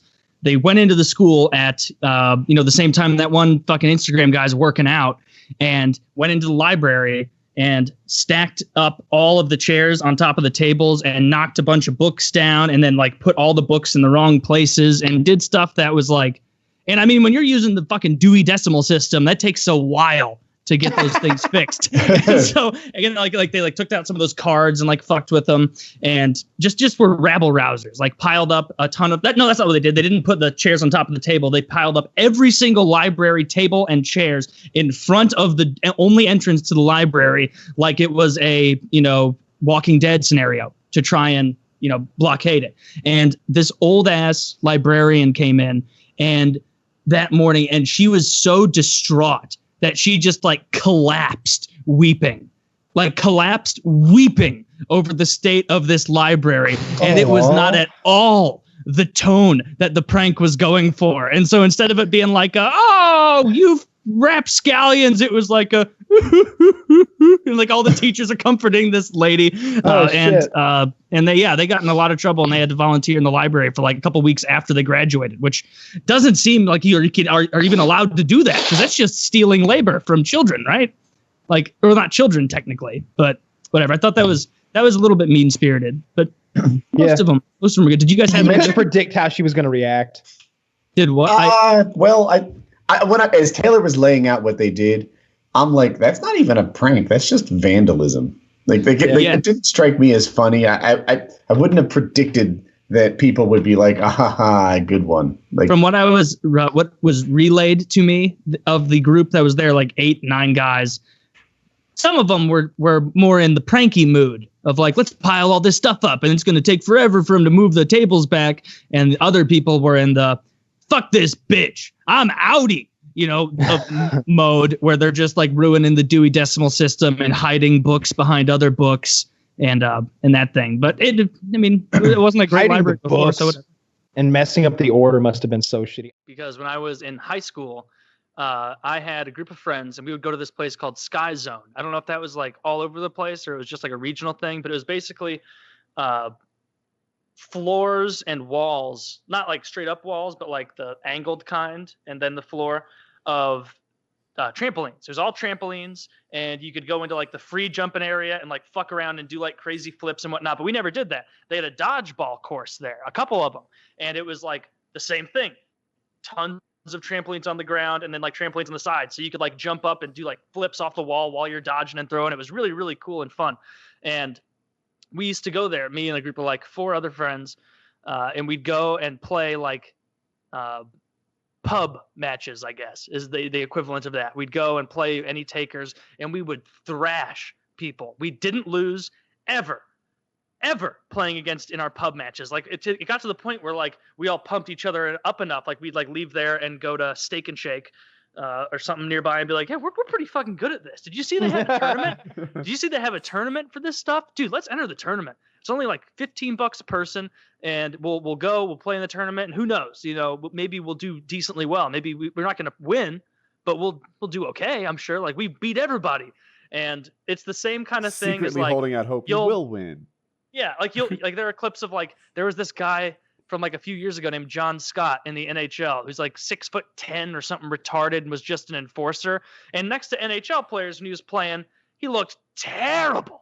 Like just like was not on the level of the other NHLers. But then you watch clips of that guy with like normal humans and like normal hockey players, like beer league guys, and you're like, holy shit, this guy's got dangles, he's got hands, he's skating up and down, he's moving back and forth real quick. And like that was the level of skill difference that like was shown to me after this. Is we show up, and first thing I notice is we're the only team that doesn't have a uniform. We showed up in t-shirts and shorts. We're a bunch of 16-year-old guys, and everybody else has like ball fondlers or like other sexual puns and stuff written on their chest. And the other thing I noticed at first is like, oh no, these are adults. All of these are adult men in their like mid-20s, mid-30s, like fit, active men. And there was one big, fat Samoan guy on like the ball fondlers team or something. And I'm like, well, hopefully we get put up against them because I can hit that guy no problem. Like, he's not jumping anywhere. He's going to puncture a hole in the goddamn trampolines. And so thank God we got paired up against this guy's team in the first round. And like they have all the balls in the middle, you know? And so as it starts, what we used to do is we jump to the middle. It turns out that we didn't have a physics professor on our team because the other guy did this crazy thing where he was like skipping across the trampolines. We're like, how's he getting this kind of speed? He wasn't elevating himself. He was going like like one of those like running lizards across water, like Jesus Christ lizards, like that kind of thing. And so we get there. Our team only gets like 3 of the balls. They get like 7, and we're in the back, kind of like bounced up and down. Like, all right, we got to wait and let them throw some first before we start going. And the big fat Samoan guy hasn't moved. He's standing on the back in between where the trampolines are on one of the hard areas. And one of the guys who grabbed one of the good balls, everybody who plays dodgeball knows that there are the good balls and the shitty balls. And he grabs the good ball, gives it to, you know, the guy who looks like he's saying Somewhere Over the Rainbow in that giant, you know, the guy who died, big fat fuck. Yeah. It gives it to him, and he immediately he fires a dodgeball harder than I've ever seen anyone throw a dodgeball in my life.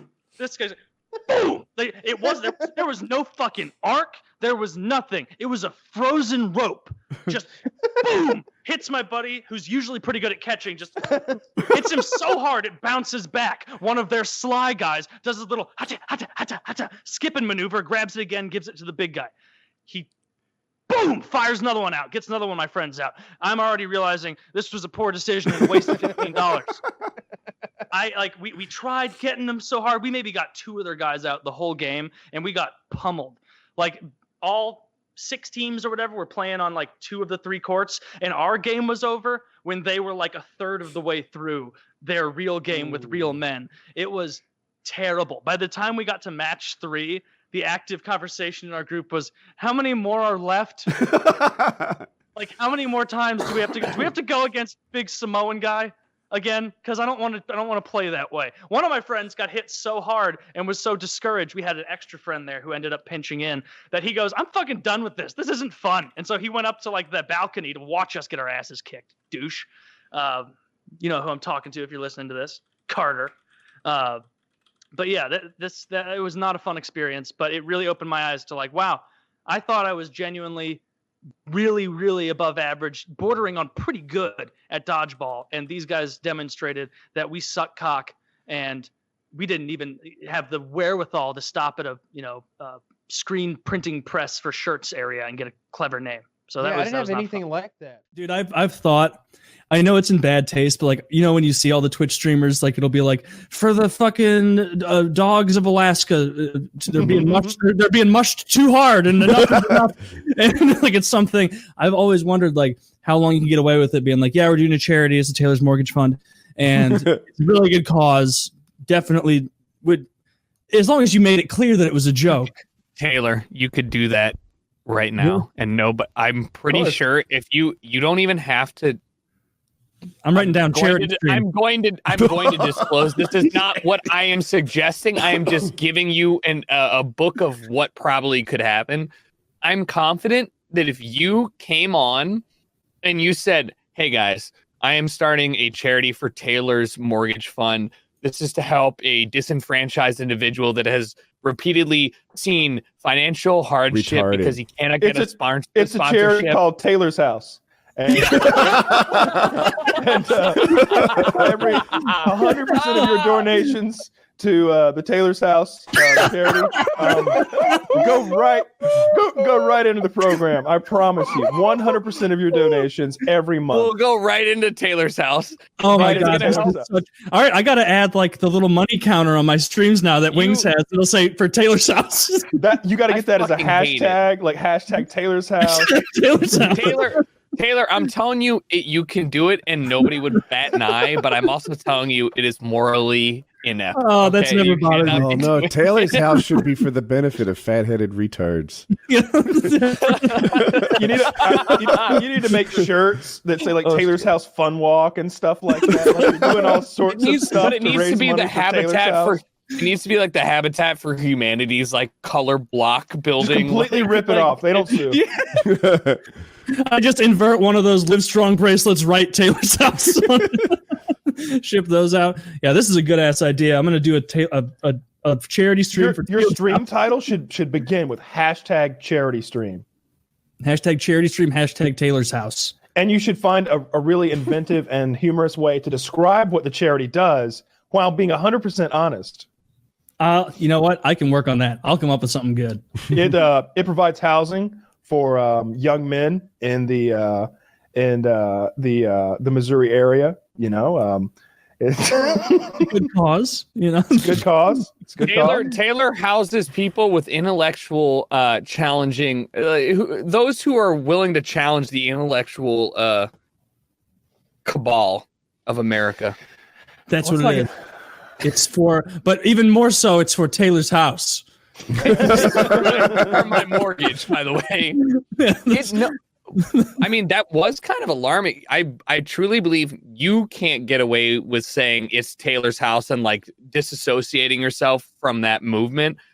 But I firmly believe that there is somebody out there who could be like, hey, this is for like Maggie's house, and their wife's name is Maggie, and they can just funnel everything into this fucking poor soul. Like, it is kind of alarming how nobody's like, maybe we should check out who this Maggie character is. Like, maybe this GoFundMe isn't so like benevolent after all.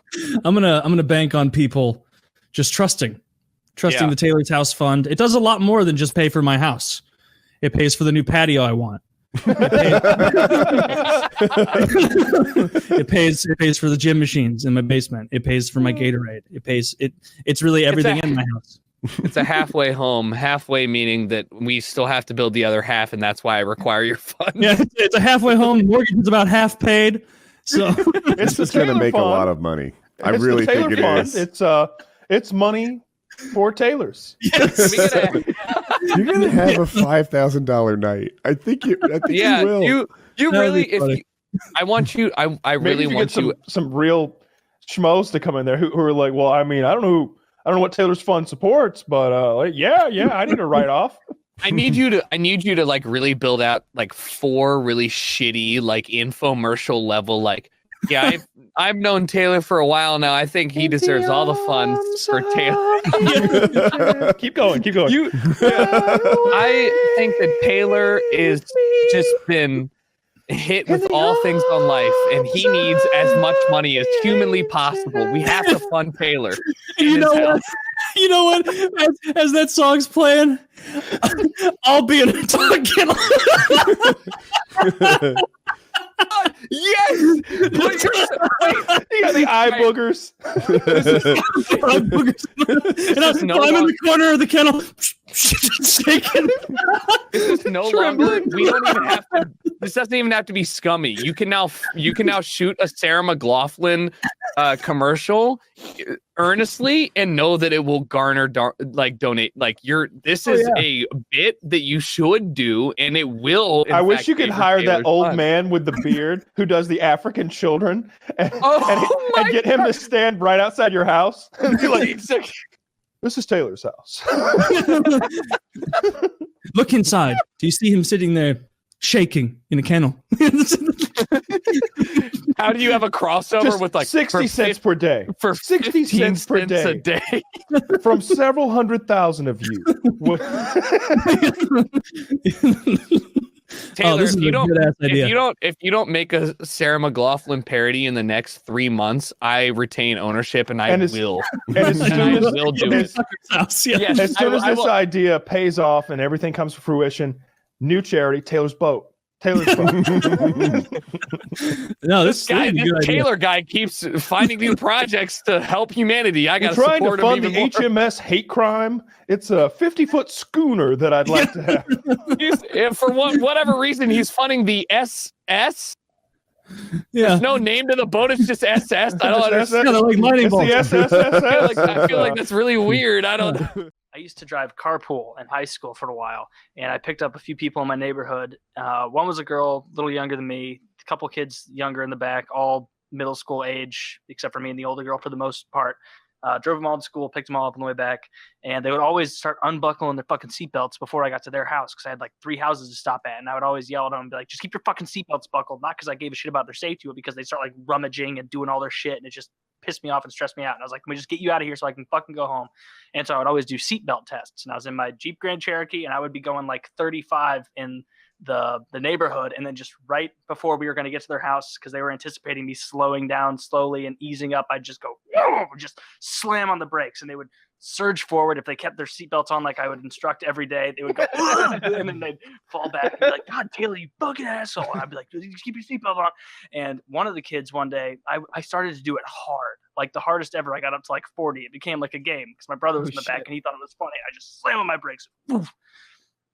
And one day, the kid in the back that I wasn't related to unbuckles way too early. I didn't know. Taking him to his house. He's in the middle. The 2 seats in front of him are on the sides. So I slam on the brakes so fucking hard. He flies up, hits my dashboard, crumples like with his head up on like the dash and like his body down like where the shifter is. And I'm just like, oh shit, because his mom's like bringing snacks out to him because I'm the carpool. I'm like, just get in the back of the seat, just get in the back of the car. Don't you fucking tell him about this. Don't you fucking tell him that I've been doing seatbelt testing this whole fucking time. Don't you tell them about that. They pay me to drive you to school. You're not going to tell them about that. He's like, all right, Taylor, it's fine. And I stopped doing it that way. But yeah, he almost really hurt himself. He was like dazed for a second. No, he didn't. No, he didn't, you asshole. You almost really hurt him. That's what happened. Look at how your brain made it right, and you didn't even notice. No, he should have stayed buckled up. I'm doling out life lessons over here. Yeah, I was going to say. Good reference. Good reference. It seems like going forward, he'd wear a seatbelt. You may have saved his life. Guarantee it. Well, with you at least, because he knows you're a bad driver now. No, those were all intentional stops. They were intentionally bad. The way they pick those people that you were seeing, the cream of the crop, like those are hand-picked. Yeah. Hope does it now at her school. I have a story where the person who usually did that, like the ambassador to the school or whatever the fuck, where they picked some goody two-shoes kid like Hope, who does very well in school. They picked me to replace him one day because they asked me, would you mind doing this? Because I won't say it, because Michael isn't here today to do it. And I was like, fine, whatever, like I'll do it. So you basically get a kid for the whole day where he comes in and stays a whole day at the school and looks around. So it's almost like you get to skip class a little bit because you can make stuff up and be like, well, we're going to leave about 10 minutes early because we got to make sure we get there and make sure this new kid, he's the priority. So I got a kid from Kenya, and he spoke English all right, showed up. He was adopted by parents. I don't fully get it. Missionaries apparently just go to Kenya, and then they hold tryouts, and then they pick the kid who wins and adopt him and bring him back to the U.S. And I guess this kid won the competition, like the 06 winner. And he came in, and they're like, Taylor, you need to show him around and take him to all your classes today. And I was like, all right. And so I didn't have any experience with it. So he was asking me questions that I didn't have answers to, like, and what is it time to do if I do not bring a lunch? And it's like, it's fine, man. Like you can just go down there and they'll give you some lunch. Like I'm sure they're not going to make you pay. Like it's no big deal. And he's like, oh, I understand. And it's like, okay, I don't know if you do, but we're going to keep going. And was he deaf? Lunch rolls around and I get in line. He's behind me as far as I know, just standing behind me. I go through, get all my stuff, get my food, and I have like the 2 vouchers or whatever for me and him because I got my lunch free that day for being a good Samaritan. And I turn around to find him, and this kid's fucking gone. And I went to private school, and so I could pick out a black face back there in this crowd of people if need be. Like I should have been able to be like, "Bo, gotcha, come over here, like, jog it up. You're good at that." Like, oh god. And really nice guy, but I looked back and he was fucking gone. And so I backtracked, went through the whole line, this weave, couldn't find this kid. And I looked around the entire lunch hour, first being like, God damn it, like I told him to stay with me. By the end of like the 45 minutes, I haven't eaten. I can't find this kid. I checked all the bathrooms. I was just looking around the school desperately, and I didn't want to go up to the whatever lady runs this shit and be like, hey, you know how almost 4 hours ago you told me to watch this guy? I botched it. My bad. I'm so sorry. And I didn't want to do that. So I looked around, skipped my next class, just walking around trying to find this Kenyan kid who nobody had brought back in yet. And I found him at the tennis courts. No tennis ball, no tennis racket. He was just sitting on the tennis courts, and he told me it was because it was a really nice day. And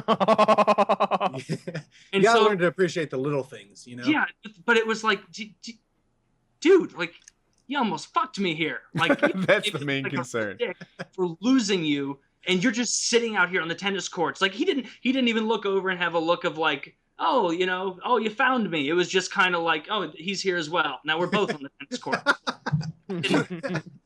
He didn't know he was lost. Yeah, he didn't know he was lost. He was just enjoying it. But I never got asked back to do that. Well, you did a great job. Win-win. He did end up going to the school, so I guess I was pretty good, you know? Like, I guess he just thought you could walk out to the tennis courts whenever. So take a break. Yeah, I've never really worked in a restaurant, so I don't know. What are you talking about? You were a scoop specialist. For Ben one and Jerry's day. counts, bro. Oh, you're one dayer also, eh? One day. Why did you only last Actually, one day? it's not that I only lasted one day. I've told the story before, so I'll keep it quick. I was never technically hired. I went into Ben and Jerry's looking for a job over summer when I was like 16, because what I did over the summer was coach hockey at a goalie camp, and so I was a coach at one of those camps, and that only lasted like 8 weeks total, all the different camps, maybe even less, 6. And my dad's like, you're not going to just do 6 weeks of work this summer. You got to like do real job. So go get Ben and Jerry's or go get something. So I was like driving around, like looking for a job. It's like 2007, 2006, whatever it was. And I found a Ben and Jerry's, went in, this hippie lady was like at the front. And I'm like, are you guys hiring? And she was like, yeah. And I'm like, do you have an application? And she's like, oh, don't bother yourself with that. Come on back here. I've been invented. There were no customers in there. Red flag 1. And like I like within 40 seconds of walking into Ben and Jerry's, I'm donning an apron in the back. And this woman is like, how about you just here, you're gonna with Steve here. If I recall, he's kind of an effeminate guy. You're gonna make waffle cones with Steve. And so I made waffle cones for like 5 hours. Not a lot of customers come in. I botched some waffle cones early, got my technique down later. The problem I had early with making the waffle cones is that the hole at the bottom was too large. There'd be too much drippage. And so I fixed that up a bit, got my technique down. Some customers came in, this girl and her mom, and then the effeminate guy was like, go ahead and serve them up. And so then I went over there, and the woman asked for something like Choco Monkey Grape or whatever fucking ridiculous flavor they had. And the way they had it listed is, you know, there's like 6 in each giant freezer. There's like 12 flavors, and they're stacked like 2 or 3 like that in a row and then in a grid. And the little cheat sheet they had at the top on my end as the scooper, the way it should be is the top one should be what is furthest away from me. It should be like I should be able to lay that down on top of the ice cream, and that's the way it should be organized, because I'm not like Codename style, because like if you're not retarded. It was inverted than that. The ones at the top were the ones closest to me. It just didn't make sense. And so I gave this heads woman or tails of that system. No one could make heads. And I didn't have the eye expertise yet to differentiate between like puffy ape crunch and you know, the Blizzard Avalanche Rocky Road Extreme. And so I gave this woman like a big serving. I was trying to hook her up. Gave it to her, and then she looked at it kind of displeased, and my manager was like, oh, that's the wrong flavor. And she was like, it's okay. And then the guy looked at me and was like, first day. And it was like, it's like, I haven't even been hired yet. I'm just working in food Did you service. get paid for that day? No. Then I went in the back afterward. They were closing. They were closed. No, I didn't get anything. They were closing. And then I went in the back, and the woman was like, all right, we're going to give you a call and let you know when you start. And I like went home, told my dad, like, I'm going to be working at Ben and Jerry's. He's like, good for you, son. Good for you, son. You know, you have like a real job. One day, boy, it's going to be Ben, Jerry, and Taylor. Ben, Jerry, and Taylor's. It's going to be Ben and Taylor's. You're going to beat that freeloader Jerry out. You're going to get rid of that fucker. And so then, like, I waited weeks and never heard from them until I, just lady didn't answer my calls, went back, they had closed, and I realized they had just lied to me and just like gotten a free day of work. Because you're not just like suddenly closed down by Ben & Jerry corporate that afternoon. They know it's coming. They took advantage of me. I was basically a slave for one day because I got no ice cream, I got no money, and I got no references. So that's wow. Yeah. You need to go to Ben & Jerry's and demand reparations. Dude, Ben & Jerry, all their progressive nonsense online, and meanwhile they enslaved me. They enslaved me for one day, and I'm not cool with it. So Ben, Jerry, if you're out there, I don't want to hear a lick about your fucking progressive ice cream until I am paid for my day. Yeah, he's got a underground railroad that goes to Baskin Robbins. Yeah, I'm going to freedom. Yeah, to Baskin Robbins. Fight the power, brother. Fight the power. That's what I need to do that. I need to get some of my followers on Twitter to help me harass the Ben & Jerry's corporate account for back payment with inflation taken into account from my day of work in 2006. Not to mention interest. Not to mention interest on it and ice cream. That's like $2 million right now, bro. Go for it. It is. Yeah, that may have only been 5 hours of work in 2006, but that's 12 hours of work now. Are you sure? Pain and suffering. Exactly. Emotional trauma. Yep. Are you sure that she didn't, just decide that you weren't Ben & Jerry's material? If I would have gone back and seen them doing their thing, then maybe that would be the assumption I'd take away. But the fact that they had a going out of business sign, like closing sale shit, it's like, okay, well. Wait, does that sign there when you worked? Like maybe you should have put two no. together. It wasn't. I would have put that. I would have put those pieces. I was a retarded 16-year-old, but I would have put those pieces together. Like, yeah. So all I did that summer was coach hockey because Ben & Jerry strung me along. We had a game at the airport. So like my manager, very nice guy, but horrible at handling like conflict with customers. He was too nice. He wasn't good at putting his foot down ever, and would end up just giving him the farm if they asked for it. And so after a while, there was one time where people were asking for a manager in a hectic situation, and I was just like, yeah, that's me. Just lied and then handled it okay. And so from then on at the airport, like when there was a really horrible customer, they would call an audible called Pretend Manager. And I was Pretend Manager. And so like I would get calls and I was doing fleet management stuff, and it'd be like, hey, what's up? And he'd be like, fleet manager was like being outside, like organizing what cars go where. It's like after you graduate from finishing the ticket writing, or at least it was at this branch. And he would call out to the booth and be like, hey, Taylor, we got a really rowdy one here on line 2. Can you pretend manager for us? I'd be like, and I loved Pretend Manager. It was so much fun to be Pretend Manager. I like to think you did accents for no reason. Hello. Yeah. Yeah, and it would just be shit like answering the phone. Taylor, manager of the airport. And they'd be like, I was just talking to someone and they are not refunding the $40 that you owe me. And then I would just like make up managerial protocols a lot of the time. Where I'd be like, we have something called the T2 form. You're going to want to dial him back. Make sure you get that. That's called a lost item form. Now you're going to transition that from me to the actual airport security. They know exactly where to file. A lot of this was just buying time for the manager to figure out what it was. So you're going to call them, ask about that, and then you bring us back and make sure you have and then just list off a couple, your insurance card number, your just stuff to slow them down to make it so we can actually find what they lost or get what they need. And I would just send these people on goose chases. And just absolute goose chases to find all these things. And then usually by the time they got back, it'd be like, oh, it's all, you don't need any of that. It's all sorted. It's all. And then other ones, the most fun one of those, there was this like really effeminate, short, fat guy who he came in right into the front and he said, I reserved a Chevy Tahoe and I don't see a Chevy Tahoe. I just walked your lot. He was giving me that head shake and that condescending. I just walked your lot. I reserved a Chevy Tahoe and it is not there. Do I need to go to a competitor? Do I need to call my friend who is a lot higher up here in you at this company? Do I need to do that? Do I need to do it? And I remember doing Pretend Manager and I was like, sir, you're acting erratic. Have you been drinking?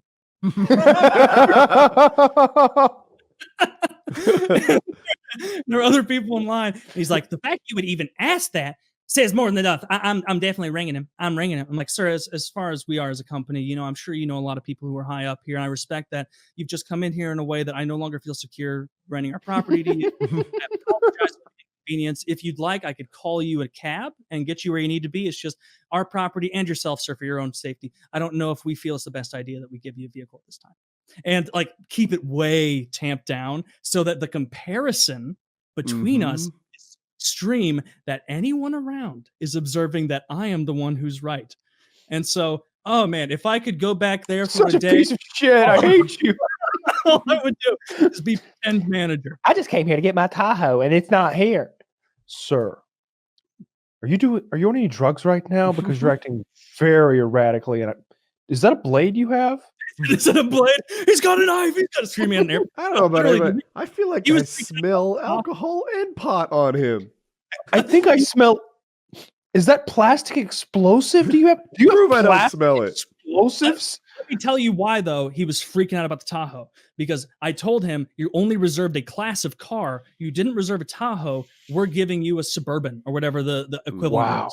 And he would not take it. He refused. He thought I was lying about going out there. And so he went and walked the lot, which took him way too long to walk the entire fucking airport lot and then come back and get mad. And so it was definitely his fucking fault. He could have just taken the Suburban and left instead of screaming at me in front of. You should have leaned in close and whispered that to him. You could be leaving with a Suburban. So I'm going to humiliate you in front of all of these people. Yeah. And I still remember the person who came, and what ended up happening in the end, it was all fine. He ended up calming down, and then actual manager, who I said was the branch, the higher manager, This is Mr. Hertz himself. And then, hey, suddenly when you tell someone you're not getting a car, suddenly the Suburban seems like a great idea, doesn't it? And he was more than happy to take that Suburban by the time it was done. And literally the next lady in line, or it was maybe a couple after, because there were dozens of people in line as we're having this bout of frustration, were like telling me, I'm so sorry. I'm so sorry. We're such fucking sheep. Yeah, don't be sorry. I was actually fucking with him. That went perfectly from my perspective. Oh, I didn't smell anything. To be honest, I have a Suburban, a Tahoe. I got all kind of shit back there. I just have a little fun. The secret is I did smell whiskey, but that was me. Yes. I mean, I'm drunk as shit, and I'm high. I'm fucking I smelled my own burp, I think. To be honest, I crashed the Tahoe last night, and that's why it's not available.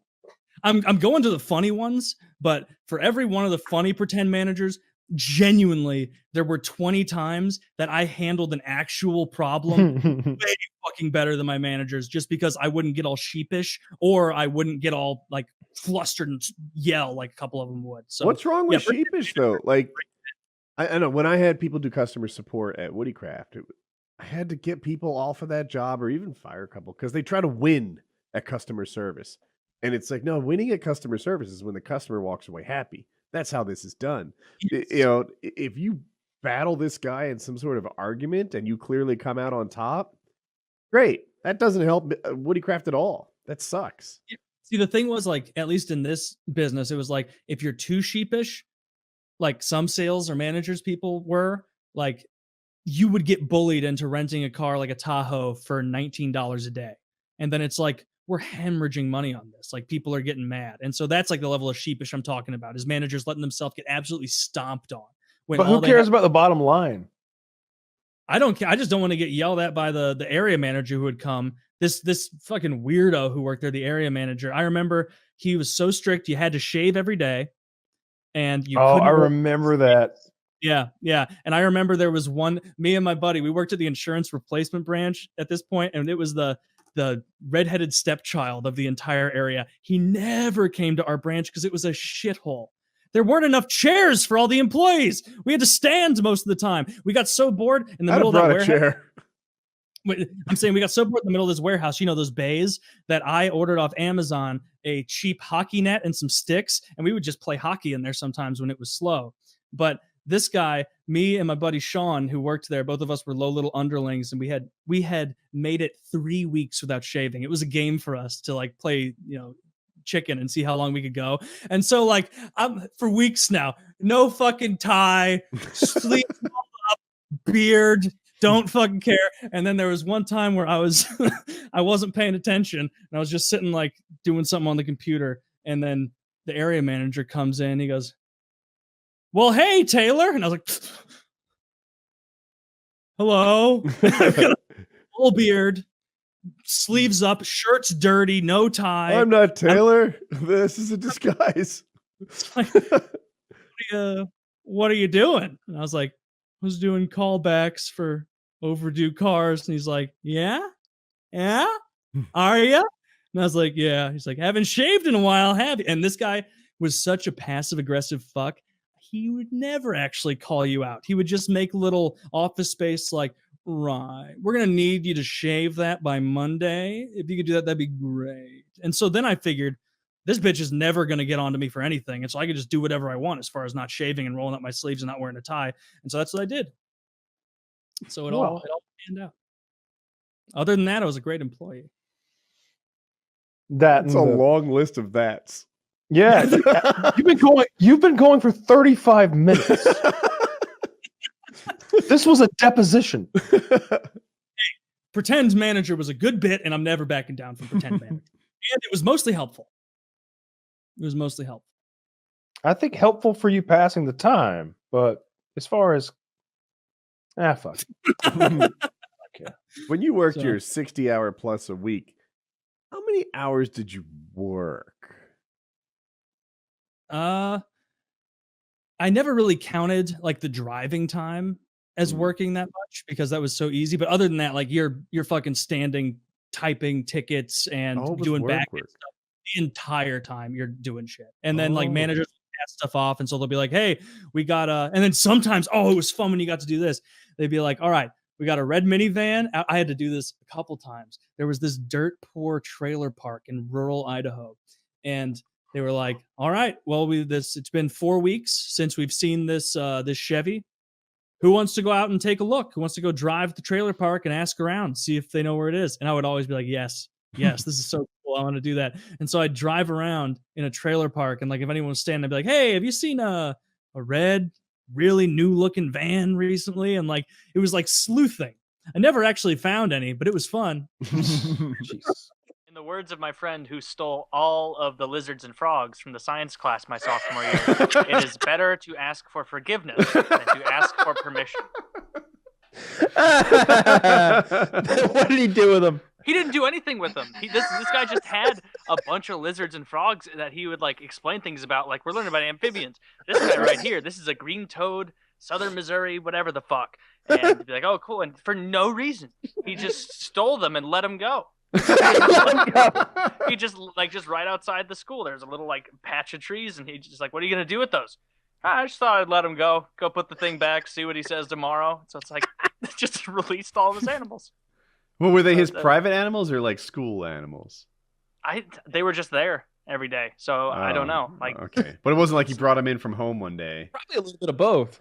You know, it could have been a mismatch. There was a couple frogs, and then like they didn't look like rare lizards, just like under a heat lamp sitting there.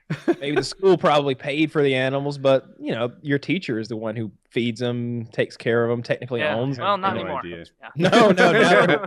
Born free, as free as I imagine him like letting them go and like singing that to himself, like "Run, little guys, run off," and then just go out in the road, get hit by a car or something. Yeah. There's no telling what he released into the wild. Like, what if it was some sort of Norwegian gecko and it comes up in there and fucks all the Missouri geckos until they're extinct or something like that? Or there's a super gecko race that kills all the chameleons and now they're fucked or something. There you go. Yeah. Just like with those Asian carp that you see in the American waterways now taking over. There's things that'll jump out of the water and fucking hit people in the head. Arowana thingies is like long blade looking things. I'm talking about Asian carp. Let me look it up. I've seen videos of the Asian carp. Here's what we need to do, Taylor. Like, this would be epic. Get on one of those fucking speedboats, and they put it like an agitator in the water to really make the fish angry. Shotguns. You fucking shoot them out of the air. Absolutely do that. It would be so fun.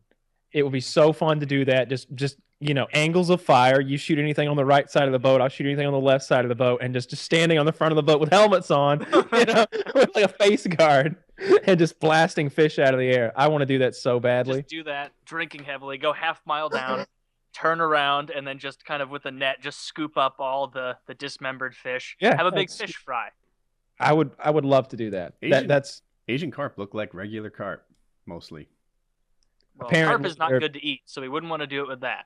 I don't know if I've told this on the show, but I used to like totally fuck off in gym, like didn't care. Like I saved in high school, like you had to take gym, obviously. Yeah. But and so many people were like, "Oh, I'm gonna take my gyms freshman year, like to make it easy." Like I saved so many study halls, so many gyms, so many bullshit things for senior year, so that it would just be whatever. Like, and it ended up everybody who didn't do that was like, "God, Taylor, you had this shit figured out." I'm like, "I know, I hit puberty at 9. Like, I put the pieces together." But what I would forget my clothes all the time for gym. And so I would make freshmen give me their clothes. And of course I was much, much bigger than them. And there was this one smaller freshman and I'd be like, "Sam, forgot my shorts. Give me yours." He's like, "Taylor, I don't have any other shorts." "Sam, give me your shorts." You're such a bully. God. And then he'd give me his shorts. And I put these little tiny shorts on to like where dick is almost hanging out what of would my Sam shorts. wear? And then Sam would have to wear jeans that day. And so and so I'd put on the little shorts and like you had to like run through the common area to get through the gym from that. And I would like take like big strides in these little shorts with my ass almost hanging out. Like you almost see dick and like you can nothing's being hidden in these shorts. And I would just traipse in and start stretching like big for like kickball or something. And the PE coach, like, he hated this for some reason. He would be like, "Taylor, are those your shorts?" I'm like, "Yeah." He's like, "Says Sam on them." I'm like, my friends call me, like, "Taylor, go put your own shorts on." It's like, I forgot them, And so, man, after like the 5th or 6th time I did that, he actually pulled me into his gym man office and was like, "Taylor, you can't keep taking shorts from the freshmen.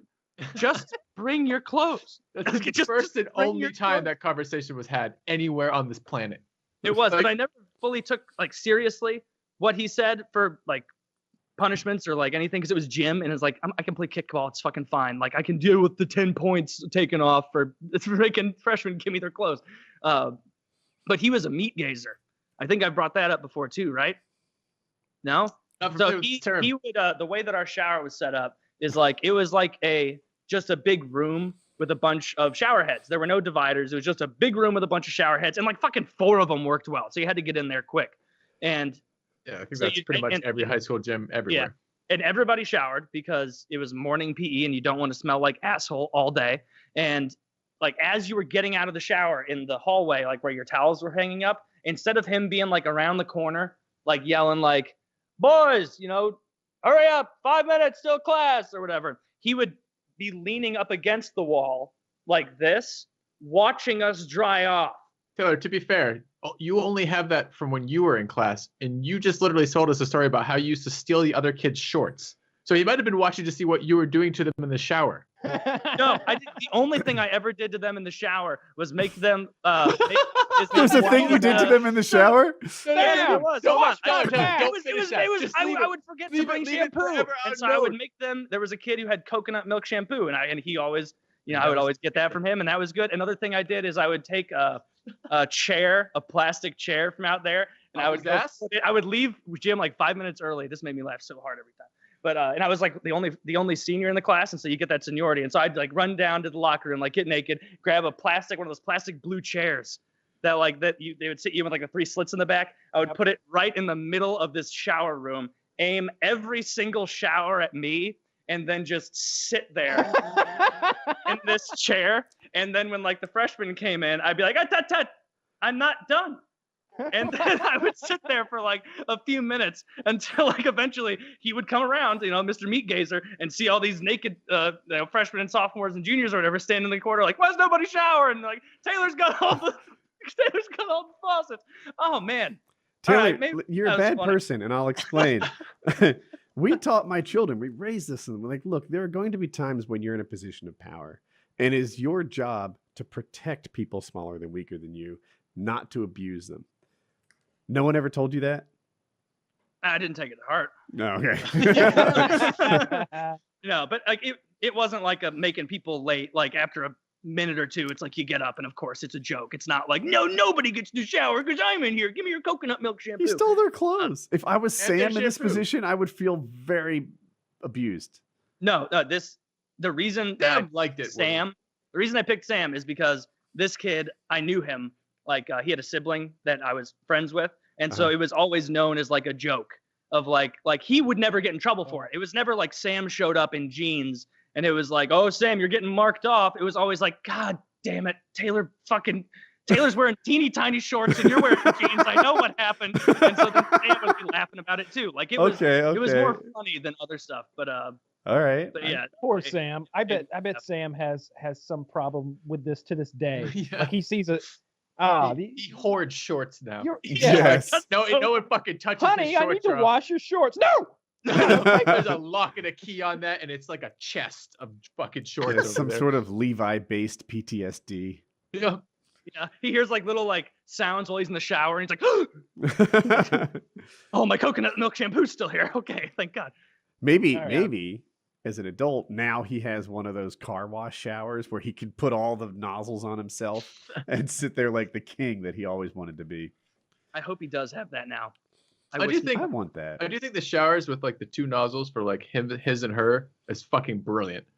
Like I think that's like, and you can have a shower together. Showering together is fun. It often leads fun places, but you can also have all of the water for yourself all of the time, which is pretty fucking great. Yeah, I've got a lubricant dispenser in my shower. Really? No. A friend of mine, more of an acquaintance really, that I was in high school with, and he, everybody showered after every single sport because you get sweaty and you got classes and shit. You don't want to be that gross guy who all the girls are talking about smelling like BO.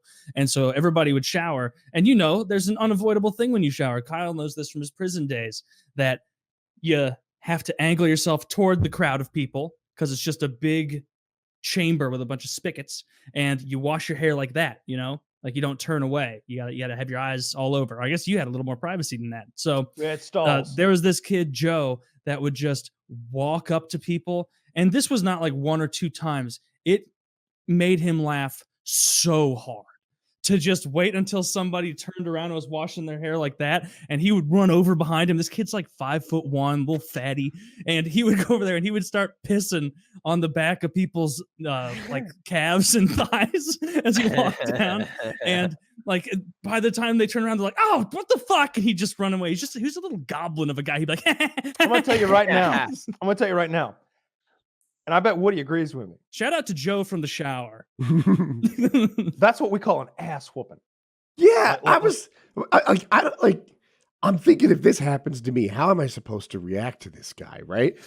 Because to be honest, I'm like a 3 out of 10 mad at that. I don't care that much if he's peeing on the below the ankle while I'm in the shower. On the other hand, I feel somewhat obligated to respond. Exactly. That's the thing, right? It's not the act. It's the implied indignation. Yeah. It's that everyone knows that you just urinated on me. I feel like I have to do something to reclaim some level of dignity. Yeah, he wasn't retarded. So basically what he would do is... Wait, are we talking about retardedness? Or are we talking about like a silly guy? He's saying I'm saying he wasn't retarded. He wasn't being dumb. That's an ass whooping. He was my age. Like I guess we were like, if we were seniors at the time, whatever. And he was much, much smaller than even a lot of the freshmen. But he wasn't going up to me or other seniors. He was going up to vulnerable freshmen or sophomores, and then he would revel in the laughs of the larger people. It was a bit of pee. It's not as funny looking back. Yeah, I don't like this guy. I don't like this guy. Like, imagine this, right? If any consolation, his life is not going great. And I think I know his kink. But if I was in the shower and someone hawked up a loogie and spat it in the center of my chest, I'm in the shower. It's comparable to the other offense. It's like a 3 out of 10. But I feel like it's the disrespect. I'm not okay with someone treating me like that. I feel obligated to equalize our relationship again. Beat the shit out of him naked. Yeah. No. Well, I'm more of a wrestler. No. But yeah. No, I'm gonna wait until no. Me See, too. that's the thing. I'm gonna pretend like I don't care, Mm. and I'm gonna finish. I'm gonna rinse off, and I'm gonna go get dressed, and Mm. you're gonna come out naked, and I'm gonna beat the fucking shit out of you. I'm gonna Boring, sucker yeah. punch you right away. Like I'm you're gonna not gonna sucker know it's punch coming. Yeah. There's not gonna be a whole like, hey, you did this to me, and let's shove each other 3 times each, and then let's point. No, I'm immediately gonna deck you. I'm gonna hit you as hard as I fucking can right here, and try to knock you unconscious, and then I'm gonna kick you a lot. And as I kick you, I'm gonna explain to the people who are watching why I just did all of this. Syndrome, an interesting thing that's happened in my life recently. So some friends of a friend that I've hung out with only a handful of times, they're lesbians, and they're cool. I really don't know them that well, but they've always been nice and courteous and, Can I and interrupt? fun to talk to. Sure. Are they hot lesbians? They're the kind of lesbians that they don't show on TV, like the real ones, like more like overall kind of lesbian than like, oh, let's push our perfect tits together and make out on a train in front of people. Not that kind. Okay. Like it definitely lesbians. And they so my girlfriend was talking to them because she's friends of theirs, and she came to me and was like, hey, I was talking to them, and they're a few years older than me, and the lesbians, I mean, and she's like, oh, these 2 lesbians, they really want to have a kid, and after hanging out with you a few times, they really think you're handsome and that you're very funny and clearly, smart. And I was like, oh, that's really flattering of them. And I'm thinking like that they would want to have a child like me. Wow, neat. And my girlfriend was like, and they want to know if they can have your sperm. And I was like, I'm gonna have to think on this for a bit, like I'm gonna have to think on this, because isn't that a little weird? What is the for method of someone- sperm delivery?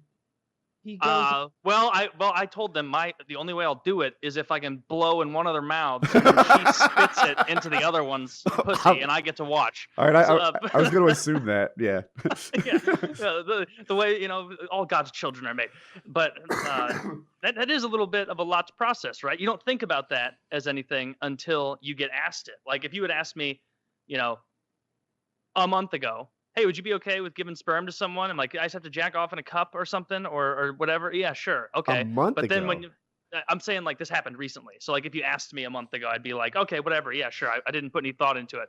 But then after thinking about it for a second, when being requisitioned for my sperm, I was like, do I want like a little me out there running around not knowing who his dad is? Like I give the sperm and then I have to like sign a paper like signing off any right I have for the child, and I'm like, no, that's a little upsetting in a way, like you wouldn't want your own progeny running around out there and not being able to do anything about it.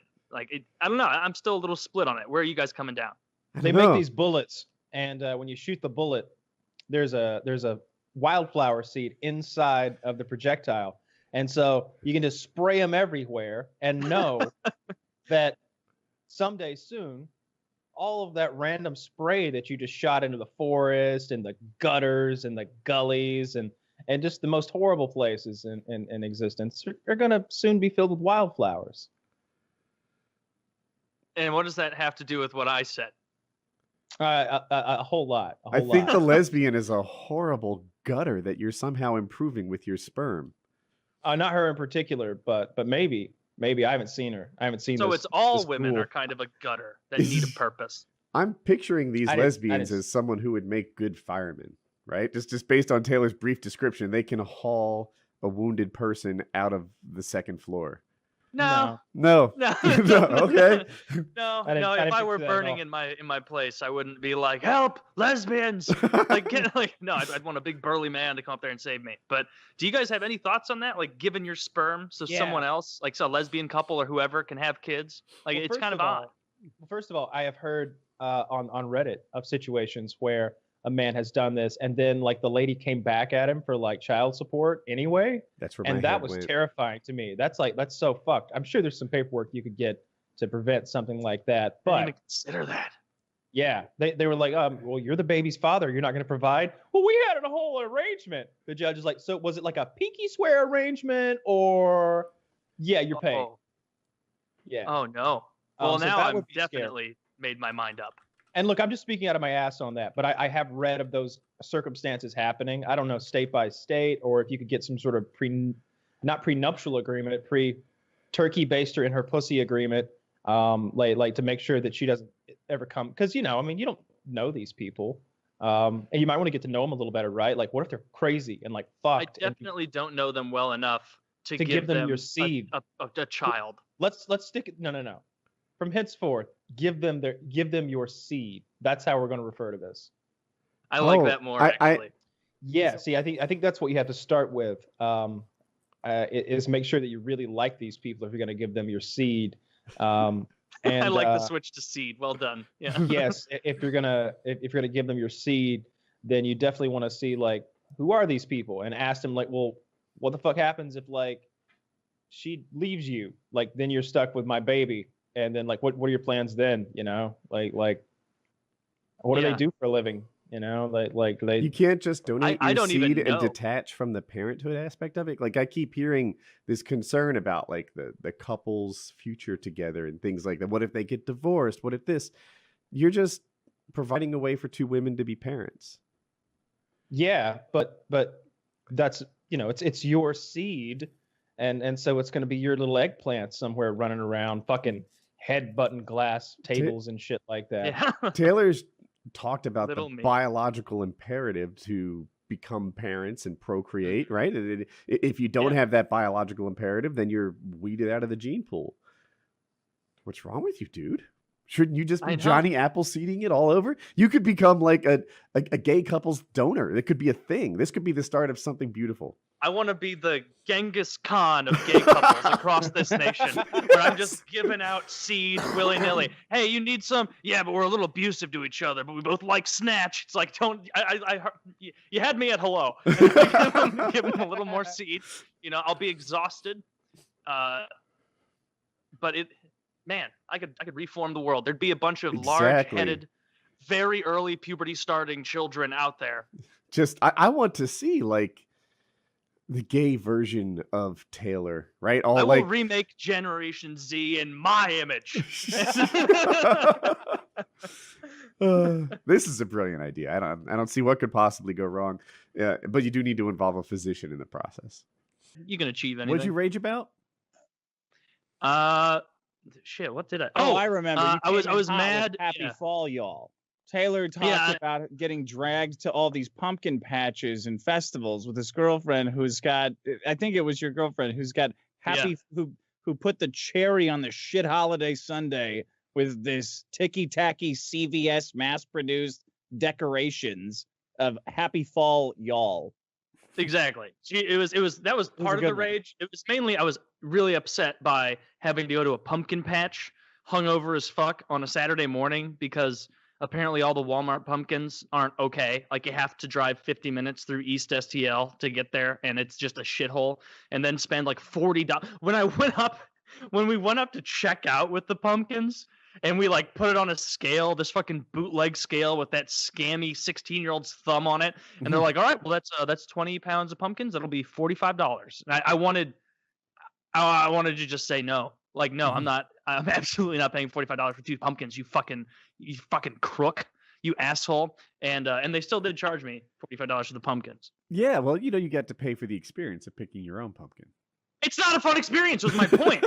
It's enraging to be like. It would be like me going to you, Woody. It's like, hey, it's Cinco de Mayo. There's a place 2 hours from here that has a great burrito, and I'd love to take you there and spend all day doing it. I love not just some of the day. I'd love to spend your whole day, Woody. Your whole day doing that. And then you're like, actually, there's a Chipotle right down the road. There's actually a Mexican place 20 minutes. I'm like, no.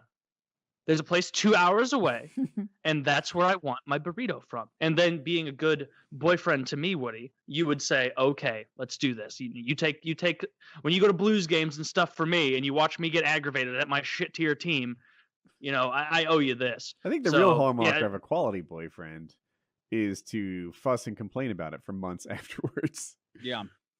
I don't do it to her. Well, yeah, she needs to pay.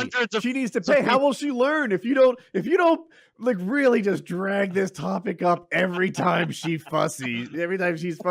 Then next year there's just gonna be another Happy Fall, y'all too, And 3. Even be mad at it because like we got Pretty there. soon you'll have a and storage container full of it. she bought me a beer and she bought the pumpkins, and so all I had to do, and she even drove. To be fair to her, so like I just had to attend basically. But even then, it was like, God, all the things I could be sitting at home doing nothing right now. I'm I don't missing see out. why we're being fair to her. She y'all'd you, and she needs to pay the piper.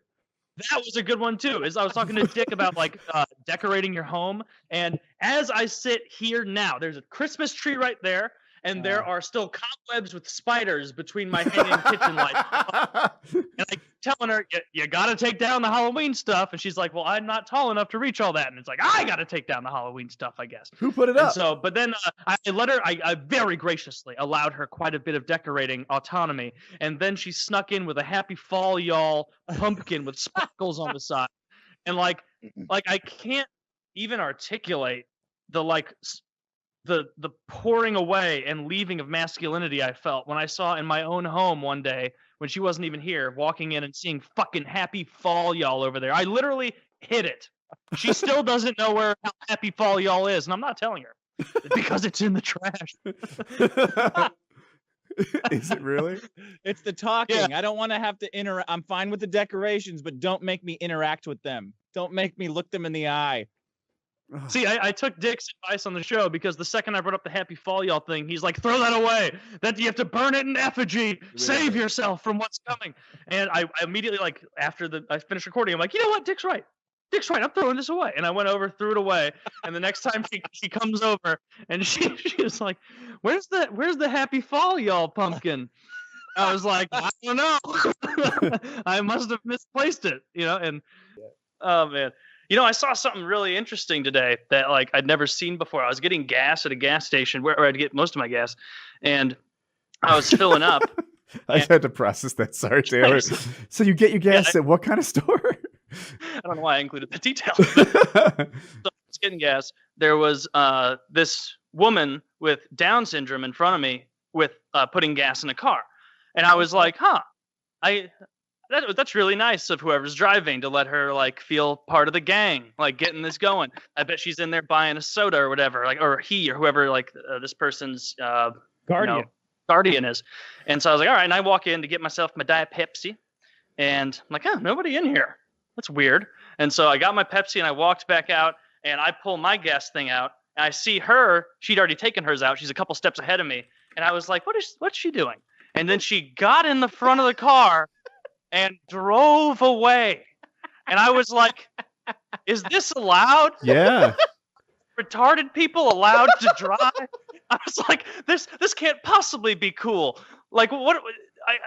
I mean, she didn't get in an accident from what I could tell, but immediately. It is. Like, immediately careen into anything. I looked aside and what? Really? It's like interesting. I had no idea they were allowed to drive. They totally are. They have to pass the same driver's test, written and driven like anyone else. And if they pass it, they get a license. And the other thing about Down syndrome that isn't widely known is you can't look at them and see how severe their Down syndrome is. There's a medium, and I think it's called mosaic Down syndrome, where some people look like they have Down syndrome, but they barely have it. And then the opposite is true too, where some people look pretty much like everybody else. They don't have that characteristic Down syndrome vibe about them, but they actually have Down syndrome. Who's that comedian who did the bit where he's like, there's nothing worse than going up to ask what looks like a normal dude directions, and then you're like, hey, do you know how to get to IHOP from here? And he turns around, he's like, oh, do you want to do it? And then you're like, what are you doing walking around looking normal? Get out of here. Like, that's so mean. I don't like that. I remember who that comedian Can I go? But yeah, I had no idea that people with Down syndrome could drive. I knew I'd never heard that term mosaic, but I knew that there was a spectrum of it, but I didn't know that any spectrum part was like so not impaired that you were allowed to drive. Just a touch of the Downs. Just a little bit. Yeah, I'm trying to think. Like I've seen, there was a guy who did a TV show. He was an actor, and it centered around him. I think he was the star of his own like TV show. He had Down syndrome. And I thought Kyle would know the actor's name immediately because sometimes he does. But that guy must have been memorizing lines and running a show and doing stuff that's a lot tougher than driving. Yeah. Running a show is maybe not the thing, but the show was called Downtown. Was it? Was it really? No, it wasn't. All right, I'm too gullible. I've got my own disabilities. 23's company. You guys are bad. Well, I looked up Down Syndrome TV show, and the first thing it says is it's about keeping up with the Kardashians. That's funny. It's called Life Goes On, I think. And the guy's name was Corky, and the actor's name was Chris Burke. But yeah, that guy, like, I don't know. He was the star of the show. He had a lot of lines.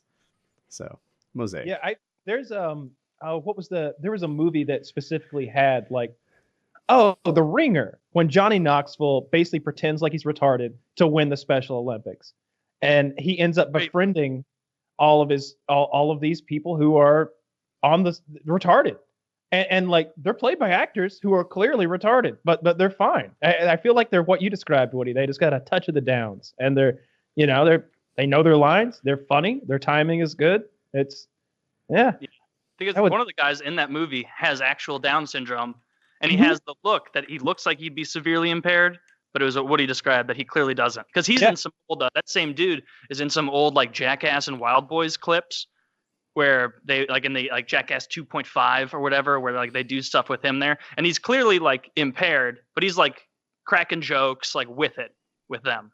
Yeah. So. You might not want him to be a crane operator, but he can come up with a good joke and he can act. Plenty of people fall within that. Wings was a crane operator. I didn't get in trouble for it because no one ever found out, but I still remember first day of fucking kindergarten, going in, asking if I could use the bathroom, going to the bathroom, going in a stall to pee because for some reason I don't think they had urinals in there, and going in and just pissing all over the top of the toilet and the side walls of the stall. And in my head, I'm 5 years old. My head thought over and over was, big boys do what they want.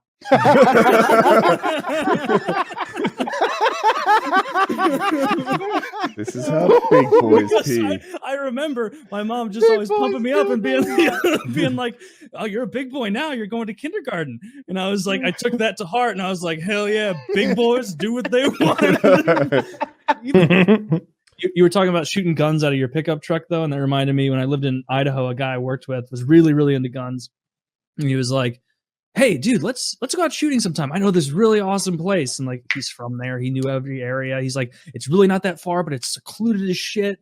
And it feels like you're in the middle of nowhere, even when you hop back on the highway and you're at a Hardee's in 2 seconds. It's like, oh, cool. Let's do that. And so he and I and a couple of his other friends I didn't know get in his truck one day after we get off work. And he supplied all his guns. He had a nice collection. He was like, oh, doing that gun thing, which is very wholesome and nice. Where as we're driving, he's like, and you're going to love this one because XYZ, and I have this accessory on it and this and that. And he's one of those just so excited to do it. And I was like, oh, this sounds awesome, dude. So we get out there, start loading everything up. He's explaining all the guns I'm not familiar with. And we start just popping these little targets, these little foam targets that we brought with us. And then we take a shotgun out and we have like a self thrower. So I'm heaving up clays and shooting them, having fun. And then after maybe 35 minutes, this like little, those tracker cars, those like old Ford trackers, they're like short, like little crappy ones. But it was Chevy maybe or something. Yeah, it looked like a Geo tracker, but not quite that shitty. And it had like a little like light on top of it. And it was driving out there, and I was like, "What the hell is this?" And he kind of just sat there and watched us for a bit. And the guy was like, "It's no big deal. Like I'm sure lots of people come out here to just shoot guns." And in my head, then I'm like, we're the only people I've seen. Matter of fact, I don't see anyone else out here. After a couple more minutes, the guy drives over and gets out. He's got like a security / almost like army looking is what my first thing was. And I was like, what the hell is this? And he walks up and he addresses my friend who like does that. Like, he's the guy who's brought us there. So he like goes to meet him out a few feet, and the guy's coming up and the guy's like, hey, what are you doing? He's like, we're shooting guns. And he goes, yeah. You're doing it at an Air Force testing field. What are you doing here? And I was like, oh no. Like, am I going to get in trouble for this? I thought we were going to a fun little minefield. It's Air Force testing field, apparently, is what it was. And the guy was very cool. My friend who brought me there is like, I'm so sorry, man. I'm honestly, I've been out here like a dozen times before. I thought it was fine. And he's like, yeah, I guess a lot of people do. We don't see them that much. There's cans everywhere, but you got to get out of here. You can't be shooting guns on an Air Force base, basically. And even if it's in the middle of nowhere, because Air Force bases are apparently ginormous. Huge. And so, yeah, then we just hopped in and left. And I just felt lucky that we didn't get like a ticket or something or whatever it would be. Man, this isn't really hard at all. Also, Connect 4. Losing badly at Connect 4. I played with my girlfriend at like one of those giant ones at a bar a couple nights ago. And we were like dropping the big plastic discs in. And she won in 4 moves. And I had to like... So you just set up a ramp for her with your 3 moves? Yeah, I just was like half not paying attention and half just not being that smart and just messing it up. And then I have to be like, actually, I'm just bored by this. Let's go play darts instead of because you can't admit you're actually dating, she would have dating a liked it. retarded person. It's like, losing in 4 moves in Connect 4. That's that's kind of funny. Like, but I'm thinking about what your 3 moves had to be, right? Like, she put one down, you put the block so she could go above it, and then you put 2 blocks so that she could, do. I'm assuming she won angular, but that's not necessarily true. I think it was just flat. I think it was just flat. I'm not going to pump my own tires on that, but yeah, it was tremendously dumb to lose that bad at a game. I hope there were a lot of spectators on that. It makes it better. Like the whole bar. We weren't alone in there. Who's this retard? That's so nice of her to volunteer. Right. Yeah, it was kind of impolite of her to take advantage of him like that. The guy's clearly handicapped. Beating that retarded man to Connect 4. In 4 moves. God, look at the size of that guy's head. Wow. A head that big with nothing inside. Sorry, look at those enormous candies you buy. It's just a shell. I wonder if his ears fart. Yes. Taylor, I have a question for you. Yeah. Tell me about your African Uber driver. Oh, yeah. This was like 2 months ago now that I was in an Uber heading to a buddy's house, hang out, pool day. Had to Uber because it was in the middle of St. Louis's absurd heat wave where we were the hottest place in the country for like 6 weeks, and my AC went out in my car. And so I was like, I'm not driving and dying in my car on the way there. And so I ordered an Uber, and it's this African guy who's my Uber driver. And immediately, like, he's already on the phone when he picks me up, and he like stops for 1 second to be like, do you mind if I continue to speak on the phone? And I was like, no, not at all. And so I just got like a 25-minute ride from this guy. By the way, he took the absolute longest way to my friend's house. I tried like at least 2 times to be like, you want to take a right here? We didn't take a right there. You want to go straight? And we turned there. We went through like neighborhoods. But this guy, he was like, must have been something of a relationship that guru. Would upset me. Well, he was interesting. He was on the phone, clearly talking to first a man for most of the car ride, and clearly this man was confiding in him about his relationship problems, and they're both Nigerian or something. And so he had all these like funny tips. Like the big tip that I remember him saying over and over was like, you are allowing a woman in your own house to dictate to you what you do and what you do not do. This is something that to me is entire nonsense. That is why you are in this situation. This situation has happened to you because she is in your house and she is telling you and you are listening to her. You do not allow her in your house to dictate the rule. He said dictate a lot. To dictate the rules to you. I'm with him. I'm on board with him because I'm picturing a scenario where like, yeah, you can move in with me. And she's like, hey, clean your shit up. Hey, get your towels off the floor. Hey, come in here. Like fucking, what are you doing? You left your dish on the table? Yeah, it's my fucking table, my fucking dish. Yeah. He smash. Like, this guy was traditional as shit. Very traditional Nigerian man. He's like, she is not meant to be in your house instructing you. You are to lead her in the house. When you are in the house, you are in charge. And so you do not listen to her. You are listen. And then he'd be like, listen to me. Listen to what I am saying to you. I say again, when she dictates to you and you listen to this, you are not taking your power as a man. Your power as a man, that is your house. That is your home. You are the head of the snake. Or whatever the fuck. I like that. Stay with that. I added that bit in. The head of this what? You are the head of the snake. Oh, okay. I'm the head of the snake. And now it will become a Celia boy. I like You are the locomotive on this train. If the head He is follows the tail the of the tail, snake. what would happen? What will happen? No, you cannot. You are having problem in relationship because she does not respect you. You are allowing her to be in a part of the relationship that she as a woman should not be a part of. And it was like, I wish I could hear the other guy's point, like all the stuff he was complaining about. But I'd like to say, I think I learned stuff from him. I think I learned a lot about Nigerian masculinity. And I think I'm going to take that to the bank next time I'm in a serious relationship. And never allow a woman in my house to tell me how I must behave. Never. Well, I'm with Magumbo here. All that sounds pretty good to me. I gave him a good tip and 5 stars.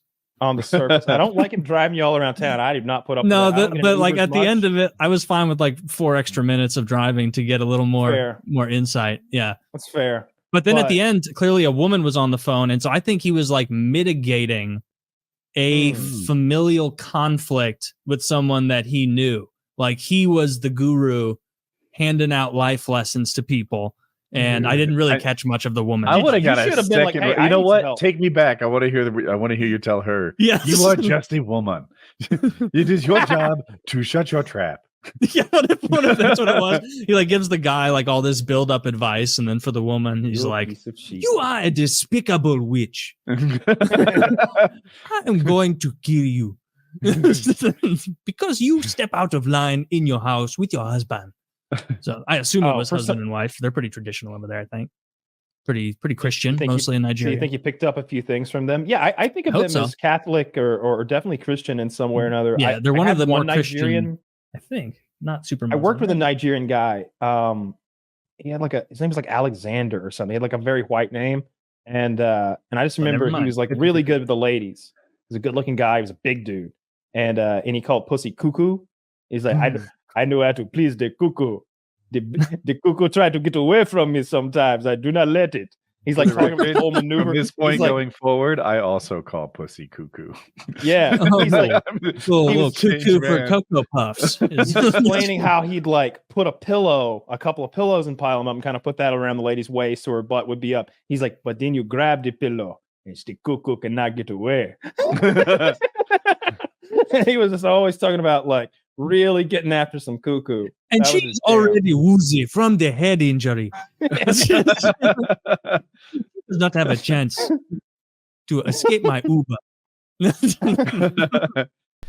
This reminded me of a haircut. Did you guys ever get your hair cut by your mom when you were growing up? Yes. So I had to do that a couple times, and usually it was just a bloodbath. I looked like a real asshole. Like you have to get a really bad haircut for someone in 3rd grade up here to say something's wrong with your hair. But that's achievable when like you cut it this high, and it's like that's not a natural end for hair on the back of a child's head. You're like a goddamn alien. Yeah, you look like you're wearing a baseball cap of hair without the bill. Like that's the amount of head space it's covering. But one time my mom actually nailed it. Yeah, one time my mom got me pretty good with a decent haircut, and I went to school. The guy across the street drove me to school because he was much older, and he's like, "Oh, you're looking pretty sharp there." And I was like 8, so I'm like, "Thanks, man." And went to school, came back, and I told my mom. My mom was like, "Oh, they thought your hair looked nice, didn't they?" And they were our neighbors, and so my mom invited the 3 of them, who were all like, they're probably all like in their late 30s now. They're much older than me, and they came over to get haircuts for my mom because my mom was like, I'm really figuring it out with Taylor. Like, I'll give it to you for free. And she gave the first guy a haircut. Really not great. I'm standing there in the garage watching because I'm 8 and have nothing to do. The second guy, it's a slight bit better, so maybe the 3rd guy got a little bit of confidence. And then him, my mom just like started to feel like she was the queen of a salon, just like boom, boom, boom, boom, yeah, like going so quick. And she caught that ridge on the back of where your ear is with some clippers on the third guy, and I swear to God, I didn't know this area could bleed so much. Like she like raked it with the clippers without a guard on it and just punctured the back of the ear. And this I guess at the time like 16-year-old kid just had blood pouring down the back of his neck in the middle of our garage. And she didn't cut my hair anymore after that, so it was a net win. It's a good thing. You might be one-eared Taylor. I might be. Yeah, that'd be even more comfortable. Make my head look smaller. So. Oh yeah. Yeah. When I was in college, I was wasted outside of a bar once, and a friend of mine, it was wintertime, and so nobody was taking cover for this bar outside. And I was so drunk, a buddy of mine convinced me. He's like, "Hey, nobody's standing out there. I bet you could go out there and pretend to be a bouncer and collect cover out in front of this bar." And I was like, "Yeah, I bet I could." And they're like, "No, really, go try it." I'm like, "Oh, I'll do it." And so I went out there, and for like a few people, I was like, "Oh, whoa, ID. All right, $5." And then they give me $5. And then, no. ID? Like, pretend, you know. This has a holographic right? Then, key. This is bullshit. It's $10. Yeah. And after a little bit of time and a little bit of money, I was like, this is stupid. I should probably go back inside and stop defrauding people. And the next morning, I felt really guilty about it, where I was like, oh, that's just stealing cleverly. Like, but oh, Taylor, it's not a joke. Very cleverly. Yeah, very cleverly. And like when you, like you could really do that a lot. Like, this actually sounds like a wonderful idea, especially if you have the, you know, like in, I don't know if they do this everywhere else, but in New York City in the winter, every place has that, like, they build like a booth outside of it so that when you open the door, it doesn't go directly into the winter. Mm-hmm. Like, so they have almost like a submarine lock, you know? Yeah, so like, yeah, they basically have an airlock. And so they're like doubly not going to see you. Yeah. Like in Star Trek. Okay. They're you now. Yeah. Lost Kyle for a bit. Was that this show or the Lost one? I think that was this show. It was the masseuse thing. Okay. I had a bunch of trees in my yard removed because they were dying and like rotting. And these people destroyed my yard. It's as though I paid for a tree removal and lawn destruction service. Like, so like, yeah, and they're the best at biz, let me tell you. Because they basically in my backyard, I live in a wooded area, tons of trees. We really focus mostly on the yard destruction. we focus mostly on ruining your yard. Is your backyard nice? My backyard is way less nice than it was after they wrecked it. It's my front yard that I'm pissed about. The grass. Is it grass or weeds cut to the same height? No, it was grass. Yeah. Okay. So I said was grass. Yeah. So basically it was 6 trees that I needed removed in my backyard because they were all either dying or rotted or just like looming over my house and making me anxious. And so I figured, just let's rip the Band-Aid off because trees are expensive. All 6 of them down. I'll either have to do how much it. Yes, you can, and I'll surprise you with it. All right. Do you want me to guess now, or yes, guess now. 6 trees. Yep.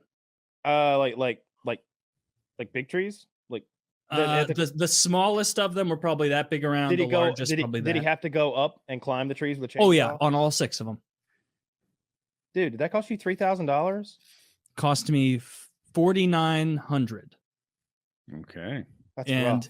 And I guess it's more expensive sometimes. Like they charge you more depending on how much it's like how close it is to your house or whatever. It's a couple of them were like right. It was $800 for me for one. So I was hoping you got the like bulk discount. that dude, that was the bulk discount. Holy shit, that's the math. $4,800. Yeah, that was the big, because the guy like, this is the one part that was decent is when I was calling around about it in my head, I'm like, fuck it, it's gonna be $10,000. And when I called him in December, the dude was like, yeah, nobody gets trees removed in December, so I'm just trying to keep my crews working, because so here you'll get a super cheap price. And I was like, all right, that works for me. And they come and they start removing the trees. He tells me it's going to be a 1-day process. I'm no genius, but I was even in the moment like, what are you bring in like 50 people to my house to like just like all at once. Like you're like, no, this is gonna take longer than that. And so he comes on like a Thursday a few weeks ago, and they start doing their shit. And the next day was obviously Friday. They come back to start again. And all they did the first time was really kind of get set up and like tie stuff around the trees, like to kind of like look at the leverage points and whatnot. Then nothing had started. And that Friday I was leaving town to go to my grandparents. And so as I'm leaving, there's like getting a bunch of work done, like sawing the trees and everything. And I'm already noticing like my yard looks like shit.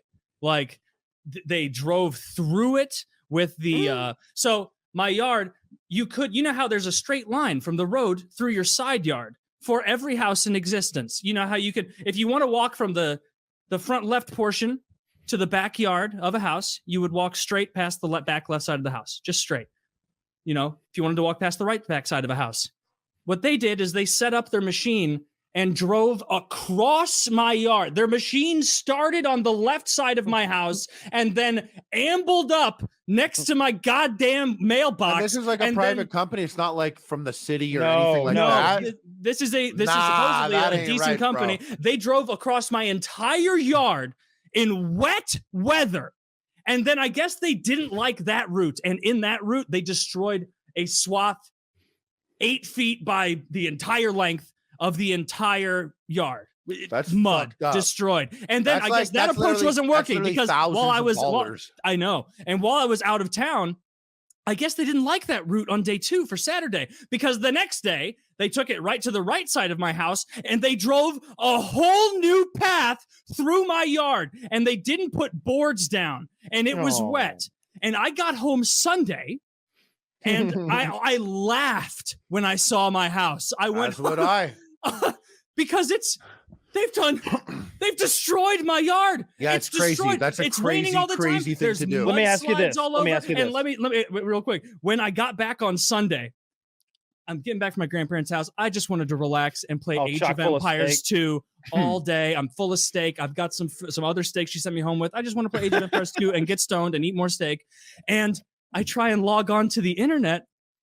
I have no internet. These guys dug so deep into my yard without the board, with the tracks on their machine, that they physically severed my internet line. It didn't unplug it. It didn't misalign it. They drove so deep through my yard, they severed my fucking internet line. That's fucking crazy. And honestly, these I would fucking eat their children. Praise be to Allah. This guy, praise be to Allah. These guys, they came back yesterday because the guy told, I knew something was amiss because on the Friday after I left, a lady from the company called me and was like, something's amiss. Hey, there's a bunch of stuff with your yard. We're gonna take care of it. And I was like, at my grandparents. I'm like, okay, so it's even worse than it was when I left. They came back yesterday. The owner or manager of the company, he wasn't there yesterday. I wonder fucking why. I wonder why he didn't want to fucking talk to me. And he sends his like goons, the workers, and they throw down some straw haphazardly. And then they come to my front door and he's like wanting me to inspect it and like pay him $5,000. And I was like, I get it. Like, you guys are just doing your job, but this is in like, and I always keep it like calm. Like, I'm not someone to like freak out. You can't. Yeah, I'm always very calm about that stuff. And I was like, honestly, like, this is unacceptable. I know all the 4 of you guys here. If you guys, if you at your home hired someone to remove a tree and they did this to your yard, I can't imagine what you guys would be thinking. And that's what I'm thinking right now. So if you need to tell your boss, you know, and I told him, I'm like, I'm not going to give you guys a dime until my yard is returned to the way it was before, because this is absurd. I'm going to be getting fines from my HOA. Oh, no. Like, do you have any idea how horrid this is? You're what like, you guys Elon Musk is trying to ruin my life. Oh my God, Elon Musk is trying to ruin my he will life. fucking kill me. And so my yard, I can send you a photo after the show. My yard is fucking destroyed, ruined. It took me so long to get grass growing well in my yard because the previous owners treated the yard like shit. And so I had to like reseed so many times, and I took the aerator out there. Now that I have a house, I understand this. Yo, no, this is years ago when I had to originally get the yard going. Because of this fucking weather, I had a pretty severe pipe burst in my basement and flooded my whole basement. Bunch of fucking disaster. It's gonna be a good bit of time to fix and everything. the last couple days, people have been tearing stuff out and carrying it. Everybody was removing a bunch of drywall. They removed an entire ceiling from a room like down there. And like they plugged in like 12 industrial strength dehumidifiers. And like, even in my head, I am not an electrician. Like I walked down there and saw, and I'm like, this is dangerous. Like there should not be like 9 of these to an outlet. And like, maybe with like, as I'm thinking that, it bursts a circuit and shuts down. They've just left. And so then I have to go, and I don't know anything about that. And I'm fucking around with the breakers and like trying to run cords and stuff down there. I have to leave those right. It sounds like an airplane's taking off underneath me right now. It is so goddamn. They're running right now. They're running right now. They have to run 2 days. It's been 2 days. A guy came out and checked today and was like, the moisture meter's way too high. We got to keep them running. And so it'll be like 72 hours at the time tomorrow they come to check. It is so fucking loud in my house. It is 12 of these. And the way it is, my stairs just go down into the couple basement rooms I have, and I can't close those doors. I have to leave them open for some air circulation thing. Can I interrupt you? Did we set this up, or am I crazy? Do people know that a pipe burst in your basement 2 days ago? Did we say that out loud? I said that to begin. Yeah, that it burst. Basically, the guy just showed me a picture of the pipe and was like, here's the problem. And it was like a pipe totally shorn in two, just pouring stuff. And so I think it had only been going for a couple hours when I caught it, thank God. But a couple hours is horrible because it's enough time to ruin everything. But it's a couple thousand gallons at that point. Like oh yeah, I've dealt with this so many times. Like on my dad's farm, like it's been stressing me out, dude. I'm sorry. My dad's farm and those poultry houses, there's like, I don't want to exaggerate, so let me quickly do the math in my head. It's 5, 10, 15, 20 times 6, 500, 2,000, 6 times 2,000 is 12,000. Everyone's being very respectful. It's 2.5 miles of PVC. Okay, there's 2.5 miles of indoor PVC. Okay, and a lot of it is CPVC, and I'm not going to get into the details of the difference, but it gets brittle over time, and so like that shit will just like snap and break. And there's always like strangers in there working who are like rough with your equipment, that are higher. I won't go into it, but there's people in there fucking working who don't give a fuck if they break something, and you never know if they've cracked a thing and it's just almost about to fall apart, and then like 3 weeks later, pop. And so many floods I've seen in indoors, like this is the first 10,000 gallons.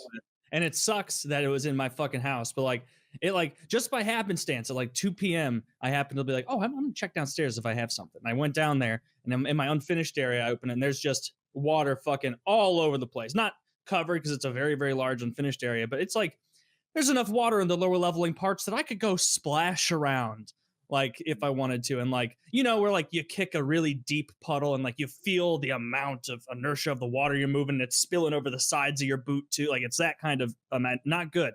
And I'm like, well, this is bad news. And so I go to the finished part of my basement, and I'm like, hopefully, the finished part that has, drywall and fucking my TV, my pool table, my sectional, all my shit, maybe that's okay. And I walk in, and it's like, you ever seen the movie like The Money Trap, where like it looked like there was water pouring out of all the light fixtures. There was a center area where like the vent was to like heat it, and like it was just one of the pouring out of that. And I just was like, sprinted, turn around, turn the water off, run upstairs, grab a bunch of buckets, start putting it under all of these light fixtures. I call around to 5 or 6 different plumbing emergency companies.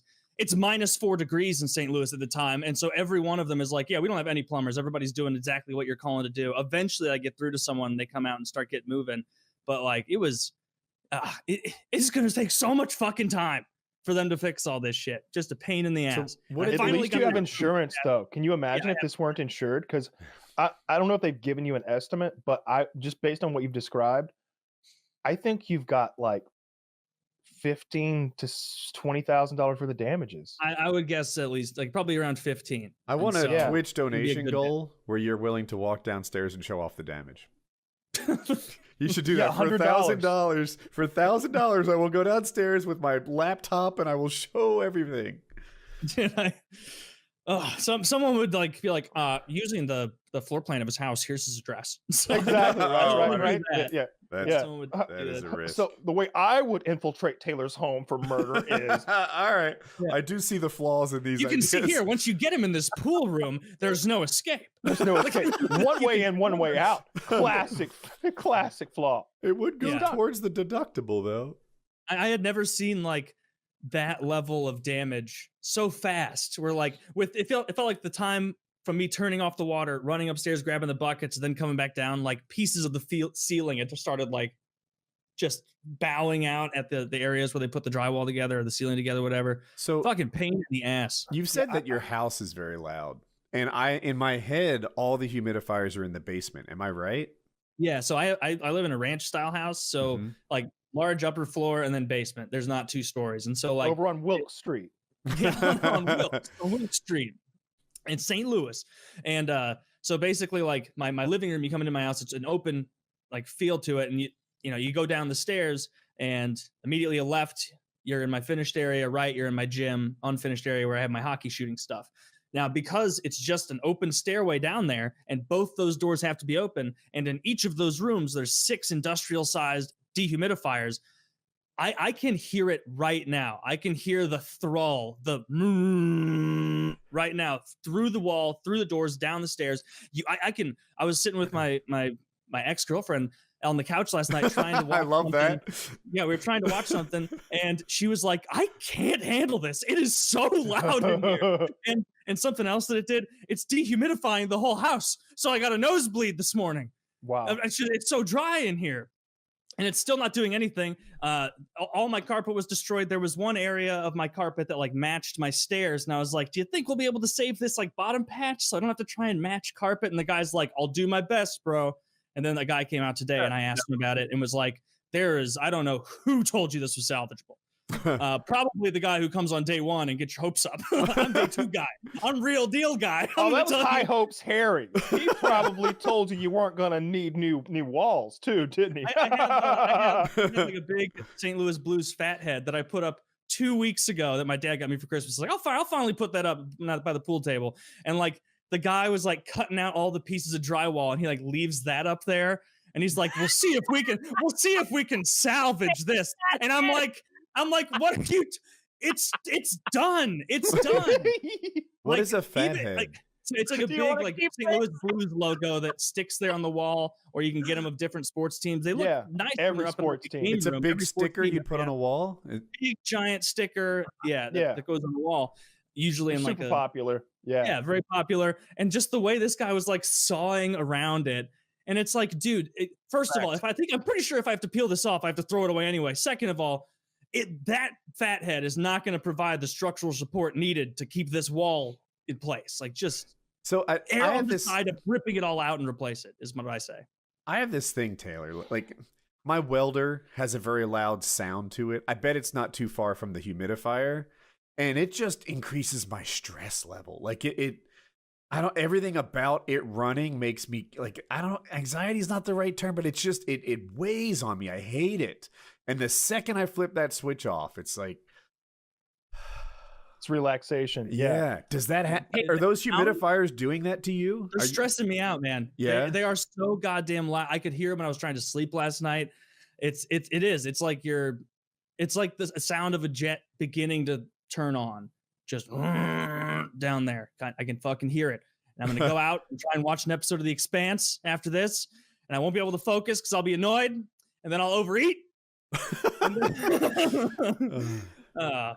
had the exact same thing happen. My basement flooded and the all of the flooring had to be ripped up. It was like I don't even remember how much the flooring cost to begin with, but it was hardwood flooring. It was, if you watch the boot camp I did with Wings, that hardwood floor that he's being like pulled, he's pulling Jeremy across, like that all had to be taken up, and that hardwood was glued down to concrete.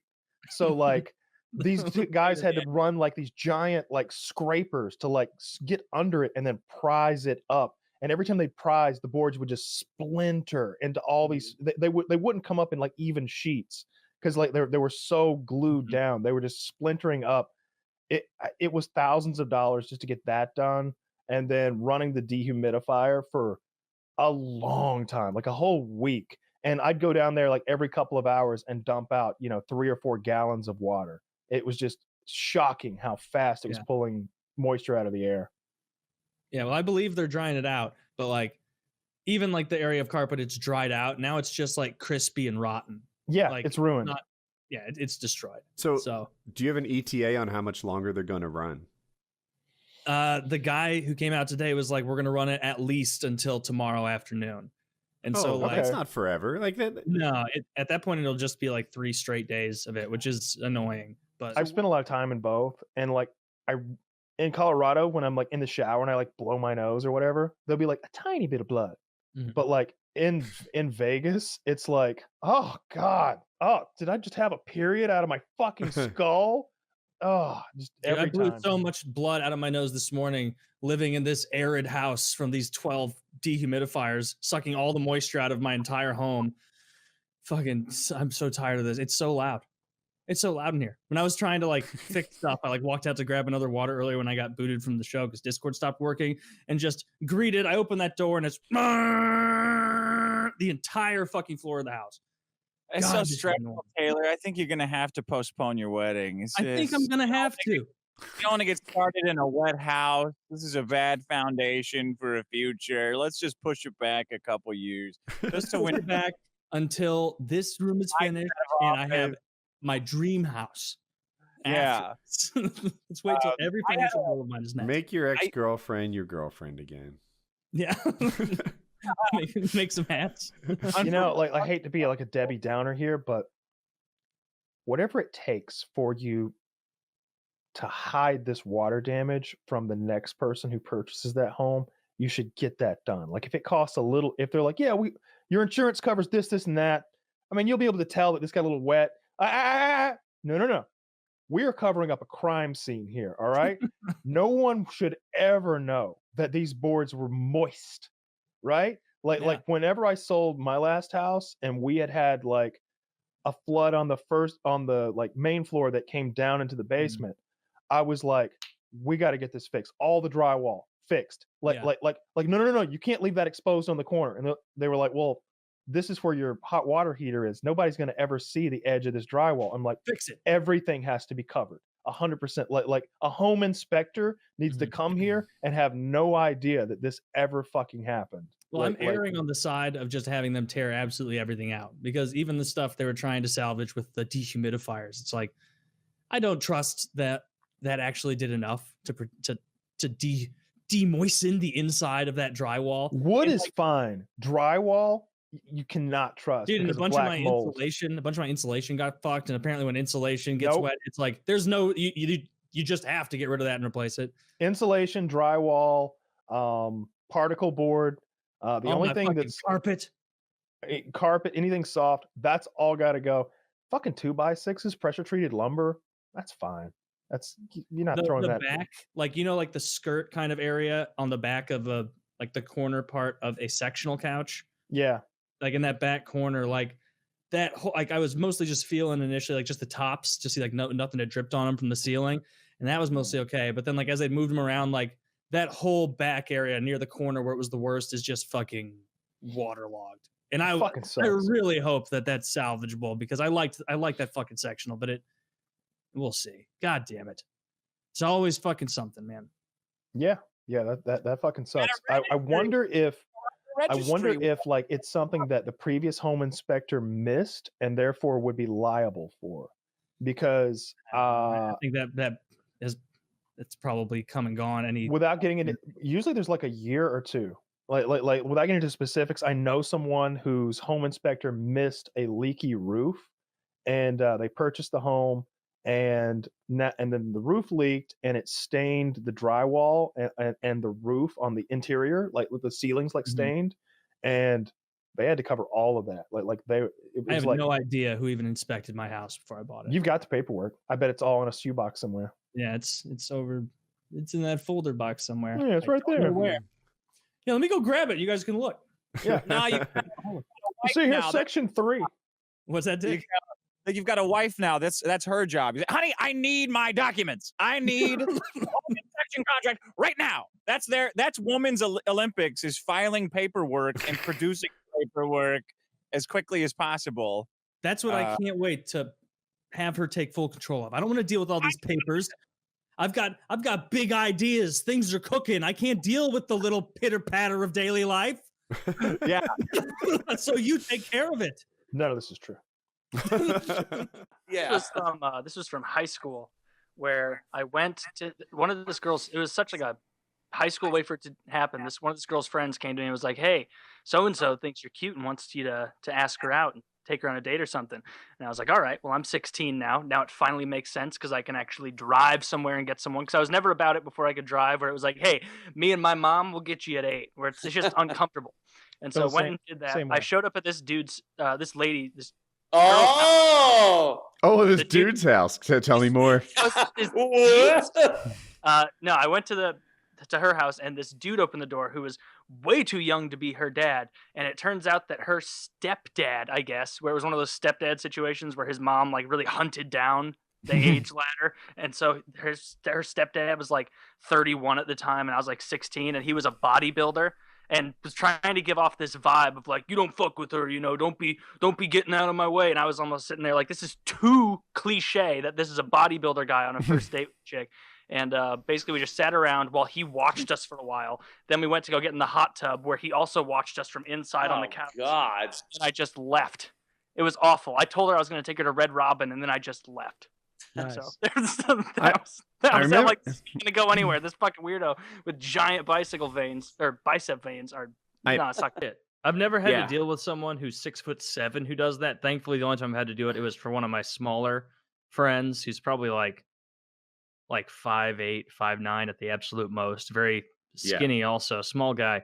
And this was back in, I think it was over some kind of break, our freshman year in college, and we were back in St. Louis, and we went to a buddy of ours, his house. And his house is like, the backyard is like the little patio area, and then a giant hill down, like just grass, just straight down. So it's slick, and it had rained earlier that day. And my skinny buddy never drank. Like he drank, I think, twice in his life up to that point. And we're like, dude, we're gonna get you fucked up tonight. We're gonna have a great time. And so me and like 5 buddies head out to this party, and we get there. And I was sober driving that night, and so I couldn't have anything to drink. And we get down there. I keep like basically like vicariously drinking through my buddy who doesn't know how to drink. Where all the time I'm just like, hell yeah, dude! Like I can't take the shot, but you take mine, and that kind of shit. And after like, shit you not, like 35 minutes at the party, like he is beyond blackout, like not making sense. Like we were playing pool at one point, and he was just like holding the cue, like leaning all over the place, like not even able to play. And so we have to leave pretty fucking early. So I grabbed my buddies that I came there with. It's like I had a Jeep at the time, and so I had myself, 3 buddies, and then the skinny guy, and we're all leaving. And as we're gonna leave, I'm helping my skinny buddy out the door, and he gives me the drunk guy shake of like, get off of me, I can walk myself.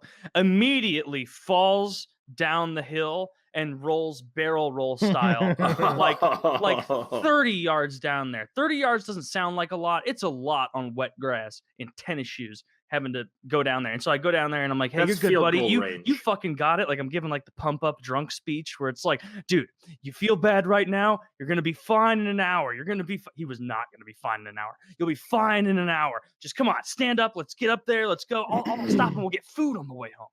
And he just is like, and so I was like, okay, fuck. And so I picked him up potato sack style, and I carried him up there. It took me probably 10, 12 minutes to get up there, because I would get up and then I would feel like with both my legs totally still, like the traction give out, and I just would slide back like 5 feet, trying not to fall with this fucker on my shoulder. I eventually get him back up to my car.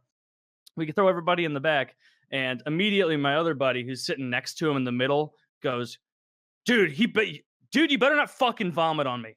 You better not fucking vomit on me. And I'm like, dude, honestly, please don't throw up in my car. He's not nonsensical. We get like 2 miles down the road, there's a CVS, and maybe 200 yards before we get to the CVS, I hear a in my back seat, and then like there's a 2-second delay, and my my other buddy who was still drunk but not that fucked up goes, "Oh, fucking gross, dude! Fucking gross! What the fuck is?" He's screaming at this guy, and then I pull into the CVS so I can get shit to clean it up. And me and the two other most sober guys, who wasn't the yeller or the vomiter, get up and start going inside. And the guy who got vomited on was so frustrated he pushed the drunk guy into the door, but I was already out of the car. And so I was going to open it up to give him some air. I open up the door and he falls headfirst into the concrete in a CVS parking lot. There's a guy walking in. It's 2 a.m. I don't know what the fuck he was getting. And he just like, "Rough night."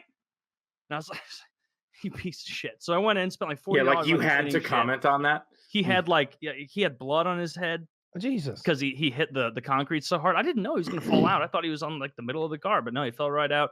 And I don't think he drank again for like a year after that. So we really ruined it. He's never going to be an alcoholic. So there's that.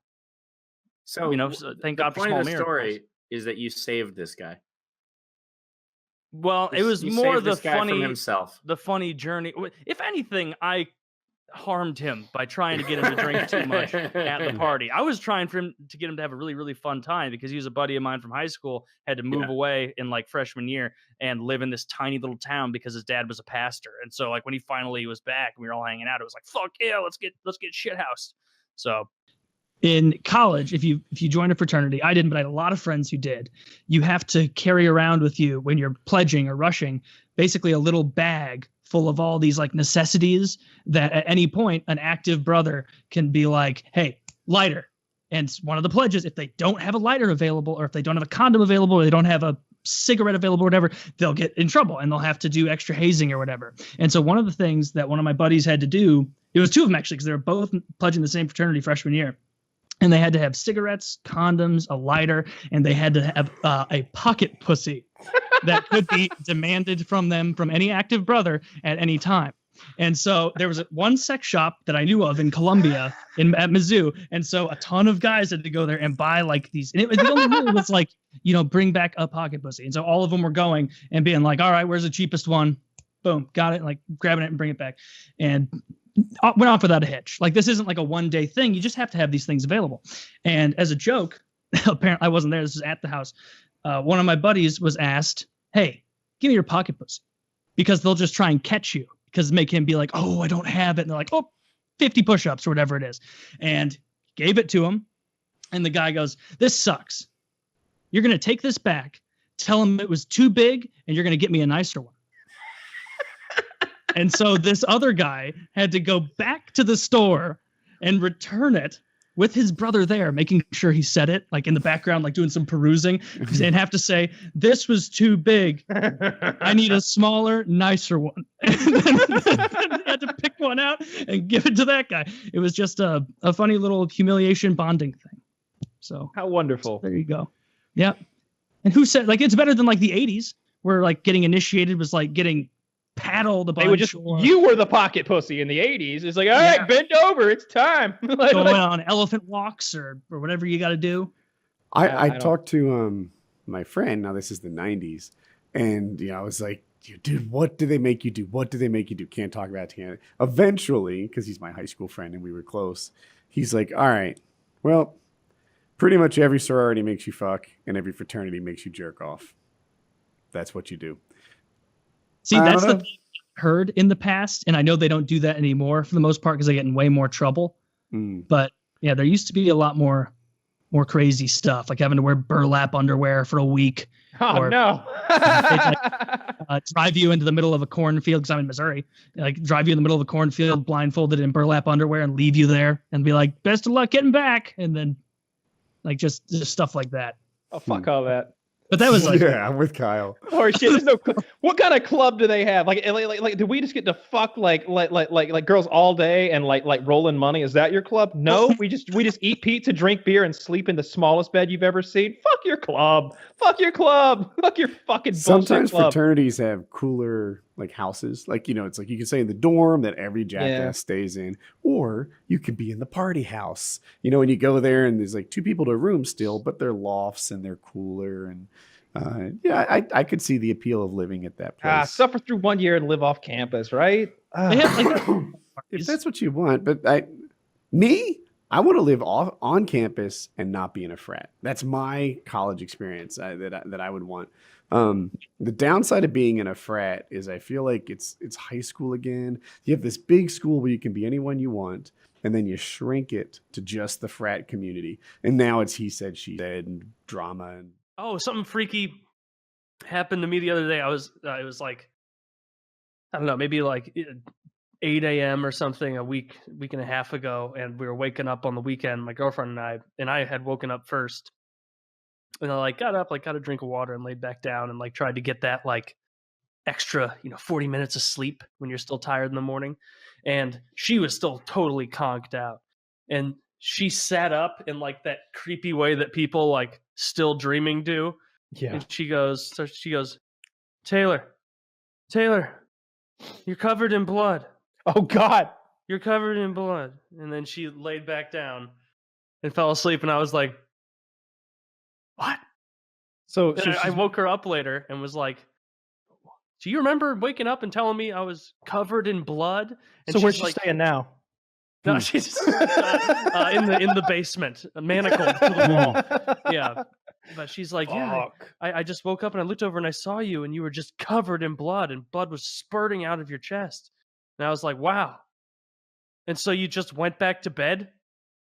Like, you saw that and then you just went back to bed? You didn't even try to like help me? She's like, I don't know. I was just trying to go back to bed. But so now I know if I am ever bleeding to death in the middle of the night, she's not going to fucking wake up. No, you better apply your own sutures. I should. Yeah, I have very vivid dreams, and I remember them pretty accurately almost all the time. And there'll be long narratives. And I've always wondered what the time dilation like is the like. real time elapse versus the dream. I've always wondered that too. Yeah, I don't know if it's 1-to-1 or if dream time is condensed. Like if I'm experiencing an hour in my dream and 5 minutes of real world time. I bet there's some sort of like neurologist who could answer that question, maybe by looking at brainwave patterns while you're asleep or something. Probably. They probably a recurring nightmare I had when I was younger.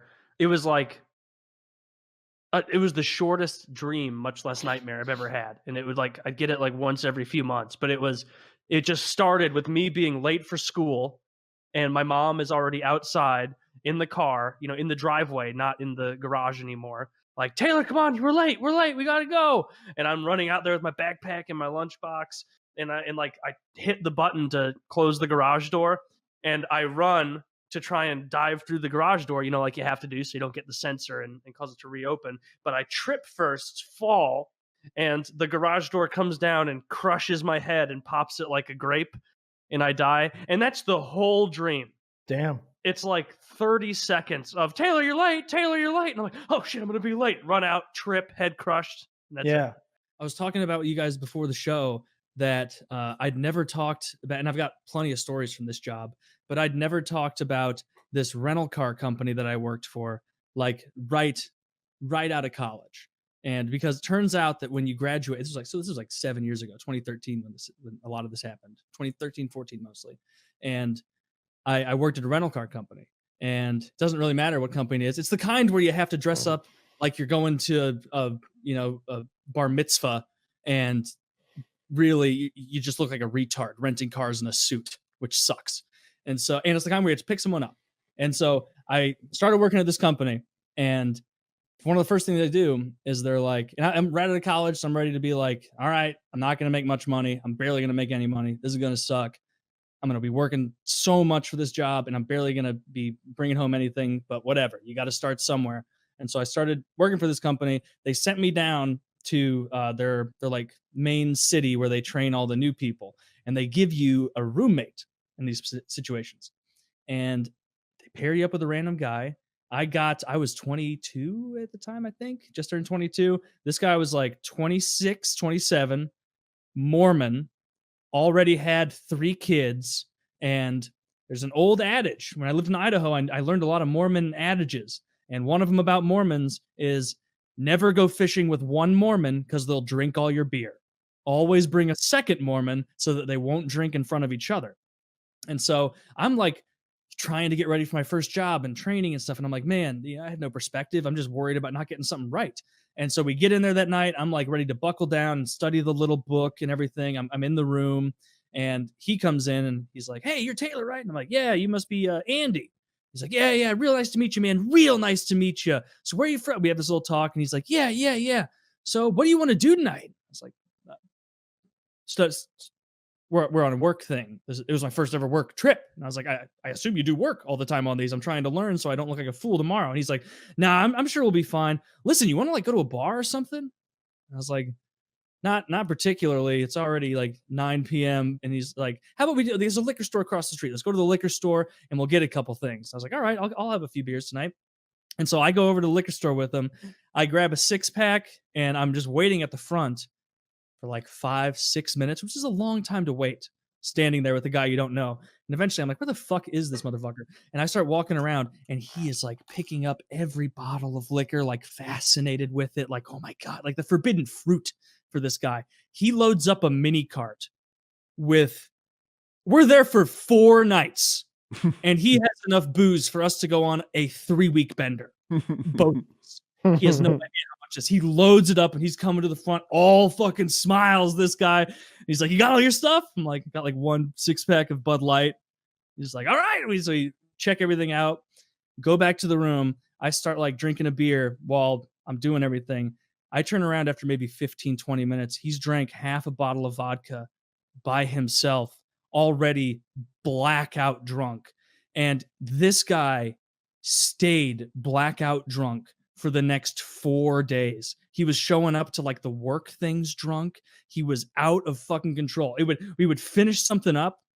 He turns out Mormons get degenerate as shit once they get a little liquor in them. Maybe that's a rule. There was one night he was begging me. He's like, "Come on, man, it's our last night here. Come on, let's go to the hot tub at the hotel." And I'm like, okay, let's go to the hot tub. He brings the free glass thing you use to rinse your mouth out next to the sink, and a bottle of Jack Daniels that he sets next to the hot tub. And we're sitting there with like 2 other normal people, and I don't even think I brought a beer because it wasn't allowed. And he gets wasted here, and he spends the entire last night and the second to last night vomiting and keeping me awake until like 4 a.m. And it was over and over. And at the end of it, he's like talking to me like we experienced a Hangover 2 style adventure. It's like, man, crazy times, right? And it's like, I haven't been drunk the whole time we've been here. I've had like 3 beers at a time. And he's like, nah, dude, we did crazy stuff. Anyway, dude, see you later, bro. Reheard from him because he worked in a different state, different area. He had to go to rehab for alcoholism, which apparently started on that little trip he and I had. So I got to watch the beginning of a flower blossom of addiction. And I actually encouraged it because I thought he'd be able to handle it. So yeah, that guy did it.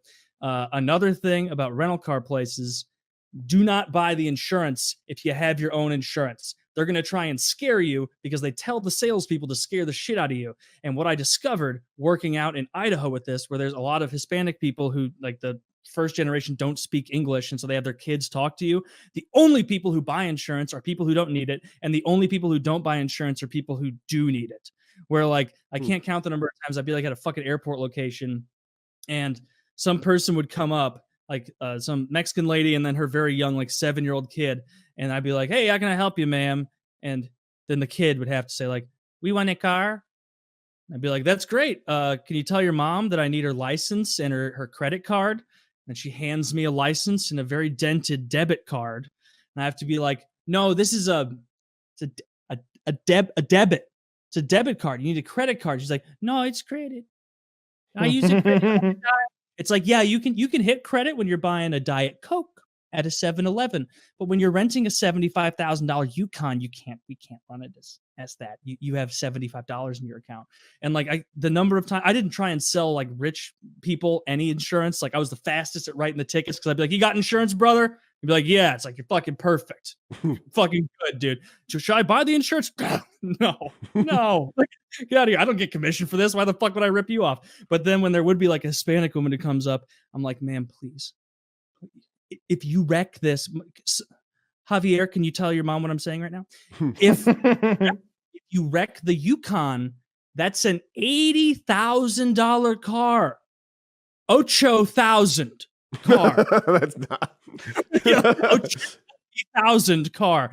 So if you wreck this car, you have to pay for the whole thing. The whole car. Javier, you're obviously you're looking at the vending machines. Javier, tell your mom, the whole car. See, yeah. Whole car. It's like, so if you pay $20 extra a day, if you wreck it, you don't pay anything. But if you wreck it, your life and your children's lives are ruined. Just pony up and do it. They would never buy the insurance, and it felt like 10% of the time they'd come back and get absolutely fucked. The people who would buy it were like rich white yuppies who already had fantastic AAA or something and would just drop $20 for no reason a day on it. So never buy that shit. There was so much tomfoolery and nonsense. Always check your contracts from those people because they will sneak shit in order to get sales. Like they will tell you, there was one skeevy motherfucker that I worked with that was the worst about this. The forestry registry came in out of Idaho where I was. Apparently that's where the biggest conglomerate of these firefighters come from. And then they all moved from there down to fight the wildfires in California. And they had set contracts. But because we worked on a DOS system, a DOS prompt system, we could manipulate the contracts. And so there was this one bitch who, Amy, if you're out there, I hope life is going terrible for you. I hope it sucks. I hope you got divorced after you left us. And so, because what she did is they have like sales goals. And if you hit a certain thing, they incentivize us by like, you can just go home. You can go home if you want to do that. This bitch would take $20,000 in sales and apply it to a forest registry contract. And those guys don't give a shit. They'll sign whatever. And so then if I'm returning a car on the return lane and it pulls up that what was supposed to be a $1,200 rental for 2 weeks to the forest registry is actually a $35,000 fee. Do you know how upset a group of dirty firefighters get when you tell them they owe $35,000 for that? They get so upset. And then I have to call like the fire commissioner of it and tell him, I'm so sorry. I got to refund $35,000, the cost of a nice fucking Optima that they already paid us. And then I get yelled at. That shit was the fucking worst. That job sucked. Another thing they would fucking do is I worked at the airport many times going all the way to 2 a.m. And you'd be there with the manager and you would run out of cars, just out. And I would have 70 reservations at 1 a.m. by myself, standing at the counter with my little fucking tie like a retard. And I would hordes of people coming down the escalator to come to the rental place. And I'm just like trying to amp myself up like it's game 7, like, whew, all right, you're going to get yelled at by at least 75 of those people. It's okay. It's okay. Then they all get in line. It's 75 out of 70. 75 out of 77, they're going to yell at me. Okay. Some of them have wives. Some of them have wives there. None of them, though, because they're getting in. They get in at 2 a.m. Most of them off of planes that were so delayed. They just want their car and they just want to go home. And they have a reservation, but you didn't reserve one. They have a reservation. And every time, 15 minutes before that plane lands, the manager would go, it seems like you got a good handle of things, Taylor. I'm out. And they would leave. Just to be me there. And they would come in and you talk to the first guy in line and he's like, slaps his fucking credit card and license on the table, not pleased. Boom. Reservation Thompson. We're out of cars, Mr. Thompson. What? I have a reservation. The best you could hope for in that situation is that the guy would say the Seinfeld line and I would go, But like that was the best you could hope. Usually you would get screamed at, berated. They'd ask for your name. They'd like call and complain. I'd have to try and be like, the reason they did this is because they're trying. By the end of my tenure at this company, I was like totally like Stockholm syndrome with the shitty customers. I'd be like, we're all in this together, guys. We're all in this together. I'm so sorry. I hate this as much as you do. I make $30,000 a year to get screamed at. I'm not happy. I'm not happy at all. And just doing that. You want to rent my car? I could use the cash. What you get to do, what you get to do then is I have to like lean over and talk to the Hertz guy and be like, Tom, please, can you get some of these people going? He's like, Taylor, I'm so sorry, dude. We got like 2 cars and I got to save them. And so I would have to stand there until like 4:30 in the morning with every one of these people calling cab companies to take them where they need to go, then paying for it over the phone with the corporate card. And then after one of the companies runs out of cabs, I have to find a new cab company for all these people. It was the fucking worst job. It get yelled at constantly. I would be so mad. It was awful. The only good part of that job is that if somebody came in hot and like you could even whiff just the slightest of alcohol, you could shut it down. Nope, not renting to you. You smell like whiskey. You smell like, and it was only a couple times that a person would come in like stumbling drunk and yell at you because you wouldn't rent them the car they wanted. Also, there's a fundamental misunderstanding about how reservations work. You do not reserve the car. You're not reserving anything. That's how reservations work, though. No, for everywhere else. Yeah. Rental car companies, they shouldn't call it a reservation. They should call it a consideration. They should call it a prepayment because that's what it is. They're just you're just signing. Woody and I showed up at a hotel once, and they'd given our reservation away. Oh yeah, and I think we said, "I don't think you know how a reservation works." Yeah, I think we did. You don't know how a reservation works. Do you know how many times I wanted to leap over that counter and strangle someone to death for saying that Seinfeld line for the 100th time that day? And it was infuriating because the fucking Why didn't you put a sign up that said "all out of cars"? We would. But there's still 80 reservations for the top of the hour, and they still think that when they hop off the plane, they're getting it. Yeah. If there was no more cars, but I had a reservation, I would think you only have the reserved cars left. I'm sure you have the vocabulary to make a sign that explains that. These people are not wanting to read. Yeah, but if you could just peel off 20% of them, you know? I think I'd still need to hear it. I think I'd still be like, but wait, I have a reservation. Because I know how reservations were supposed to work. Yeah. There was I make a sign. All reservations are null and void. We are out of cars. 0 with the word 0 cars. Now, are you out of cars or are you out of clean cars? What if I have low standards?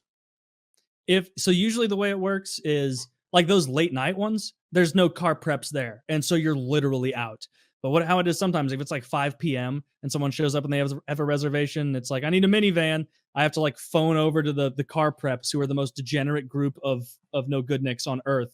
You leave anything in your rental car, that shit's getting stolen by one of the ex-cons that work in the car cleaning. I would get asked twice I knew that. a day. They were gifts all along.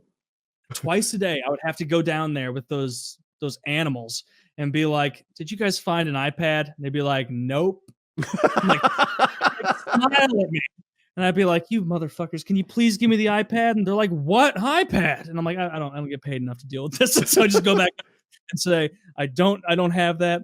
We just had, if somebody lost a Garmin or something, we just had a bucket of them. Someone could have walked up and been like, hey, I lost 100 Garmins. I'd be like, just fucking just take them. I don't give a shit. And Garmin, the GPS? Like, weren't those? GPS or something like that. Okay. This was like 7 years ago. And so people were still using some of those. Okay. And yeah, I'm trying to think of other shit that was just the fucking worst. Oh, we had, I had a guy, I got in like a 30-minute argument with a guy that he was smoking in the car. And he was saying that there's no evidence of that. I know my rights. There's no evidence that I was smoking in this car. And so I did what they teach you to do, which is like open up the back rear front door, look at the bottom. There's a pile of ash there. That's how you know they smoked. Didn't have to do that though, because there were dozens of cigarette burns in the seat, in the upholstery. Wow. It was a Kia Soul, and it looked like it had been to Vietnam and back. He put out his cigarettes on the upholstery Dozens of times. Just speckled shotgun looking thing. There was no evidence. I have it. I'll have to send you guys the picture. I guarantee if I go back to like 2013, I have that shit on my phone because you'd find weird shit in people's cars. You'd find dildos, sex toys. We found a costume once where those you are can dress gifts for the cleaners, Taylor, and I'm surprised you're less appreciative. One guy we found, he called back to ask. I'll send this too. It's a giant costume that you wear over your whole body, and it has an S on it, and it makes you look like a sperm. Costume. And so this guy had to call at one point, and he was like, yeah, I left a costume in the back of the car. And I was like, what kind of costume, man? And he's like, It's a sperm costume. You know the costume, Taylor. I know. I'll send you that picture too. At the time, I just wanted to hear him say it. I had the sperm costume in the office. It was making me laugh so hard. And the only place I'm actually wearing it right now. This thing's pretty kick-ass. Pretty cool. No, I didn't put it on. It smelled weird. And the only place in the air, probably it was a little bleachy. The only place worse in the airport that I worked was at an insurance replacement branch. So you know how most times if you're renting a car out of town, you pop by a Hertz, Enterprise, whatever, you go in, just a normal what used to be a bank usually, and it's like, hey, give me whatever the hell, and they go, here you go, and they take it. An insurance replacement branch is when you get in an accident and it's at a body shop and they need to drive their shitty car, have it towed there, and then they get a horrible replacement car from you.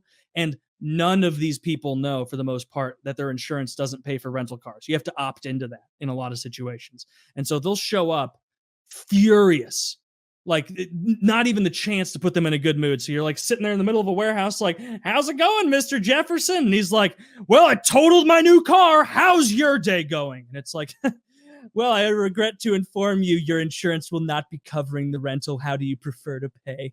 It's like, oh, no, I'm not fucking paying. I'm not. You call my insurance. And then they yell at you. They scream at you. They call you incompetent. They say, you don't know what the fuck you're doing. Shut the fuck up. You're a fucking loser. Like they're mean as shit once they're in their zone of being pissed. One guy, it was in a bay, was so, I guess, not paying attention that there's a car in the front of the bay talking to the insurance person. At the entrance to the bay is where the rental place is, where they get you set up. There was a car pulled up to the insurance thing. Thank God no one was standing in the way. This guy must have came into the bay going 22 miles an hour, and he just slams into the back of this other car that's already there for repairs. And there's just fucking glass and shit all over the place. And then he gets out and yells at the lady who had that car there as if she was wrong.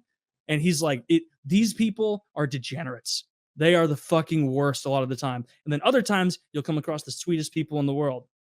My first day on that job, where I was working there, they tell me, Taylor, you don't know what the fuck you're doing, how to write contracts yet. Go pick up this lady. She's at this apartment complex. You don't know where it is. And so I had to look it up on my phone. I get over there, and there's like, I don't know what the hell was going on, but there were like a bunch of cars on the curb with people in it. And so I pull up my car there, and I don't know where to go because it's an apartment complex where there's just like stairs come down, and I just wait. I didn't know what to do. I didn't ever number anything. I just wait. And then I'm playing on my phone, and I'm startled because the door, my rear side passenger door opens, and this woman just starts going, oh, thank God you're here. My goodness. I got to strap my kid in the back. Do you mind I do that real quick? She starts strapping her kid in. I haven't said anything at this time. She gets the kid strapped in, and she goes, I left my wallet in there. Give me 1 second. Closes the door. I didn't say anything. I haven't said anything so far. I'm now in the car alone with, I think, in possession of her child. The 4 to 5 year old child alone. And like, that is the worst parenting I've ever seen, because I was not the only guy sitting there. There were 5 or 6 people sitting on that curb in a car. I don't know why. But for all she knew, she walked up to a random car, buckled her kid in, and left, because I gave no affirmative acknowledgement of it. It was my first time. I was a little nervous. And so that was weird. That job fucking sucked. I got to think of funnier stories for it. Right now, I'm just kind of ranting about how much I remember. It sucked. I was desperate for money. I was just out of college. I didn't have hardly anything. Like I needed a fucking job, and they were the first one that called me back. Went in, interviewed, got it done, and I was like, that's what I got to do now. I got to make money. Yeah, rental car companies hire a lot of people fresh out of college. Every major, and they all leave within 2 years. Yep. The turnover time in those companies is the worst because you get paid shit and they work you. They tell you when you're getting the job, so you're prepared to work 48, 50 hours a week. And you're like, yeah, that doesn't sound hard. I don't think I worked 50 hours a week in the entire 2 years I was there. It was like always 60, 70, so much time. And you've never felt like as much of a fucking goober as when you show up to your new job wearing nice clothes, and the first thing they tell you to do, nice ass new patent leather shoes, and the first thing they tell you to do is to go wash a car in a bay with an indented part that goes to a drain. And so day one, you've got soap that's ruined your shoes in the bottom of your pants, and you're sitting there in the heat of the summer scrubbing a Honda Odyssey in the middle of a damp bay in a suit like an asshole. I would quit on day one. Yeah, that's so much of what you have to do with vet. Like I remember when I was in college, my brother was in high school. He had like younger high school. He had like a sandwich, a peanut butter sandwich with like cooked weed in it that he like made a firecracker with or something, like where you put it in the oven with the weed on it. And this literally happened twice. And he just left a weed sandwich under his bed. And this is a long time ago. And we were just sitting around in the living room, me and my mom, my brothers, a couple people. And Tobo, our little Bichon Frise, comes out. And he's acting normal at first. But then, like, after a bit, he's like stumbling. He's having trouble, like, moving correctly. And then it gets to the point where he's just, like, almost comatose on there. Like, tongue out, eyes red as the devil's dick. And for maybe an hour, my youngest brother was like, I don't know what's up with him. I don't know what's wrong with him. And then finally we got him to admit, he's like, I'm sorry. There was a whole weed sandwich under my bed. And we're like, how much did he eat? He's like, weed sandwich. It was like, I've never done this, but I guess you can put weed in like something with fat in it, like peanut butter. And then like high school kids would like put it in the oven or microwave it or something. And like it made it active enough to get you high. I never did that. Seems disgusting. But he was like, yeah, he ate it. And we're like, how much did he eat? It gets you crazy high. It got Tobo fucked up.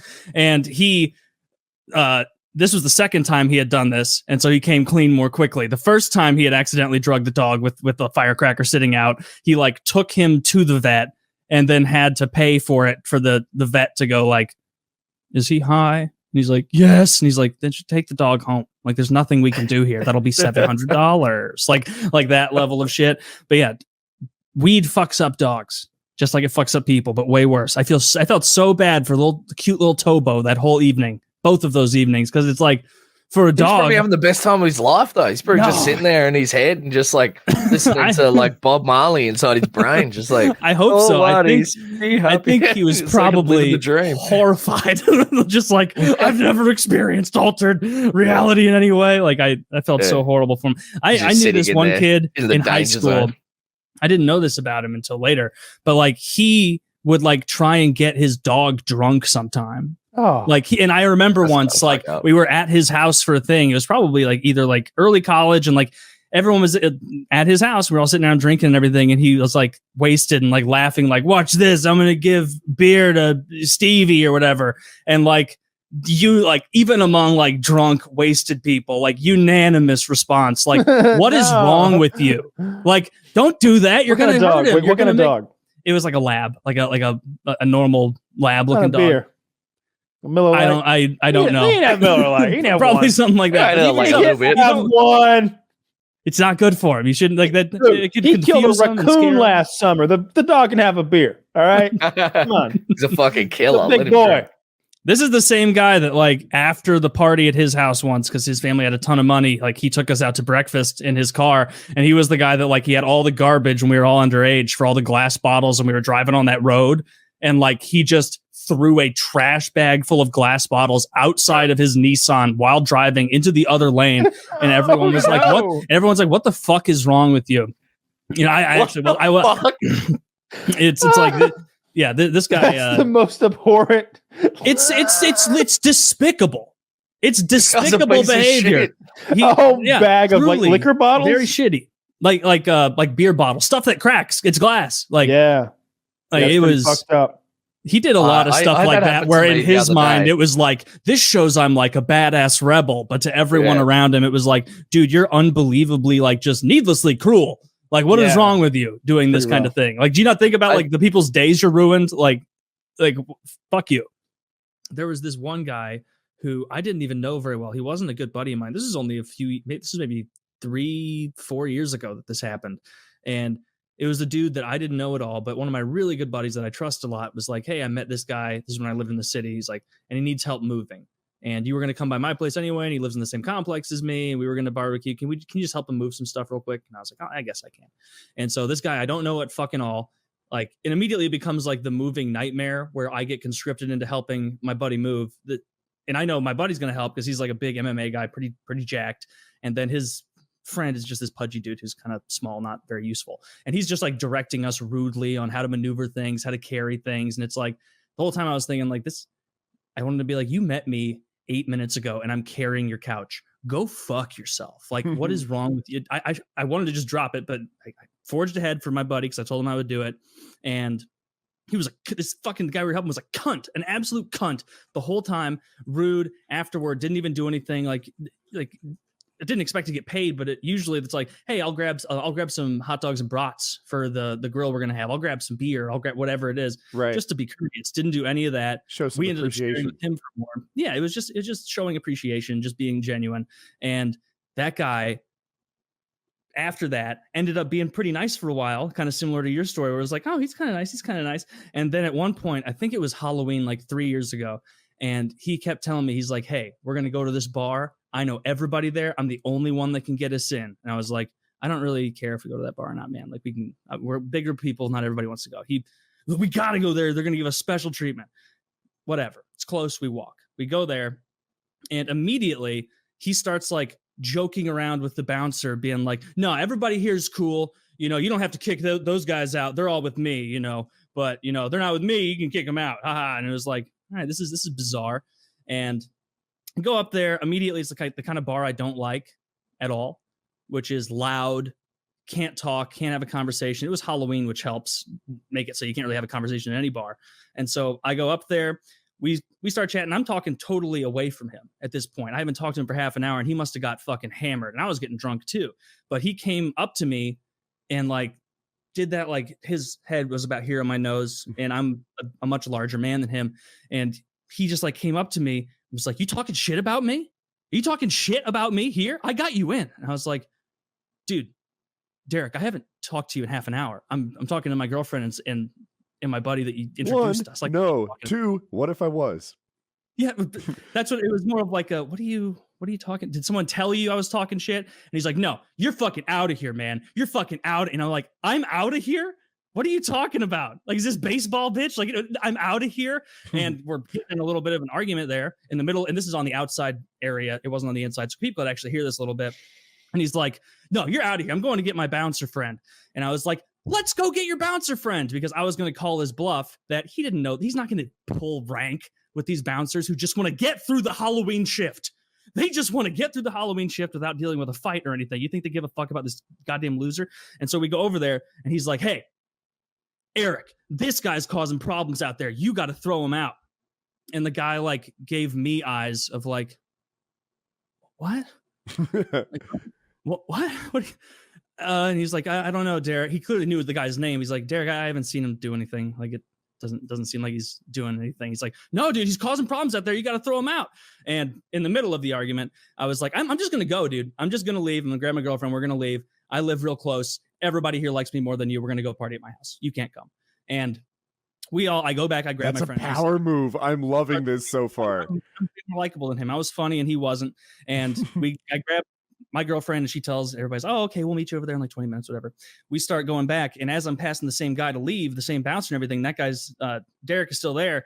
And he tries to do the like, bro, we got off on the wrong foot kind of thing. Like it didn't even seem like at that point, I was 100% positive he did not like me at all. And it was some weird little thing for him to regain something in front of his bouncer friend. I don't get what it was, but I didn't stop to talk to him. I just kind of left. But yeah, that guy's a fucking loser. I remember he would try to lie to me about finances. He was in medical school and he was like, yeah, I got a residency out in Salt Lake City. Guess what they're paying me? I'm like, I don't know, man. He's like, $550. And I was like, an hour? Wow. Yeah. Like, An hour is good. Can we go back? I want to redo. I need to rewind 3.5 years to get back to that moment. I know how to cut someone down. I'm also good at that. I just kind of simply laughed it off. Like, oh, wow, really? That's good for you. Like, knowing, like, you have no respect for my intelligence if you're going to lie that brazenly. Like, yeah. He was a piece of shit. I hope life's going poorly for you, dude. For those of you who lie about things like that, anyone who knows anything, we immediately know you're lying. We immediately know you're lying. Yes. Like, as soon as you said that, like, no, he's not. No, he's not. $550,000. I remember that's exactly. If you are a fucking brain surgeon with your own practice, like your own practice, like it's your name's on the fucking sign outside, maybe. Yeah, a lot of specialists can make that much. Like cardiac surgeons can make 550. But if you're the cardiac surgeon at the ER, you're not making 550. No. Oh, yeah, I don't know. I did. No. I did You're making for doctors. Yeah, and you're making high twos or something. You're not Probably. making 550. 550 is an enormous amount of money for. Look, some of the people operating at the hospitals have their own firm, right? You know, their own practice. But yeah, anyway, that's not what this guy's situation was. He was starting. No, he's a resident. He's saying he's a resident. He doesn't even have. Get out of here. He's going to show up first day, and then like the real doctors are going to show him what's what. Like they're giving that guy. How much are the nurses making at this place? 350. 50. Outrageous claim. What a piece of shit. It would be like someone like being like, yeah, I work at the first day going into Long John Silver's. No, I'm pulling down a cool 110. And it's like, what? No, you're not. No,